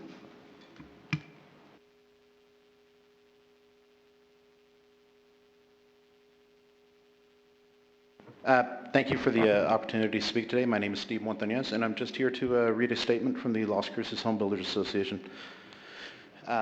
The Las Cruces, I'll just get right into it. The Las Cruces Home Builders Association is grateful that its members had many opportunities to participate in discussions with city staff and the consultants about the content of Elevate Las Cruces during the past year and a half. We realize the approval of the new comprehensive plan is just the first step in a long process that will involve city staff and elected officials implementing recommended actions, perhaps hundreds of them, through new studies, policies, regulations, operations, and investments. During that process of implementation, the Home Builders Association looks forward to remaining fully engaged in the key issues affecting our industry and the future of our city.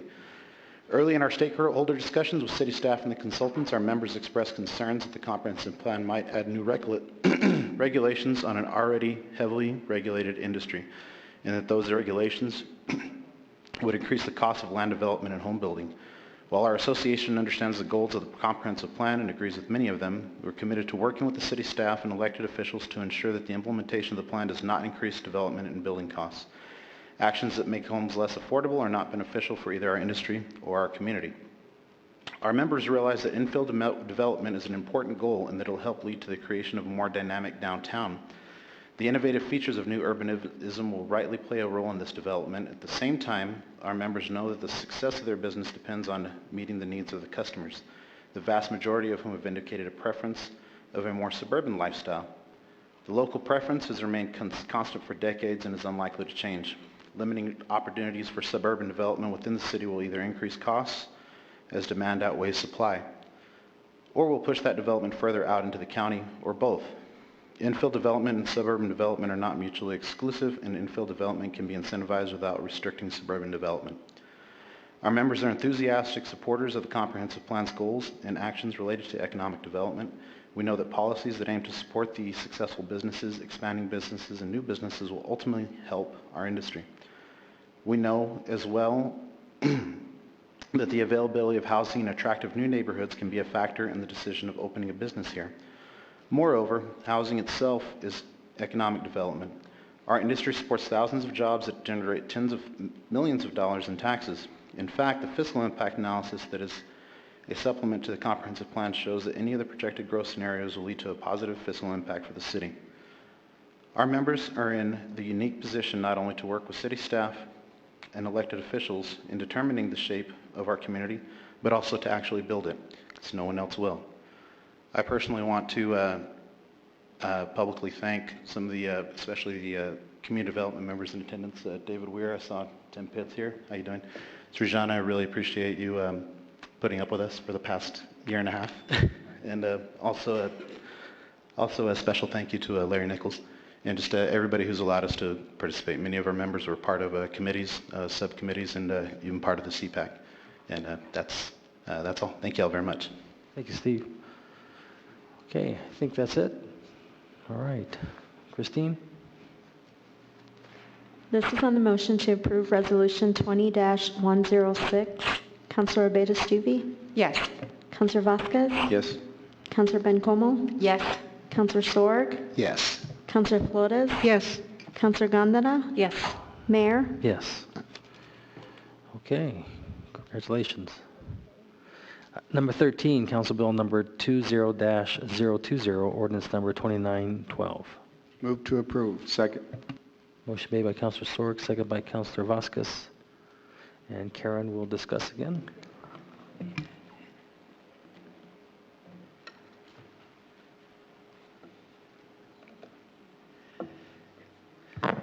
Good afternoon, Mayor and Council. Lucky number 13.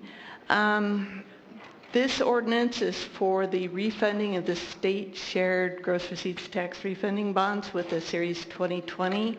They are to refund the 2010 bonds, which are callable on or after June 1 of 2020, which is why we're doing them now. They are to refund the 2010 bonds, which refunded the 2007 NMFA loan. And those funds were originally used to build the convention center. These bonds are pledged or to be possibly paid with not only the state shared gross receipts taxes, but the convention center fees and the lodgers taxes. One aspect of these bonds is that we want to extend the maturity of these bonds so that we can use only the convention center fees to pay the entire debt service, and that would free up some of the lodgers tax to be used for other things. Some of the details about these bonds are the issue amount is not to exceed $20 million. The maturity date is not to exceed June 1 of 2042. The interest rate is not to exceed 12% per year, and when I wrote this up, the estimated rate was about 2.7%. There is no reserve required, which means we don't need to set aside any money in case we can't make our debt service payments, unless our pledged revenues go below 175% of our debt payments. And these are all important because this is my mind just went break. A way to delegate the authority to the interim city manager for when we do the pricing, and as long as his terms that he's approving are within these proofs that you will have approved, then we are within legal bounds. An estimated total savings on this refunding was, when I wrote this up, $5.1 million due to these really record low interest rates, which is a phenomenal amount of savings. That gives us an approximate yearly savings of $400,000. The present value of these savings is about $2.9 million or 15.5%. These are based on estimates, so we actually could do better. Like I said, it was pledged with convention center fees and lodgers tax fees, although we are planning to pay it only with the convention center fees. And these are your options. We stand for questions. Karen, so what are we going to do with the 400,000 savings annually? Annual for this year? Sorry. Well, what do we spend it on? Well, that is not my decision. Mr. Mayor, Yes. one of our recommendations by doing this was to help build the fund balance for the Convention and Visitors Bureau, because if you remember a post 9/11 era, they tapped into quite a bit of money of their fund balance, and we haven't had opportunity to replenish that over the years. By the way, the CVB takes generally no general fund money for their operations, so anytime we can help them preserve fund balance, that's always a good opportunity to do so. Okay, all right. Questions? Councilor Vasquez? So maybe we can pay overtime with that. Just kidding. Just kidding. That's all. I can't believe you said that. Okay, that's it. Then no more questions. Now, you guys have anything else to say? Members of the public? Seeing none. Christine? This is on the motion to approve Ordinance 2912. Councilor Abeyta-Stuvey? Yes.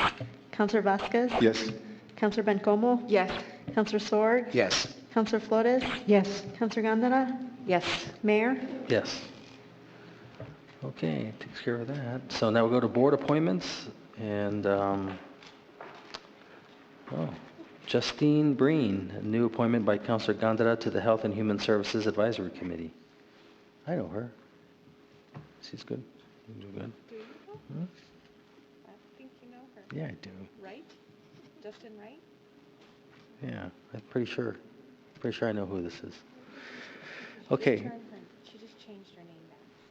Okay, so now we go to notice of proposed ordinances. There will be no public discussion. Council may ask staff for clarification and on the proposed ordinances.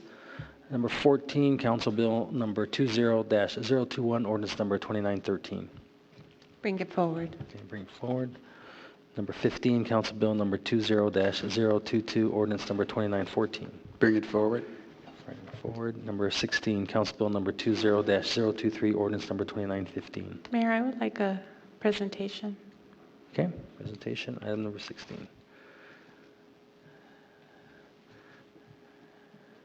Where's Vanessa? Looks like she's, oh. Jennifer's going to fill in.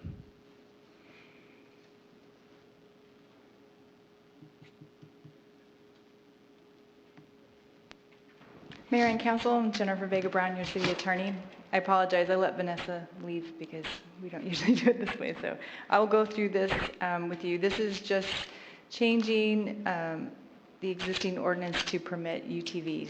We had a work session about this a few months ago, and a lot of community input. I believe there will be community members at your second reading. Currently, we have off-highway vehicles, or UTVs and ATVs are prohibited on paved roads, and according to section 2712.7.9.2 and state statute 63-3-1101B. The state statute authorizes the city to create an ordinance to permit off-highway vehicles on city roads with very specific requirements. They have to be traffic capable, so they have to have seatbelts and brake lights and things like that.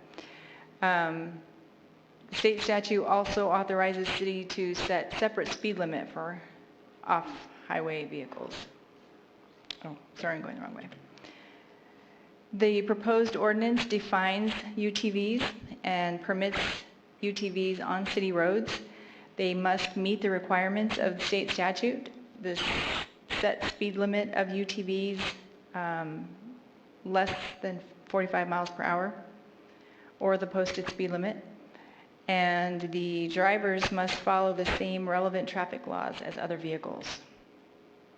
This has become more popular with other jurisdictions because the UTVs are quite amazing. They're vehicles. They're regular vehicles. They're not like the four-wheel ATVs that you're used to seeing. These are vehicles that are equipped with safety equipment. They have some of them have special braking, and they have tail lights. They have brake lights. They have seat belts. So they're essentially regular vehicles. And a lot of cities, I think,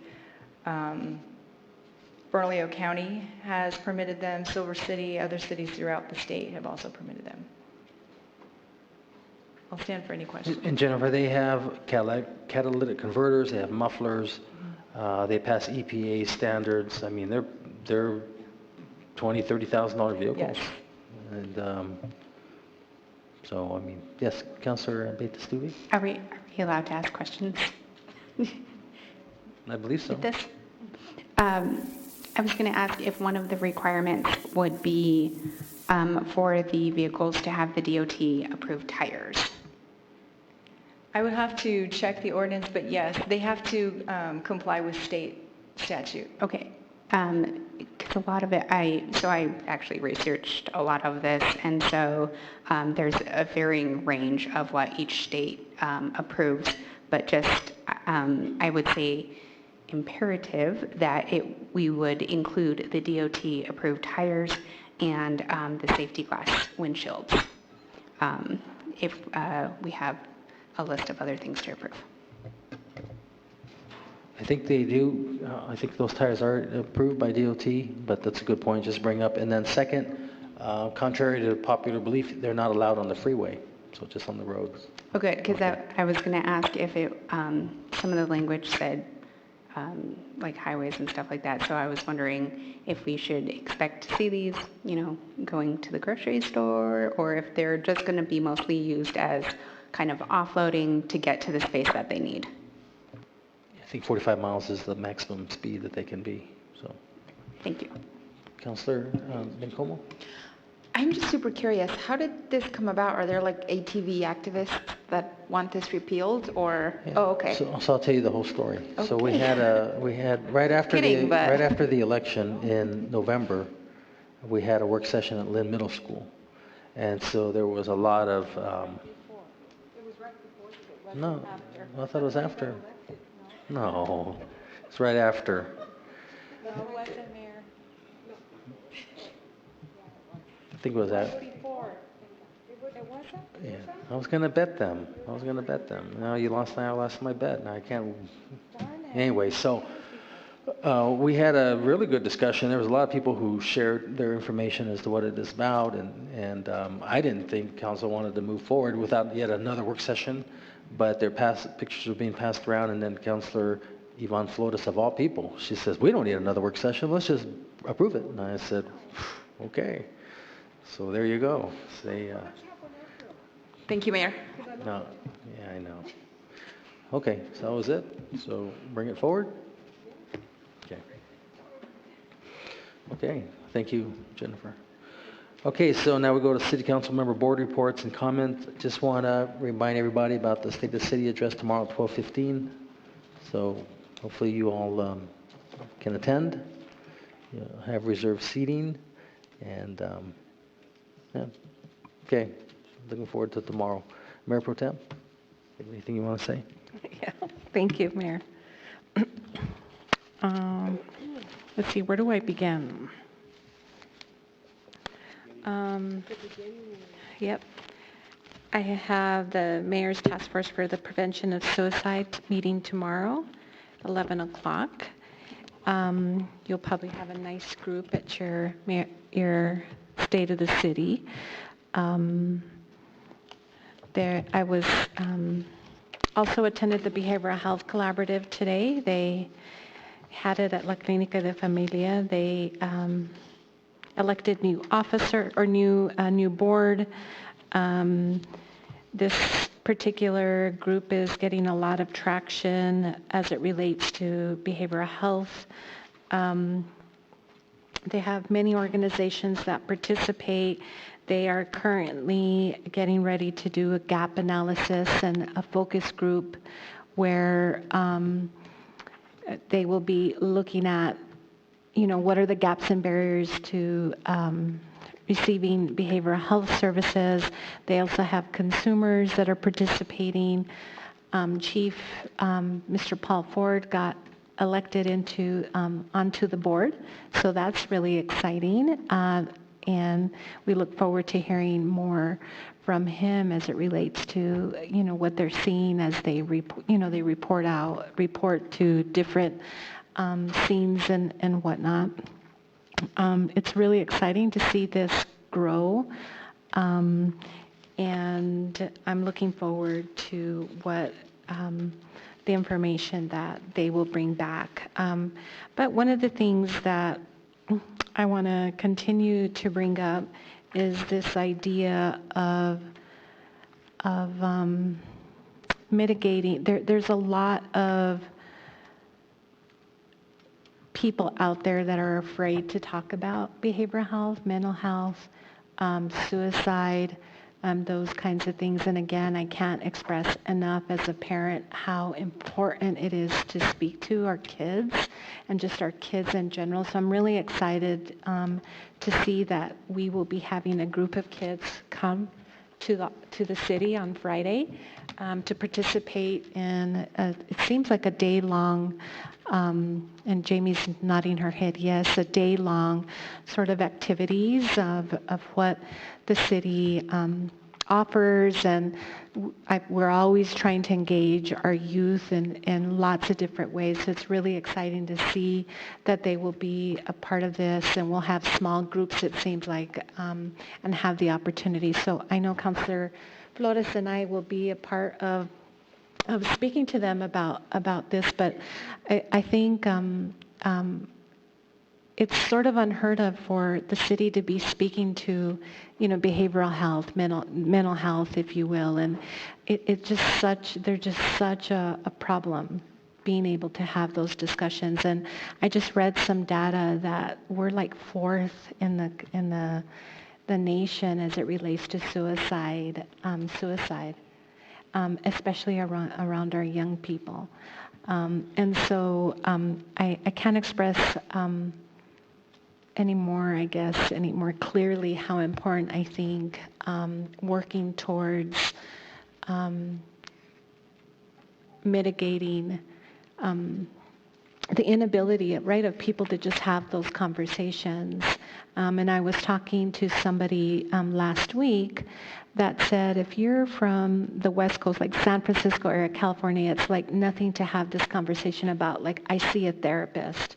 Everybody sees a therapist. And in my culture and in smaller communities, it appears like people have great difficulty having those conversations. So we have to be able to normalize that it's okay to seek help. It's okay to talk about what's happening as it relates to your mental health.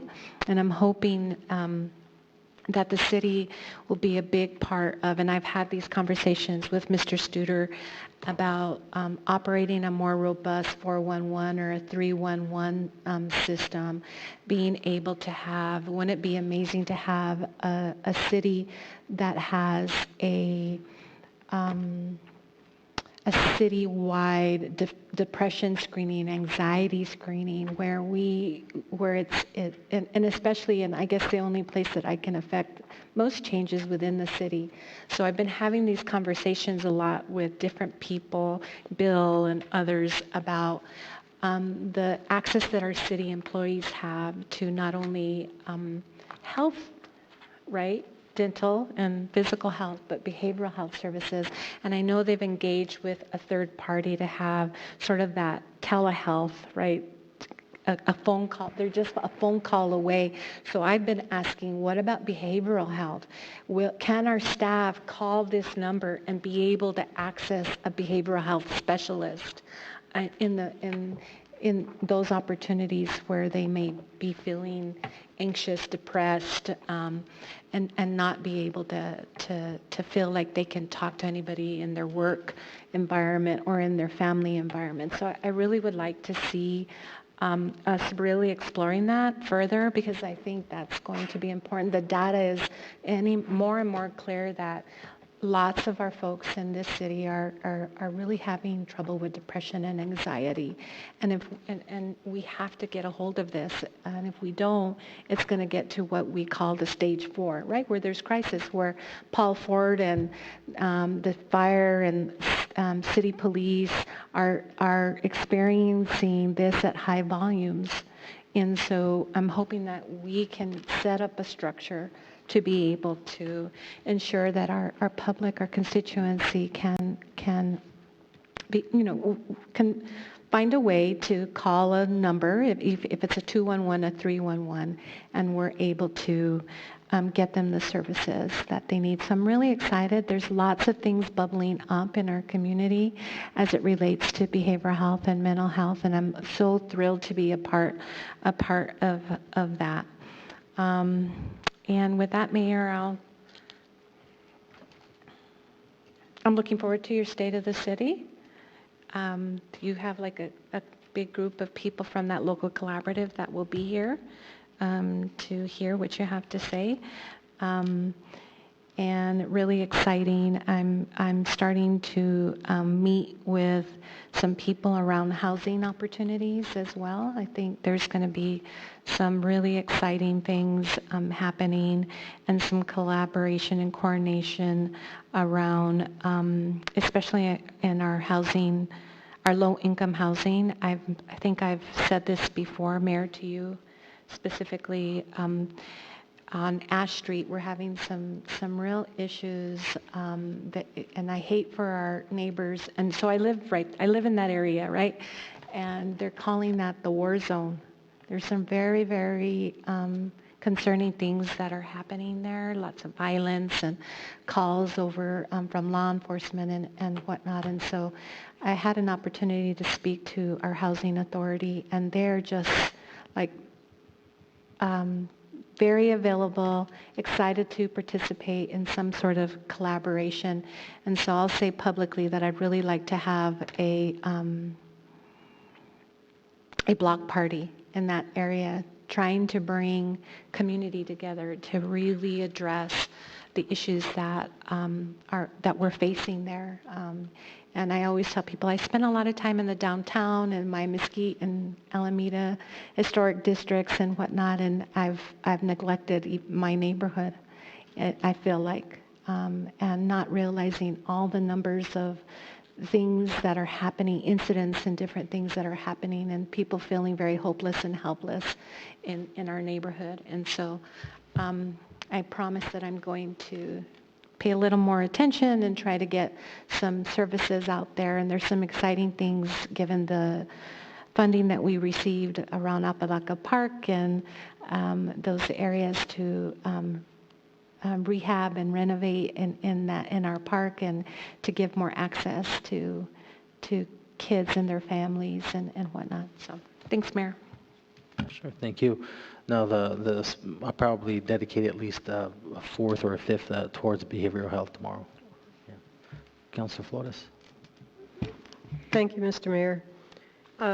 So, I'm going to read to you your little bedtime story.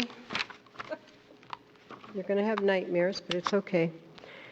Reading a book about childhood trauma is, in many ways, like waking up from a bad dream. The fog that once obscured this tragic corner of life slowly clears, and the more you learn, the more you see children at risk all over the place, facing adversity and trauma as you go about your everyday life. Turning the pages of a book on childhood challenges, you may well experience feelings of overwhelming sadness, anger, frustration, and hopelessness.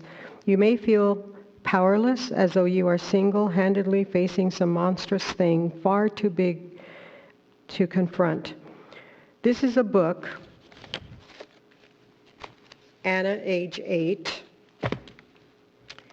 about how trauma impacts us, our children, our communities, and a nation living through this epidemic. But more importantly, it is also a blueprint for fixing something terribly wrong with our country. What we are proposing is far beyond mere trauma-informed behavioral health care, though it's a vital component. Our proposal is a social moonshot because that's what's possible and necessary. Our goal is nothing short of radically transforming how we support each community so that every child grows up free from trauma in family-friendly cities and towns. This book is based on our professional experience working in child welfare, as well as with our community partners from public health, education, behavioral health, youth development, and law enforcement.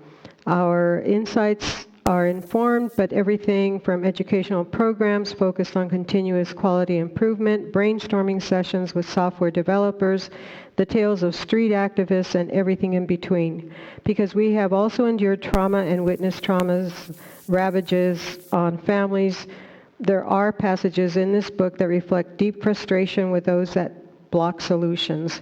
We do not tiptoe around those in denial, obstructionists, or dinosaur-like power brokers.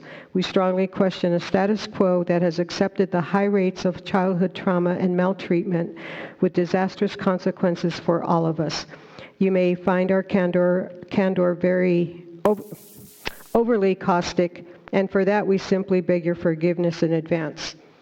So this book is really available and free, and maybe next time Cassandra can, I'll carry them, but we can maybe get some books. Can you name the name of the book and the author that you just read that from, so that we don't get, the author doesn't get mad at us for not getting the permission? Yeah. Oh, they won't care. Okay. No, it's, they're going to love it. Catherine Ortega Courtney, PhD, and Dominic Capello, they're very good friends of Cassandra, and they're the ones that put up the institute. And well, the Cassandra. book is called Anna, age 8. It's called Anna, age 8, the data-driven prevention of childhood trauma. Turn it and around so maltreatment. that they could see it. Oh, There you go. All right, good. We covered that, I hope. I feel like. Okay, so on to the next item. So as Cassandra brought up, Jamie Rickman has been working jointly with the League of Women Voters. It was actually the League of Women Voters who started all of this, and LCPS. About 5 years ago, Erica Graff Webster, who was then president of the league, our local league, started a youth outreach committee, and now it's called the Youth Engagement Committee, and it's really grown. We have Wendy Miller Tomlinson has been a member of the league for several years, but she is now the curriculum, in charge of curriculum. And then the person that she works with is Jamie Patterson and Josie Miller. At any rate, they reached out to Jamie to coordinate a, what's it called, Jamie? A civic day in city government, or a school day in civic? I should know better. I think it's just youth civic engagement event. Okay, youth civic engagement, and they'll be here from about 9:30 in the morning till 2 in the afternoon, and they're going to be presented with sets of issues that they'll work through and then come up with solutions. And one of them is, there's 4, and I can't remember the 4, and I don't have the paper in front of me. At any rate, I think Jamie Rickman really deserves a lot of kudos for this, and Erica Graff Webster, Jamie Patterson, and Josie. Erica is, someone very interesting. A lot of you know her. You've seen her here and there, now and then, everywhere. She's actually a think tank unto herself, and she comes up with these fantastic ideas all the time.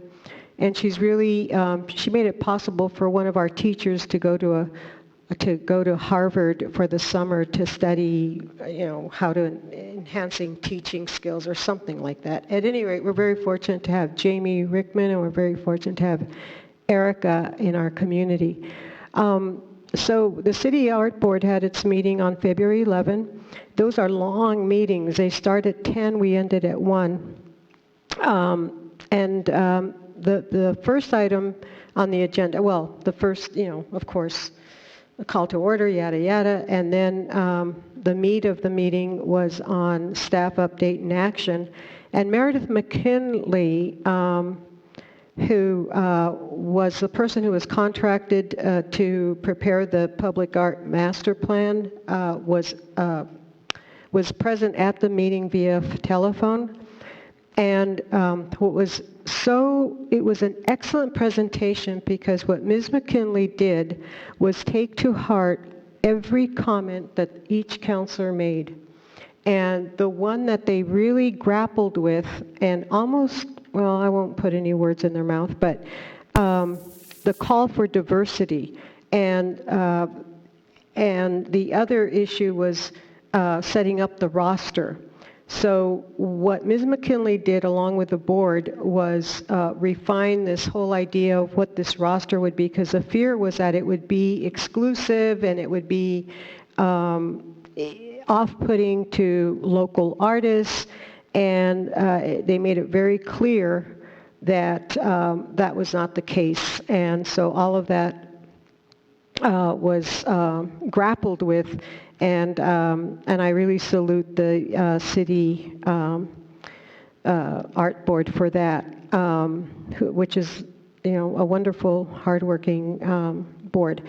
So there's also, I brought up last time too, that there's artwork that will be going up at Fire Station 3, the new fire station on Valley, and the Animal Service Center. And there was also an update on the Klein Park project plan, the annual public artwork plan, City Hall lobby art update, Calle Abuelo update, and then of course the 1,000 cranes, which is still sitting in Annette Granado's office. That's a whole issue that would take 2 hours to talk about. So the other thing is, I want to say that this is the 100-year anniversary of the passage of the 19th Amendment. It's a celebration of a woman's right to vote. And New Mexico was one of the first states to ratify.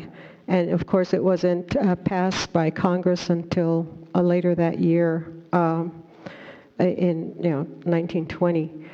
At any rate, the celebration is this Saturday at Las Cruces Plaza at February 22 from 10 to 12. And I also want to announce, I don't know how the rest of you feel, but our Antonio Rey Rodriguez, for whom a procession was held today, a rosary is being held for him Thursday night. I don't know what time. I would imagine it's 6 or 7 at St. Mary's Cathedral on Espina.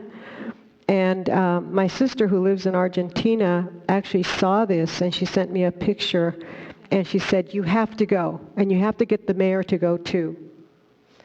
So I just got done telling Mayor Pro Tem that I'm going to be in Orlando. I'm going to be flying out on Thursday morning, so Yeah, she so can cover for me. I'll be there. So I think, so it was interesting. And then my cousins who live in El Paso are all saying, oh, he's probably related to us because REY is actually a family name and it's a very unusual, so anyway, I said, it doesn't matter whether he's, anyway, I just wanted to make that announcement, and I'm glad that you two took it into account, Mayor, and I'm glad Mayor Pro Tem Gandara will be there. And that's all I have to report for now. Thank you very much. Thank you. Councilor Sword. Thank you, Mr. Mayor. Very briefly, I was pleased to hear some words about the cinematic facility that we heard of today. I would hope that in the future we would have updates on how that is progressing along for the continued diversity of our economy. Also, about a week and a half ago, I was in Washington, D.C.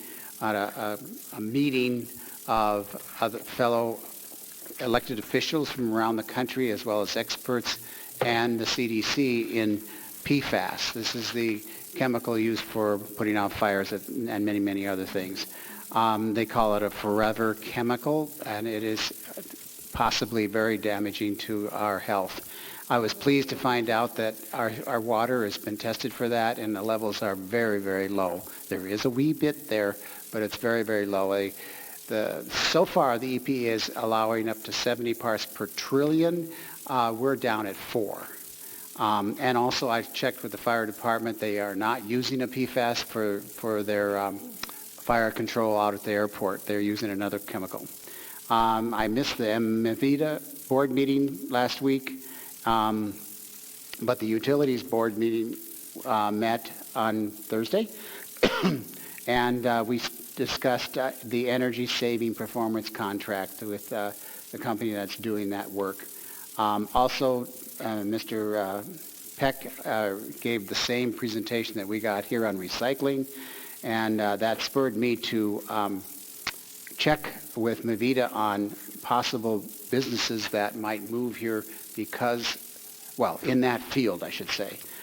There are 3 different businesses that are interested in setting up here in Doña Ana County, dealing with recycling and plastics.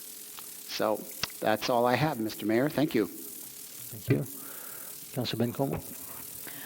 Thank you, Mr. Mayor. I attended my first 2 board meetings last week, and I'll just repeat what I said before. I'm super excited to be on the utilities board. And I'm excited to learn more about the MPO board. And it's highly technical, so I'll get on board eventually, I'm sure.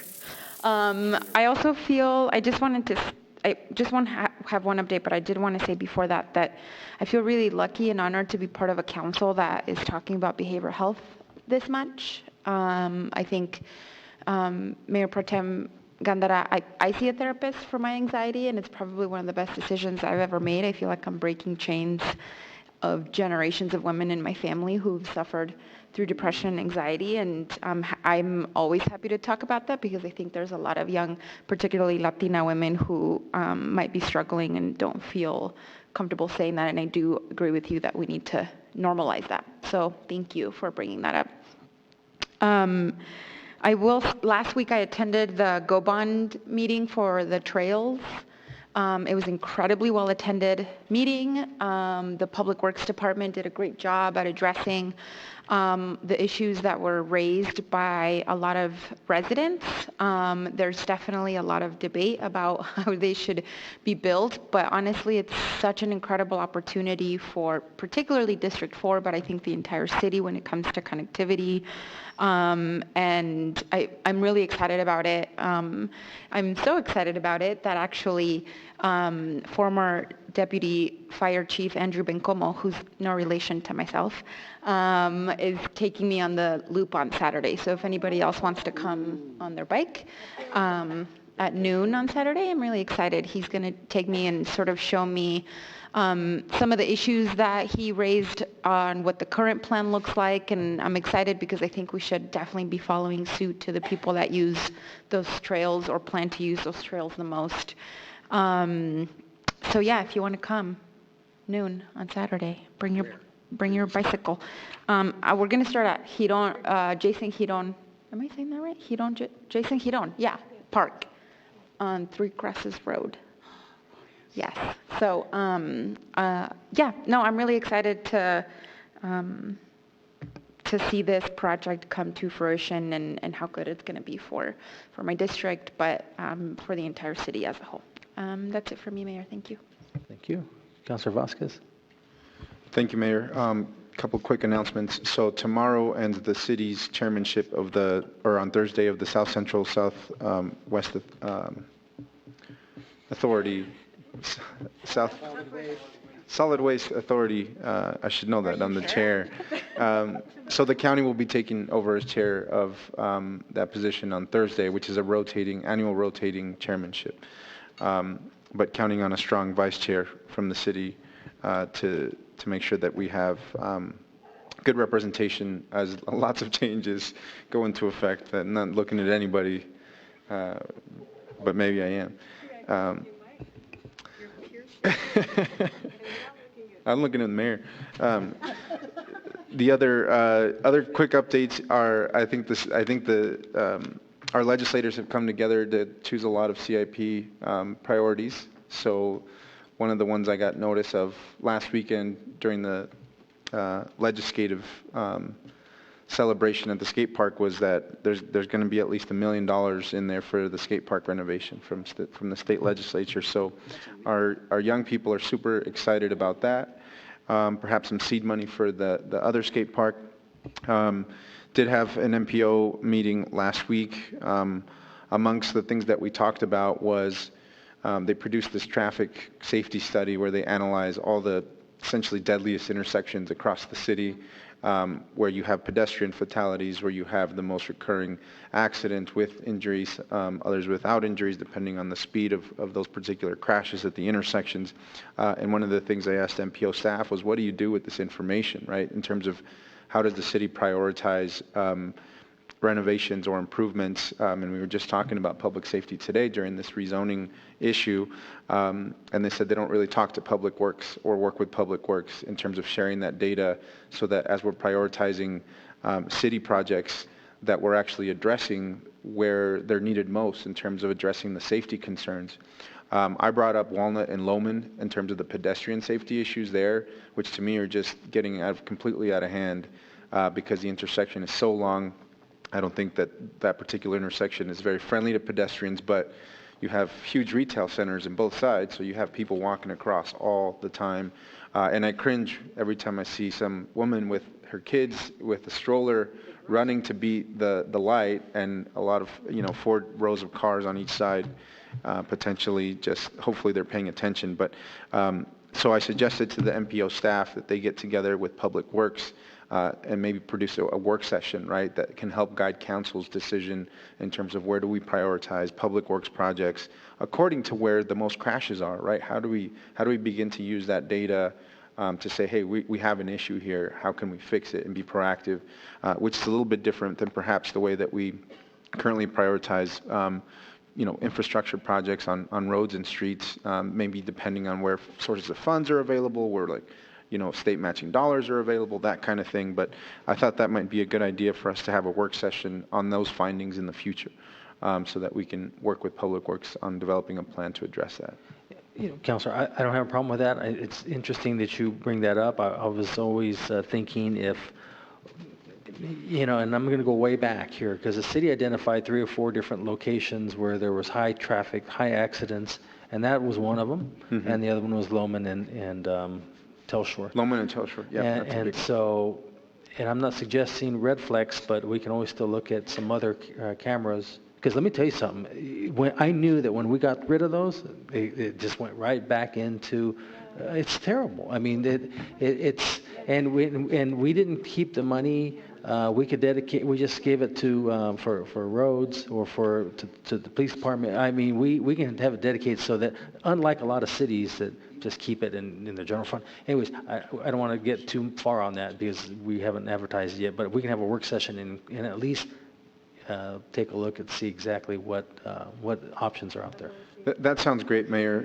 Yeah, if we can put that on the agenda for a future work session item and have MPO present those findings, I think could be useful for the rest of the council. Might lead to some good policy discussions. Yeah. Okay. Okay. And a couple other things, also for a future work session, and don't want to get ahead of any policy review committee discussion, but we talked about getting in front of this zero waste ordinance issue, as potentially all cities across the country are facing these huge issues with their recycling programs.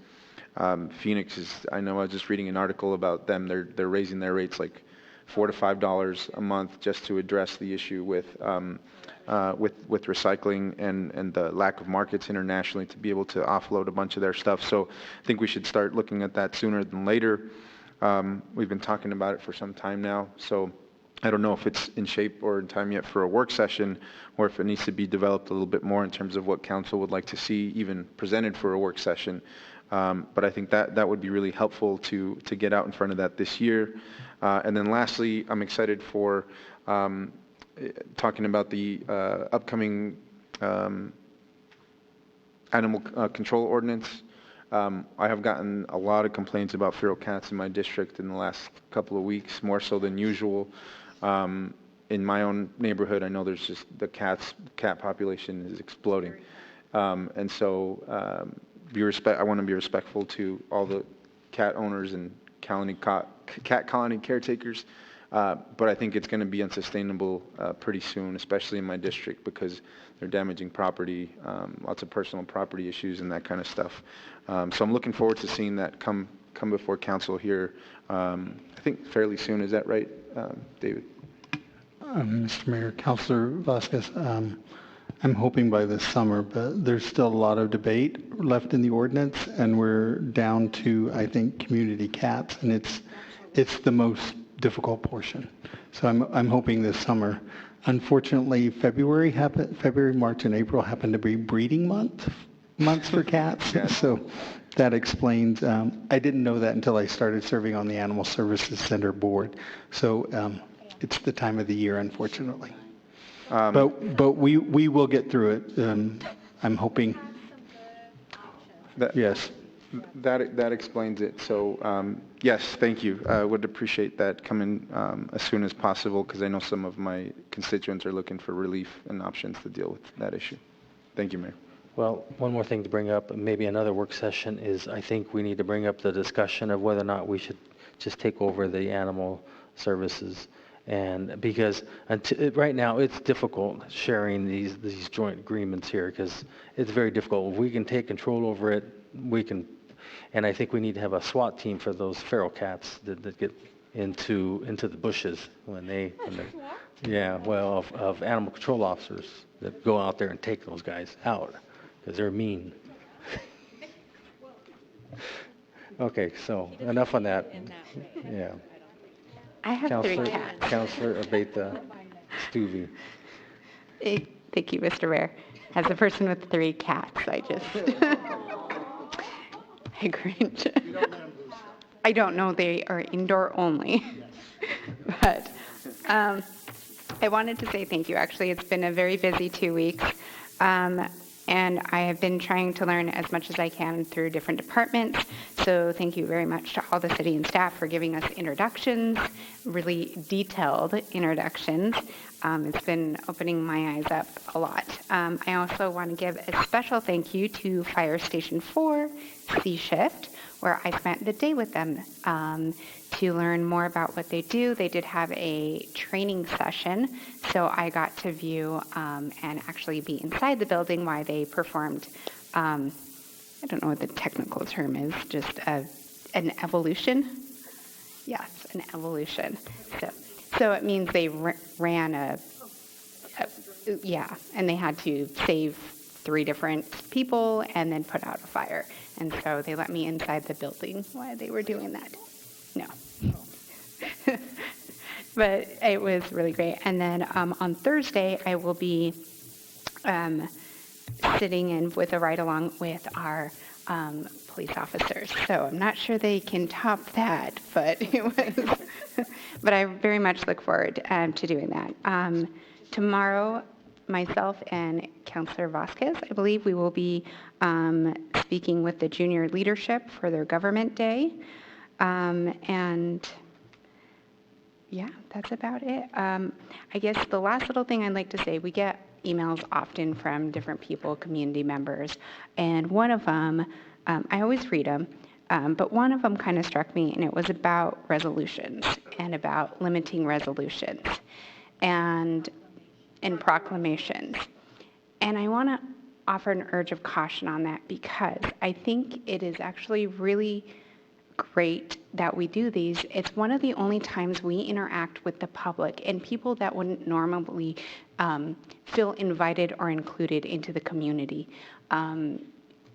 You know, we have kids, we have families, we have people, and it's a way for them to feel included, and they are more likely to come in later on if they've had at least one good experience. And so I really do think that it is something that we do that it also recognizes the people in our community and their value. And I really do honor that and appreciate that. And I did as a, you know, just as a citizen, and I think it's a valuable aspect to what we do and what we can bring to our community members. Okay, thank you. Now we go to the city manager's report.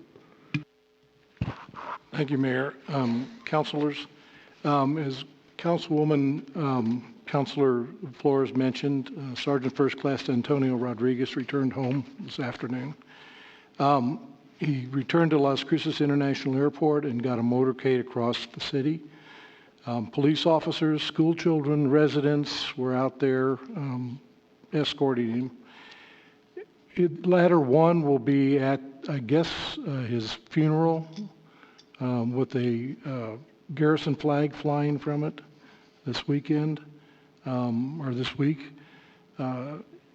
Mayor Pro Tem Gondra has made sure by contacting the governor's office we'll be able to fly flags at half staff for the funeral and the services for him. He was very decorated, had 2 Bronze Stars, had the Meritorious Service Medal and a number of other things, so he was a very honored soldier. A rosary will be held Thursday night at the Cathedral of the Immaculate Heart of Mary at 7 p.m. and a funeral mass on Friday morning, or Friday at noon, the 21st, also there. And he will be interned at Arlington National Cemetery. So, 7 p.m. Thank you. Okay, if there's nothing further, entertain a motion to adjourn. So moved. Motion made by Mayor Pro Tem Gondra, second by Councilor Sorg, that we adjourn. All those in favor signify by saying aye. Aye. Those opposed? We're adjourned. It's 5:55 p.m. Thank you.